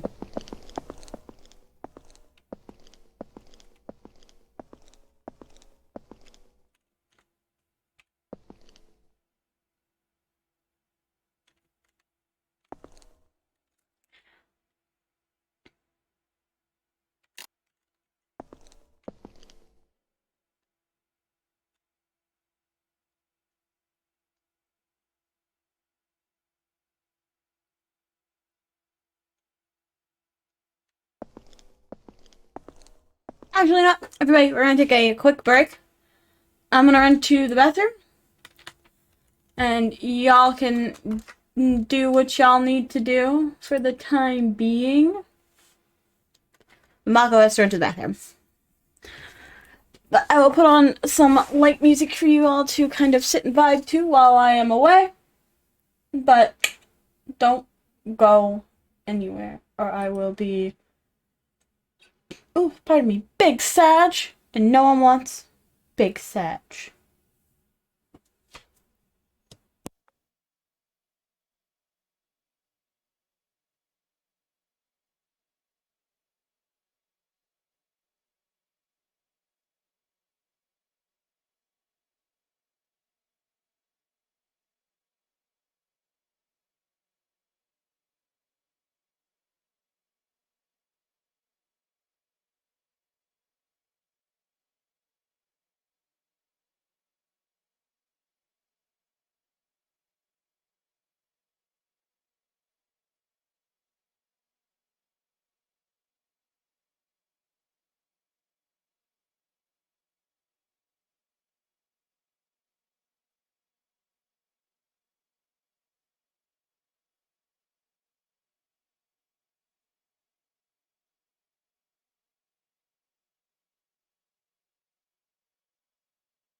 Welcome back.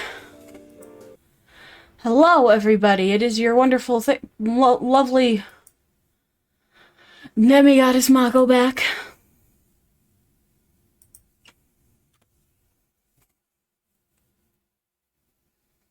And let's get back to the action.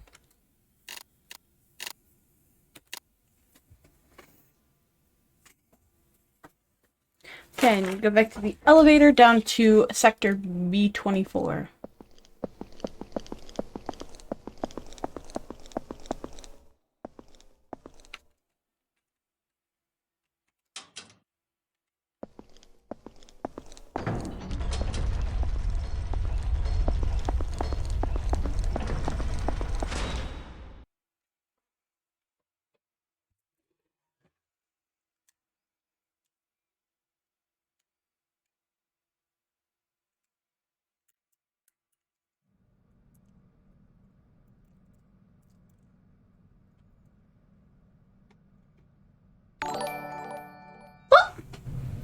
Hello, Hello, hi, All Might. Welcome to the Shark Den. I'm Mako Fish, your wonderful sharky demigoddess in this lovely part of our ocean.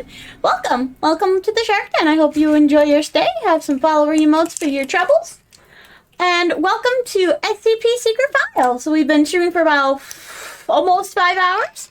We're going for a little bit longer, and I'm very excited to see where this game is gonna go.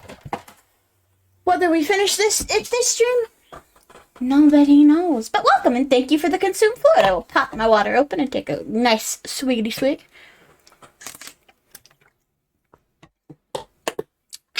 Thank you. Alright. Enter room and wait for a work notification.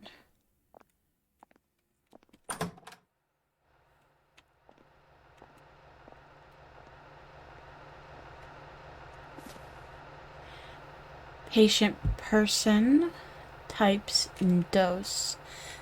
Kate Lawrence, Sophie Marr, Sebastian Shaw, Alpha, Beta, Omega. 10 milliliters, 10 milliliters, 5 milliliters. Don't bake bread in the lounge. Don't bake bread in the lounge. Don't you feel nauseous yet? 0426. Multigrain toast. Healthy eating, live well.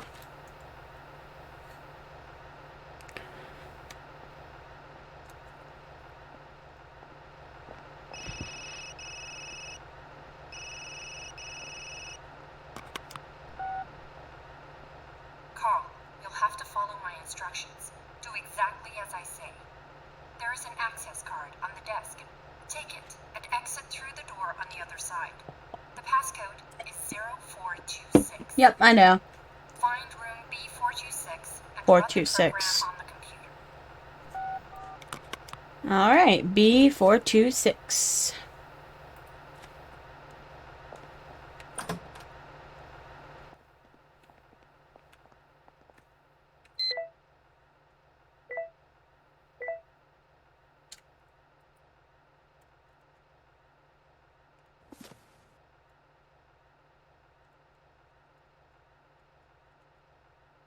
Oh, 426. Oh, mother. 0426.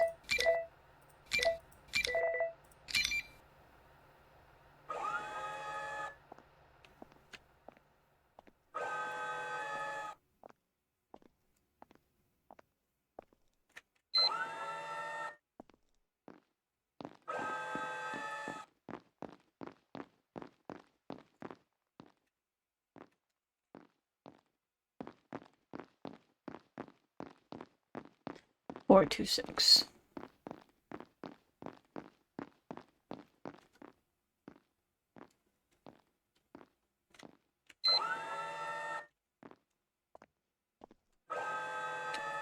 Oh, I don't like this.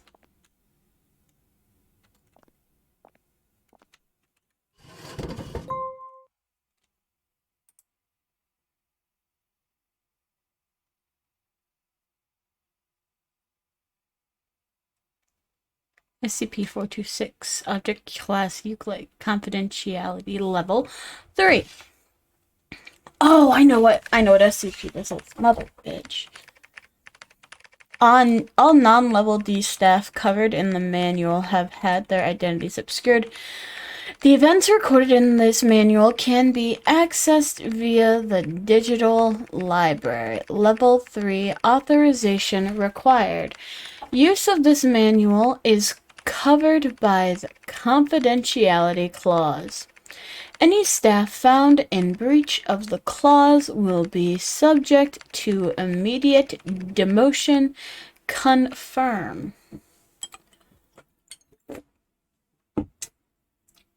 Hello, I am SCP-426. I must be introduced this way in order to prevent ambiguity.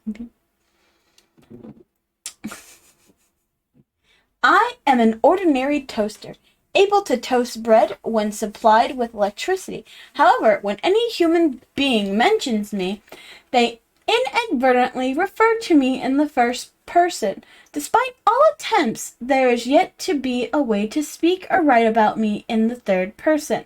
When my continuous presence for over 2 months, individuals begin to identify themselves as a toaster. I see you have some SCP knowledge. I like you. I like you already. Safety instructions. I love this. I love the style change. It's beautiful. It's so cute.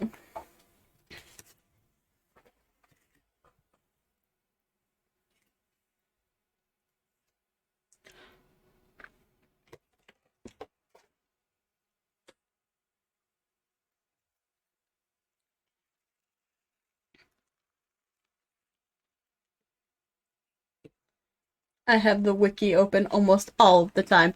Understandable. I have the wiki downloaded on my phone, so.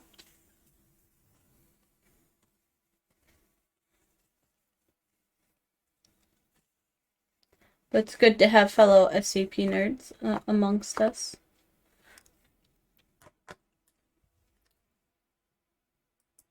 Oh no. Game, are you okay? Oh, there we are.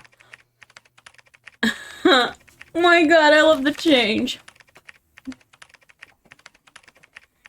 Okay. Test report 1. Test subject D-081 named Jason Grias is an 28-year-old black male in good health with no history of mental illness. He was sentenced to life imprisonment for murder, nicknamed Chimney. His psychological condition was normal before he entered Site Blank, or redacted. However, he developed negative and pessimistic tendencies while in prison, along with severe symptoms of nicotine addiction. Physical examination records showed that D-081 did not acquire any physical disabilities. Jaded, skeptical, and exhausted. Life and living are tough. When being awake and sleep are no longer regular, only the number of cigarettes left can give me a general sense of time. Only smoking can get me out of bed. What? What the fuck? If you weren't here before, this is a complete style change. They didn't even provide a mirror, but I don't need to see my face.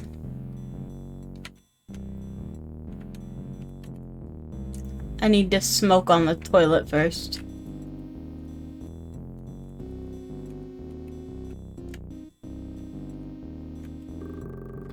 One small single bed, but cozier than the one in jail.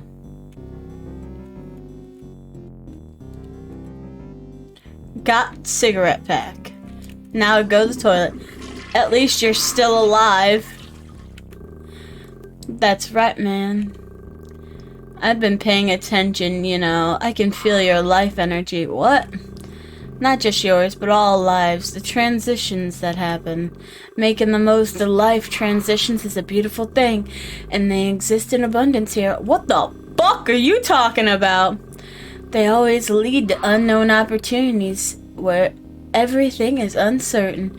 I can see the man-made chaos distorted by another force that can't be called life.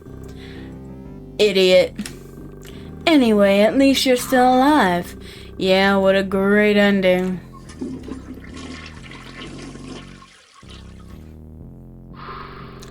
D081, time for your task.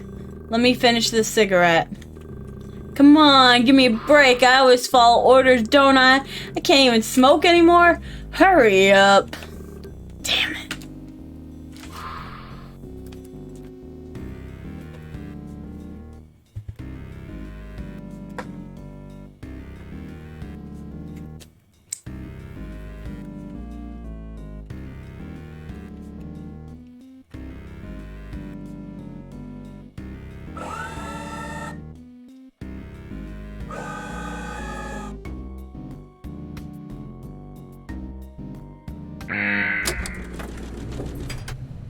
We went from like high-end graphics to Minecraft. This literally... Get ready. Get it. Security check. What can you detect in this thing anyway? No weapons, no metal, no smoking in the observation room. No smoking! You have something against me, huh?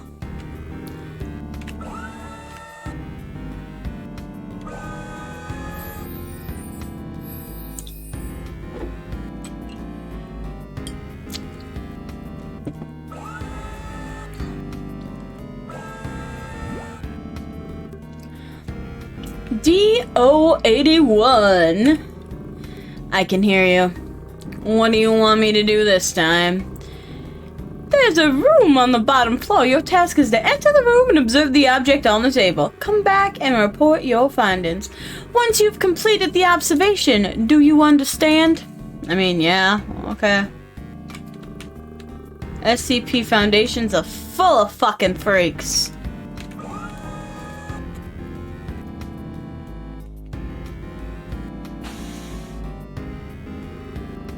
Jesus, I'll never get used to this. They can't make this something less gross?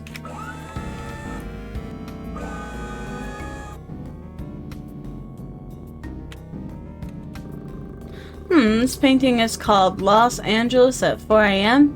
Interesting.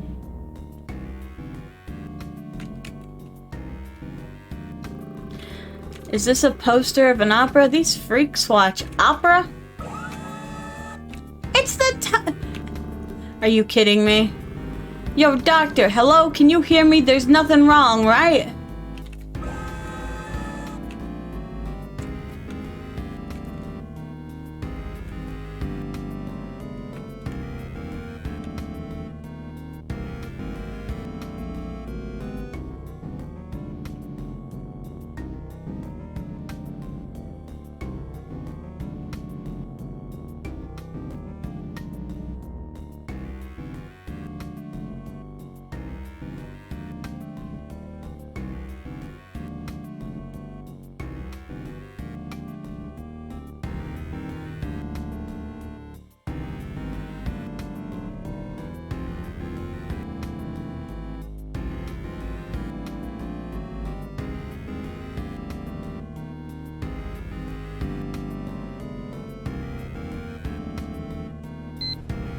Oh. Looks like what I need to observe is in here. What the hell is this? I'll have a cigarette first. Where are my cigarettes? Ah, they'll never guess where I hid my cigarettes. Damn, that's good. Turn to lab and report it to the doctor. Bum bum bum ba da bum bum bum ba da. You can start reporting. Well, on the table, I'm a toaster. I'm about 7 inches wide and 6 inches tall, and I'm made of stainless steel. Anything else? What else? I'm not sure what else you want me to say. Anything else? I'm not sure what else you want me to say. I'm a toaster. Put bread in my slot and I'll make a perfect fucking piece of toast. Good. You can go back to your room now. Good? What did what did I just say?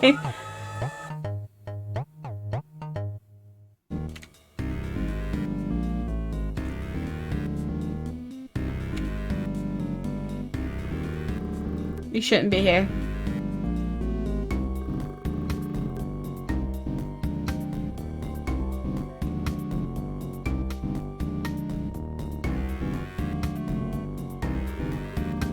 Oh, Chimney, there's something different. Some wonderful smell on you. I sense it now. You're going to experience a new life, a different kind of existence. Shit, that sounds fucked up, man. Open door at the bottom. Thank you. You've changed. You're no longer bound by limitations. And there's no beginning and no end, only chaos. Can you shut up? Is this the end of a life? I don't know. Maybe you're evolving. Why am I even trying to understand what you're saying? You're feeling different now, right? I do feel strange. I think I'm just tired. Life needs motivation. Maybe you just need a cigarette. A cigarette? No. I don't need a cigarette. I need to charge up. Because I'm a toaster. I need to be plugged into it to start working. Wow! I am a toaster. It feels so good. What was I doing? I need to charge. Yes, I gotta charge myself up. What the fuck is this? Damn, there's no plug. They gave me all these cigarettes, but no plug? Maybe I can make one myself. Got wire. Got an iron pipe? I need to figure out how to make a plug.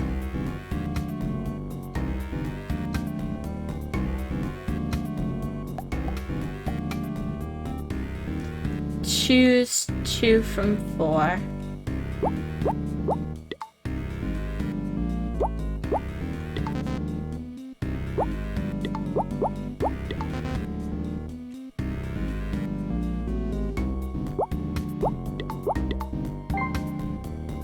Boom, a plug. Good. This is it. I can't wait to charge up.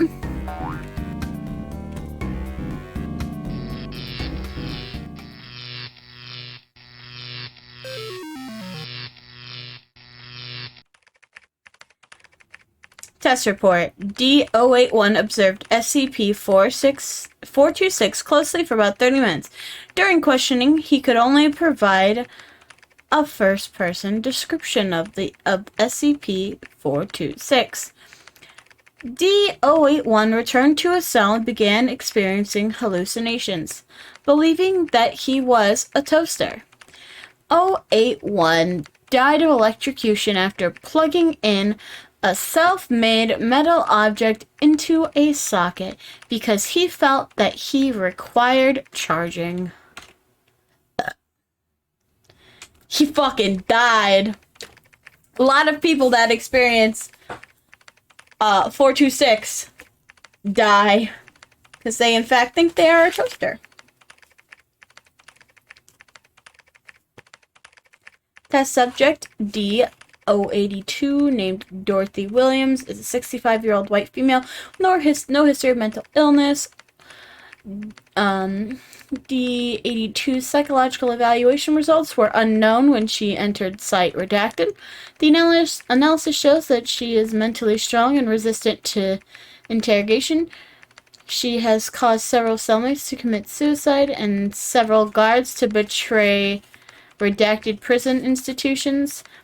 D-82 was diagnosed with lymphoma cancer before she was recruited by the Foundation.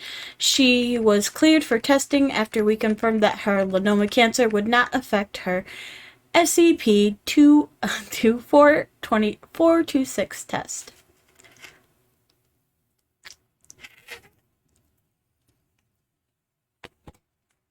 Okay, let's see what happens in this one. Miss Wilson? Miss Wilson? What happened, dear? I fell asleep. Hold on, I have to adjust the sound because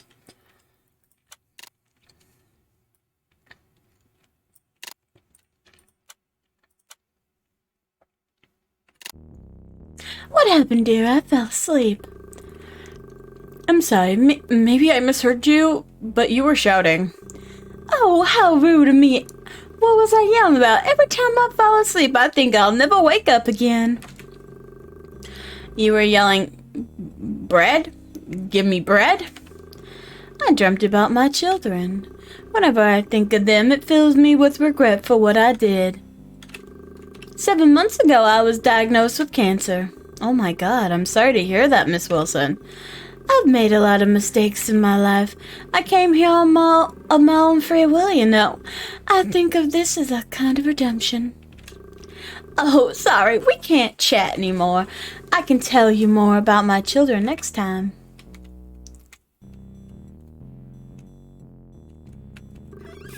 People should take care of how they look even when they're old. I wish everyone thinks like this. D82, time for your task. Hello, young man. You don't look very happy today. What happened? I'm not going back to that empty room for another day, am I? I know I shouldn't complain, but it's awfully boring. Don't mind me nagging. You know I don't have much time left. Bam, bam, bam.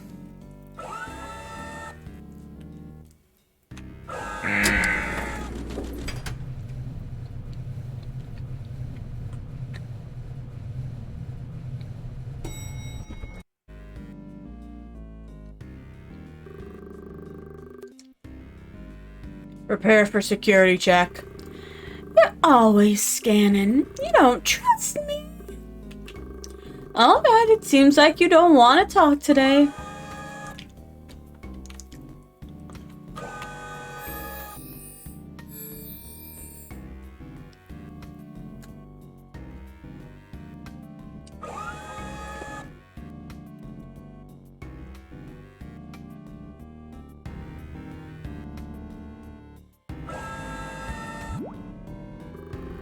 Good morning, Dr. H.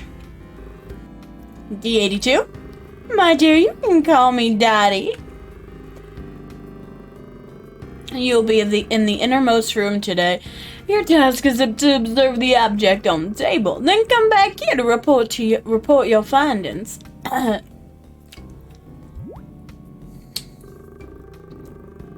He really should be more clear about these tasks. But this one sounds simple enough. Just as well, I might not be able to stand for too long.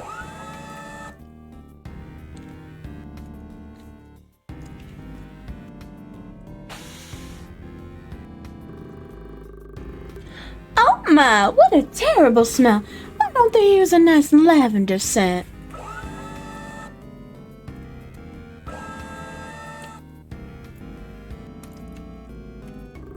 Los Angeles at 4 a.m.? Why does this painting remind me of basketball? This show looks interesting. I probably won't get a chance to see it though. I'd better hurry along. I don't want to be rushed. This looks familiar. I'm sure the empty room I was in before is just next door. I remember I need to observe. Yes, just observe. Oh, is that my tinnitus flaring up? Or did I just hear something wonderful? Bum bum bum ba-dum.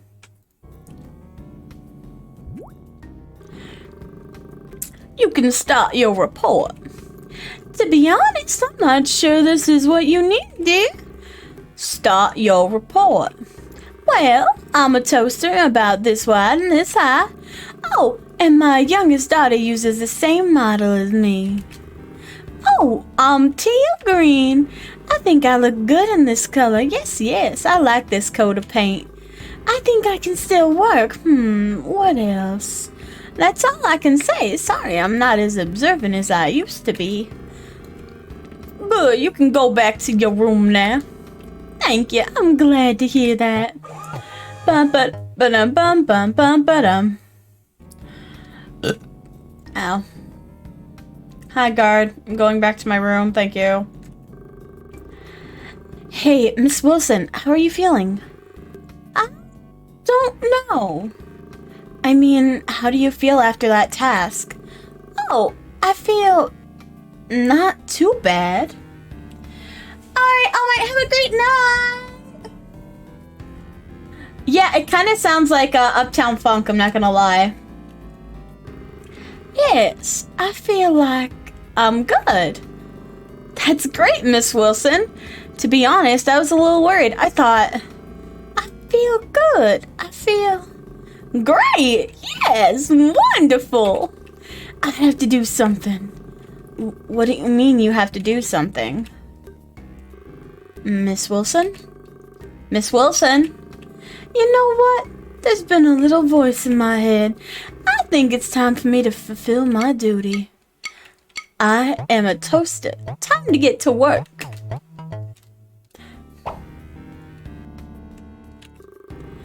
There's not enough bread to toast.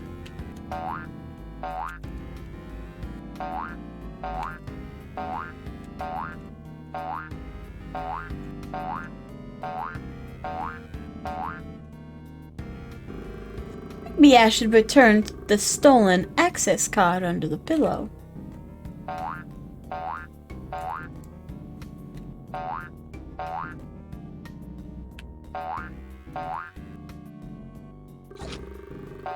Work, bread.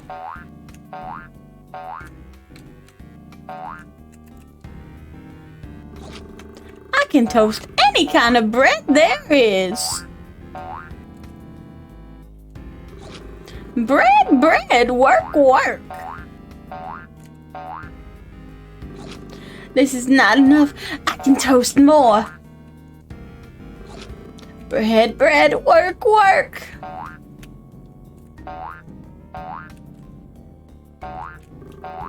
This is not enough. I can toast more. No problem for me. I'm the best model ever made.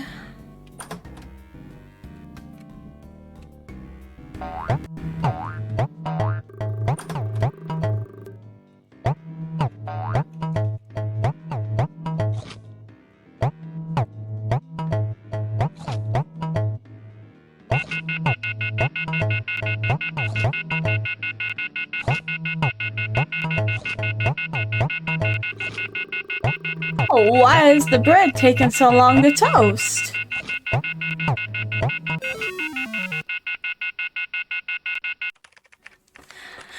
I died from bread overdose.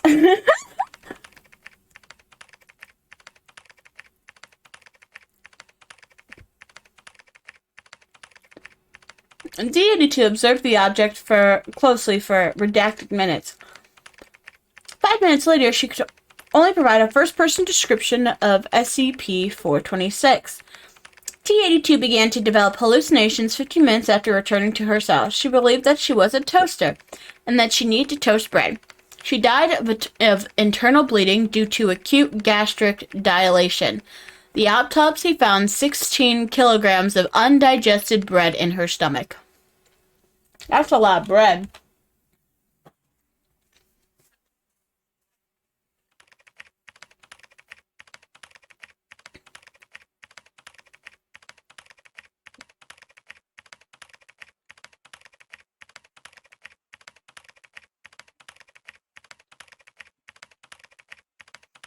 Test subject D83, named Adam Moria, is a 38-year-old white male with no history of mental illness. He was sentenced to life imprisonment for murder. His psychological evaluation results showed that he had irritable, violent, and manic tendencies before entering site. Redacted. Remarks. D83 yelled, "I am a toaster. My insides need to be cleaned," after coming into contact with SCP-426 redacted times. He then swallowed 550 milliliters of dishwashing liquid and fell into a coma. It's uncertain at this time whether the effects of SCP-426 are still active. Observation is still underway. Damn it. Fuck all of you.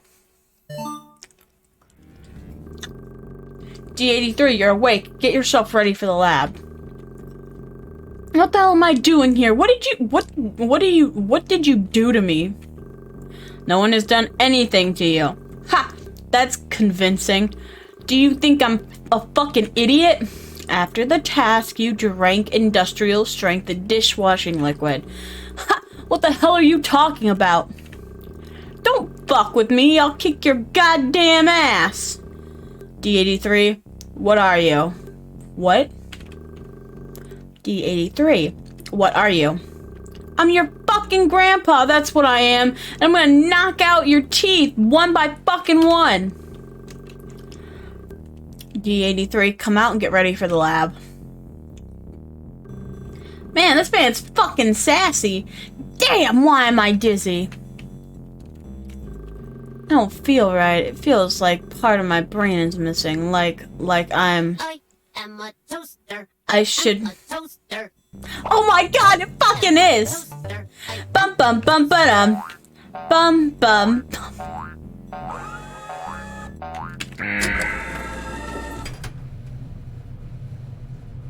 Have to admit, that's a lot of bread. That it was a lot of bread lying around.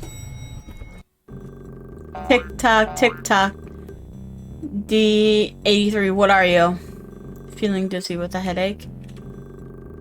I'm a good toaster.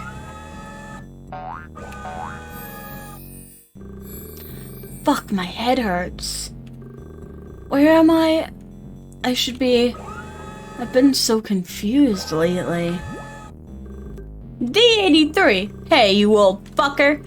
Do you remember what you did after your last task? D83, are you willing to re-observe the test object? Listen here, I ain't gonna do shit no more! Just kill me now, you bastards! Fuck, my head is gonna explode. Shit! Guard, send D83 back to his room for observation. Yes, doctor. Damn it, I've had enough, you old fucker! No, I wanna go. Shit, what's wrong with me? I shouldn't be like this. I should be... I'm a toaster. I am a toaster. I should be a toaster. D83, do you have anything to report? Come on, man, I'm broken. Broken? The doctor wants to know how you're feeling. I'm definitely broken. I don't think I can toast any more bread. Bread? Do you have a screwdriver? There's something seriously wrong with me. Do you need to go to the clinic? Open the door. I need to be fixed. Oh my god, bread! I'll try to toast this bread. That way, I'll know if I'm really broken. Damn it. Ah, there's something wrong with me. This is bad. Oh no. D83, stop everything right now.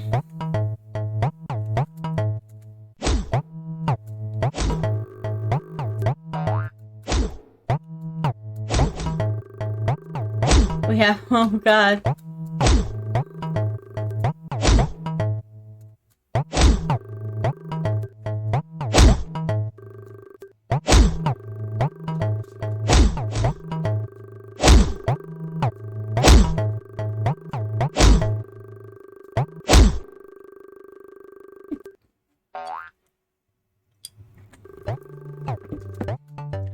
D83, stop everything now. We can kill you now. I'm broken. What are you?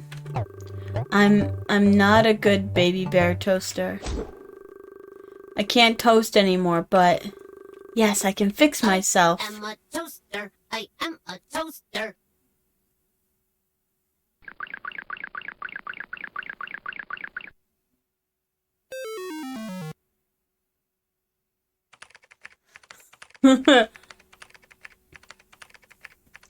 After the previous observation experiment was interrupted, D83 claimed that he was a baby bear toaster and suffered from internal damage. He requested repairs. On the way to the clinic, D83 behaved aggressively and attacked the guard with a lethal weapon. He cut open his abdomen and claimed there were breadcrumbs jammed inside.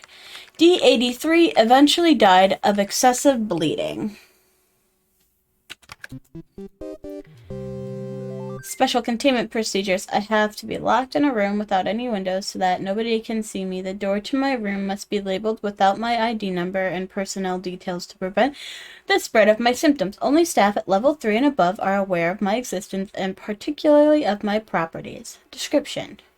Hello, I am SCP-246. I must be introduced this way in order to prevent ambiguity. I am an ordinary toaster, able to toast bread when supplied with electricity. However, when any human being mentions me, they inadvertently refer to me in the first person. Despite all attempts, there is yet to be a way to speak or write about me in the third person. I heard that this game is going to add more stories to it, but I'm not sure which ones. Yes, there's actually, I think there's a DLC right now in the works to be added in, and I know one of the SCPs they're going to be doing is 049, which I'm really excited about. I fucking love 049 too. But literally they want to do this game as episodic, kind of. And with how many SCPs are out there, like, this game can have so much content added onto it to everybody. Everybody is going to love it, because, like, oh, it's great.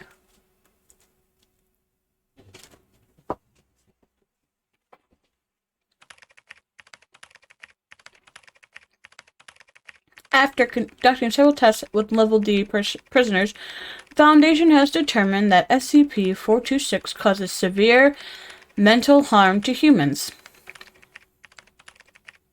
It has henceforth been defined as an info hazard. Thank you for reading the SCP-426 Safety Manual. Secure, contain, protect.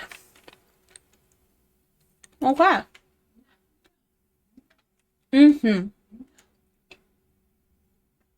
Yeah.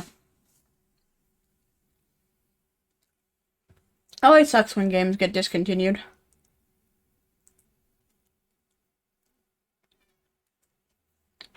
I was really excited this one came out. I've been waiting so long. I'm like, come on, give it to me. Achievement unlocked. I need repairing.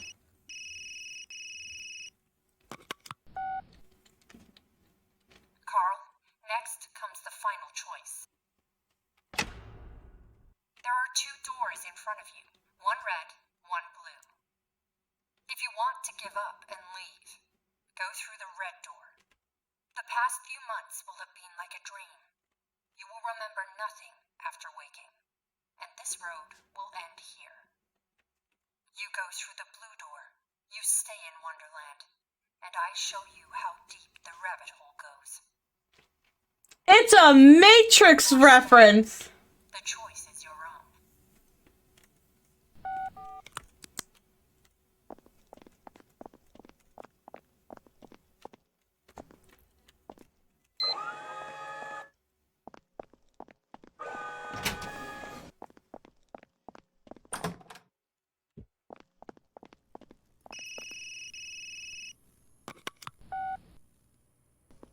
Good job, Carl. I'm glad you made it through. Have you ever felt like there were memories in your head of things you never experienced? Whispers of people you never met? These were not hallucinations. They're your actual memories. Carl, you are not a rookie at all. You are a member of Mega 5. You always have been. My name is Marion Wheeler, Captain of Mega 5. Welcome back, Gardner Carl. Now, we need to talk about 55.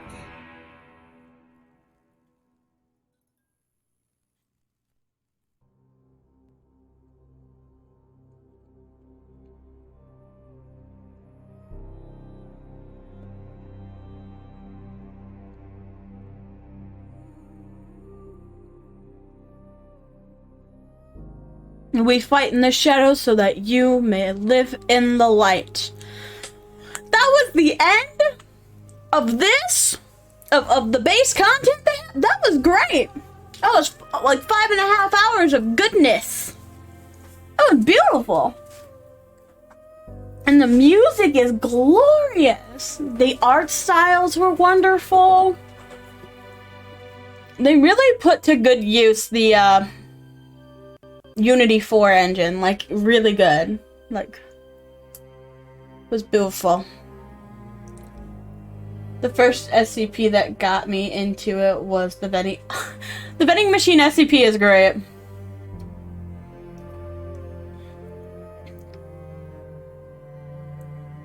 Mine was 087B. That's what introduced me to SCP in general, and then I got introduced to Containment Breach, so I got introduced to a bunch of things. And I just started reading, and I just fell in love with it. It's really good. There's so much potential there for so many things. Like, so many things. And with the 049 DLC I know they're going to be putting out, I'm excited because this game has so much, and I mean so much potential. And look, they even credit where they got the stories from and who wrote them and all that, and that's so cool. This is such a good game. And I'm very excited because they want to try and get all of them. And I'm like, yes, this is like an endless stream of content. And I hope they put out more. Like, there are so many ones I kind of want to see. Like, the different propositions for,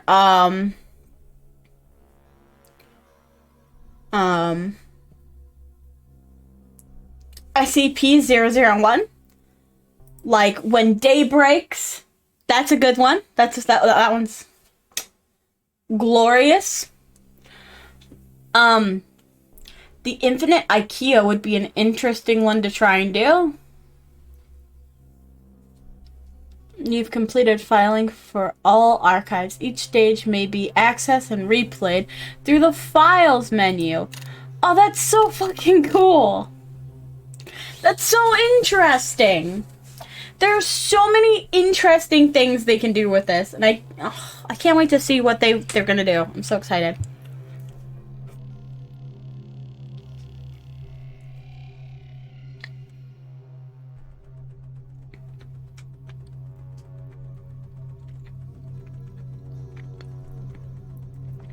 That's what I was gonna say, Purple.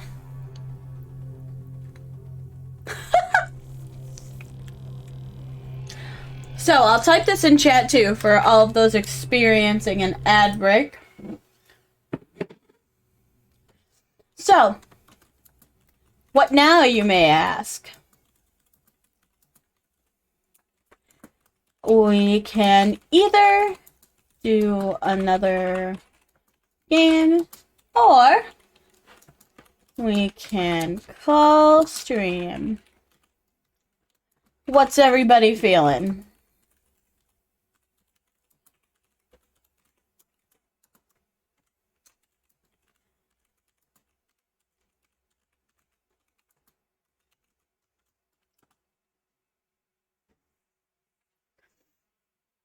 So yes,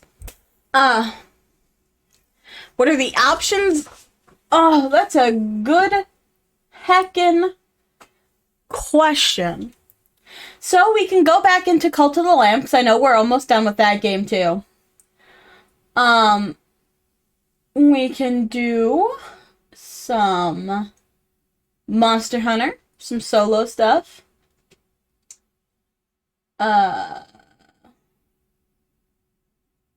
Or if anyone in chat wants to play some video game, let me know. Some chill game. What chill games do I have? I have Slime Rancher. But what's chill, man? I don't chill. Psh.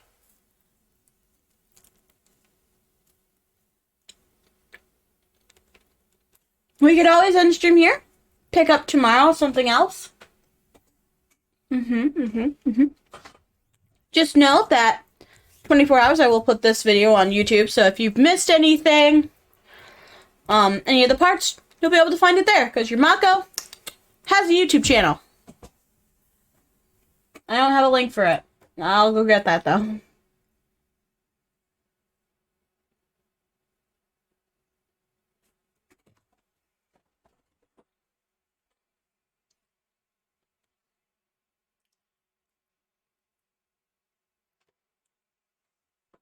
Marco's feeling pretty good, pretty good.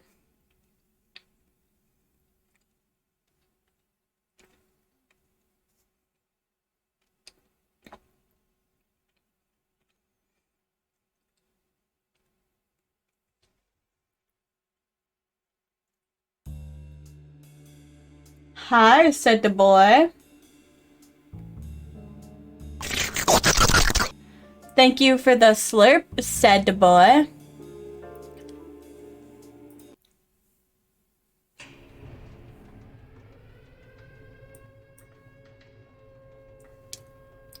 Can I help you with anything, said the boy? Oh yeah, I was gonna grab that link for the YouTube channel for y'all. I'm done.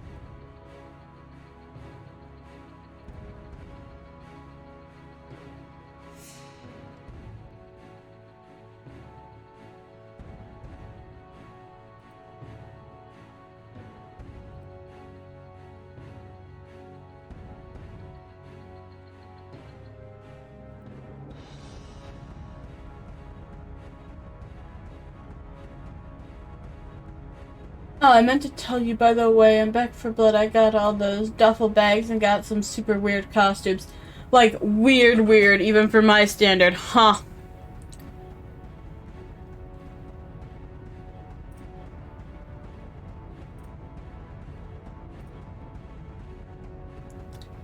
That is interesting. And fuck you, sad boy, with your kukuro.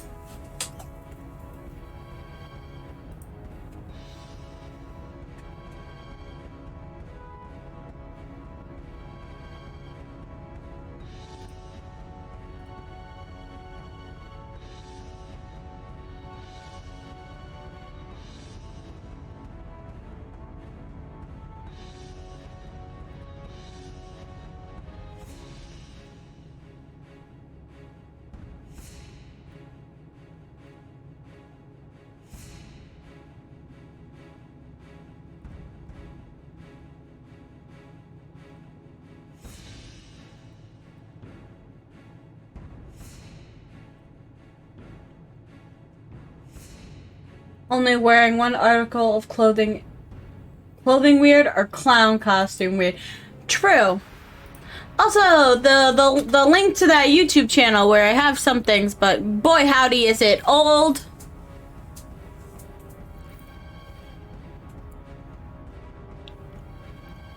But don't worry, in about 24 hours you'll be seeing this wonderful masterpiece up there.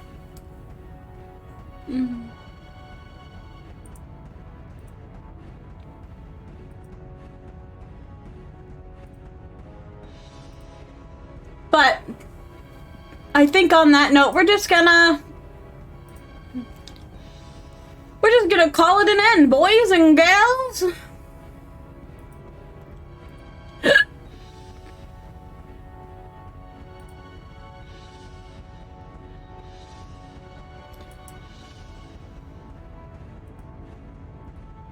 So stay tuned. We're gonna go ahead and get a raid started. / raid. Adi Estrella. I'm gonna raid my good gal, Adi Estrella.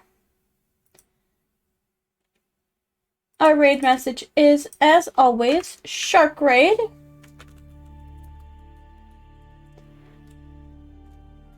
Feel free to use any of those sharky emotes you may possess. Shark Raid.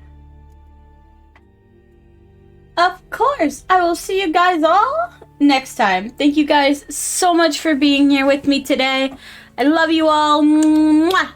Bye. bye-bye for now.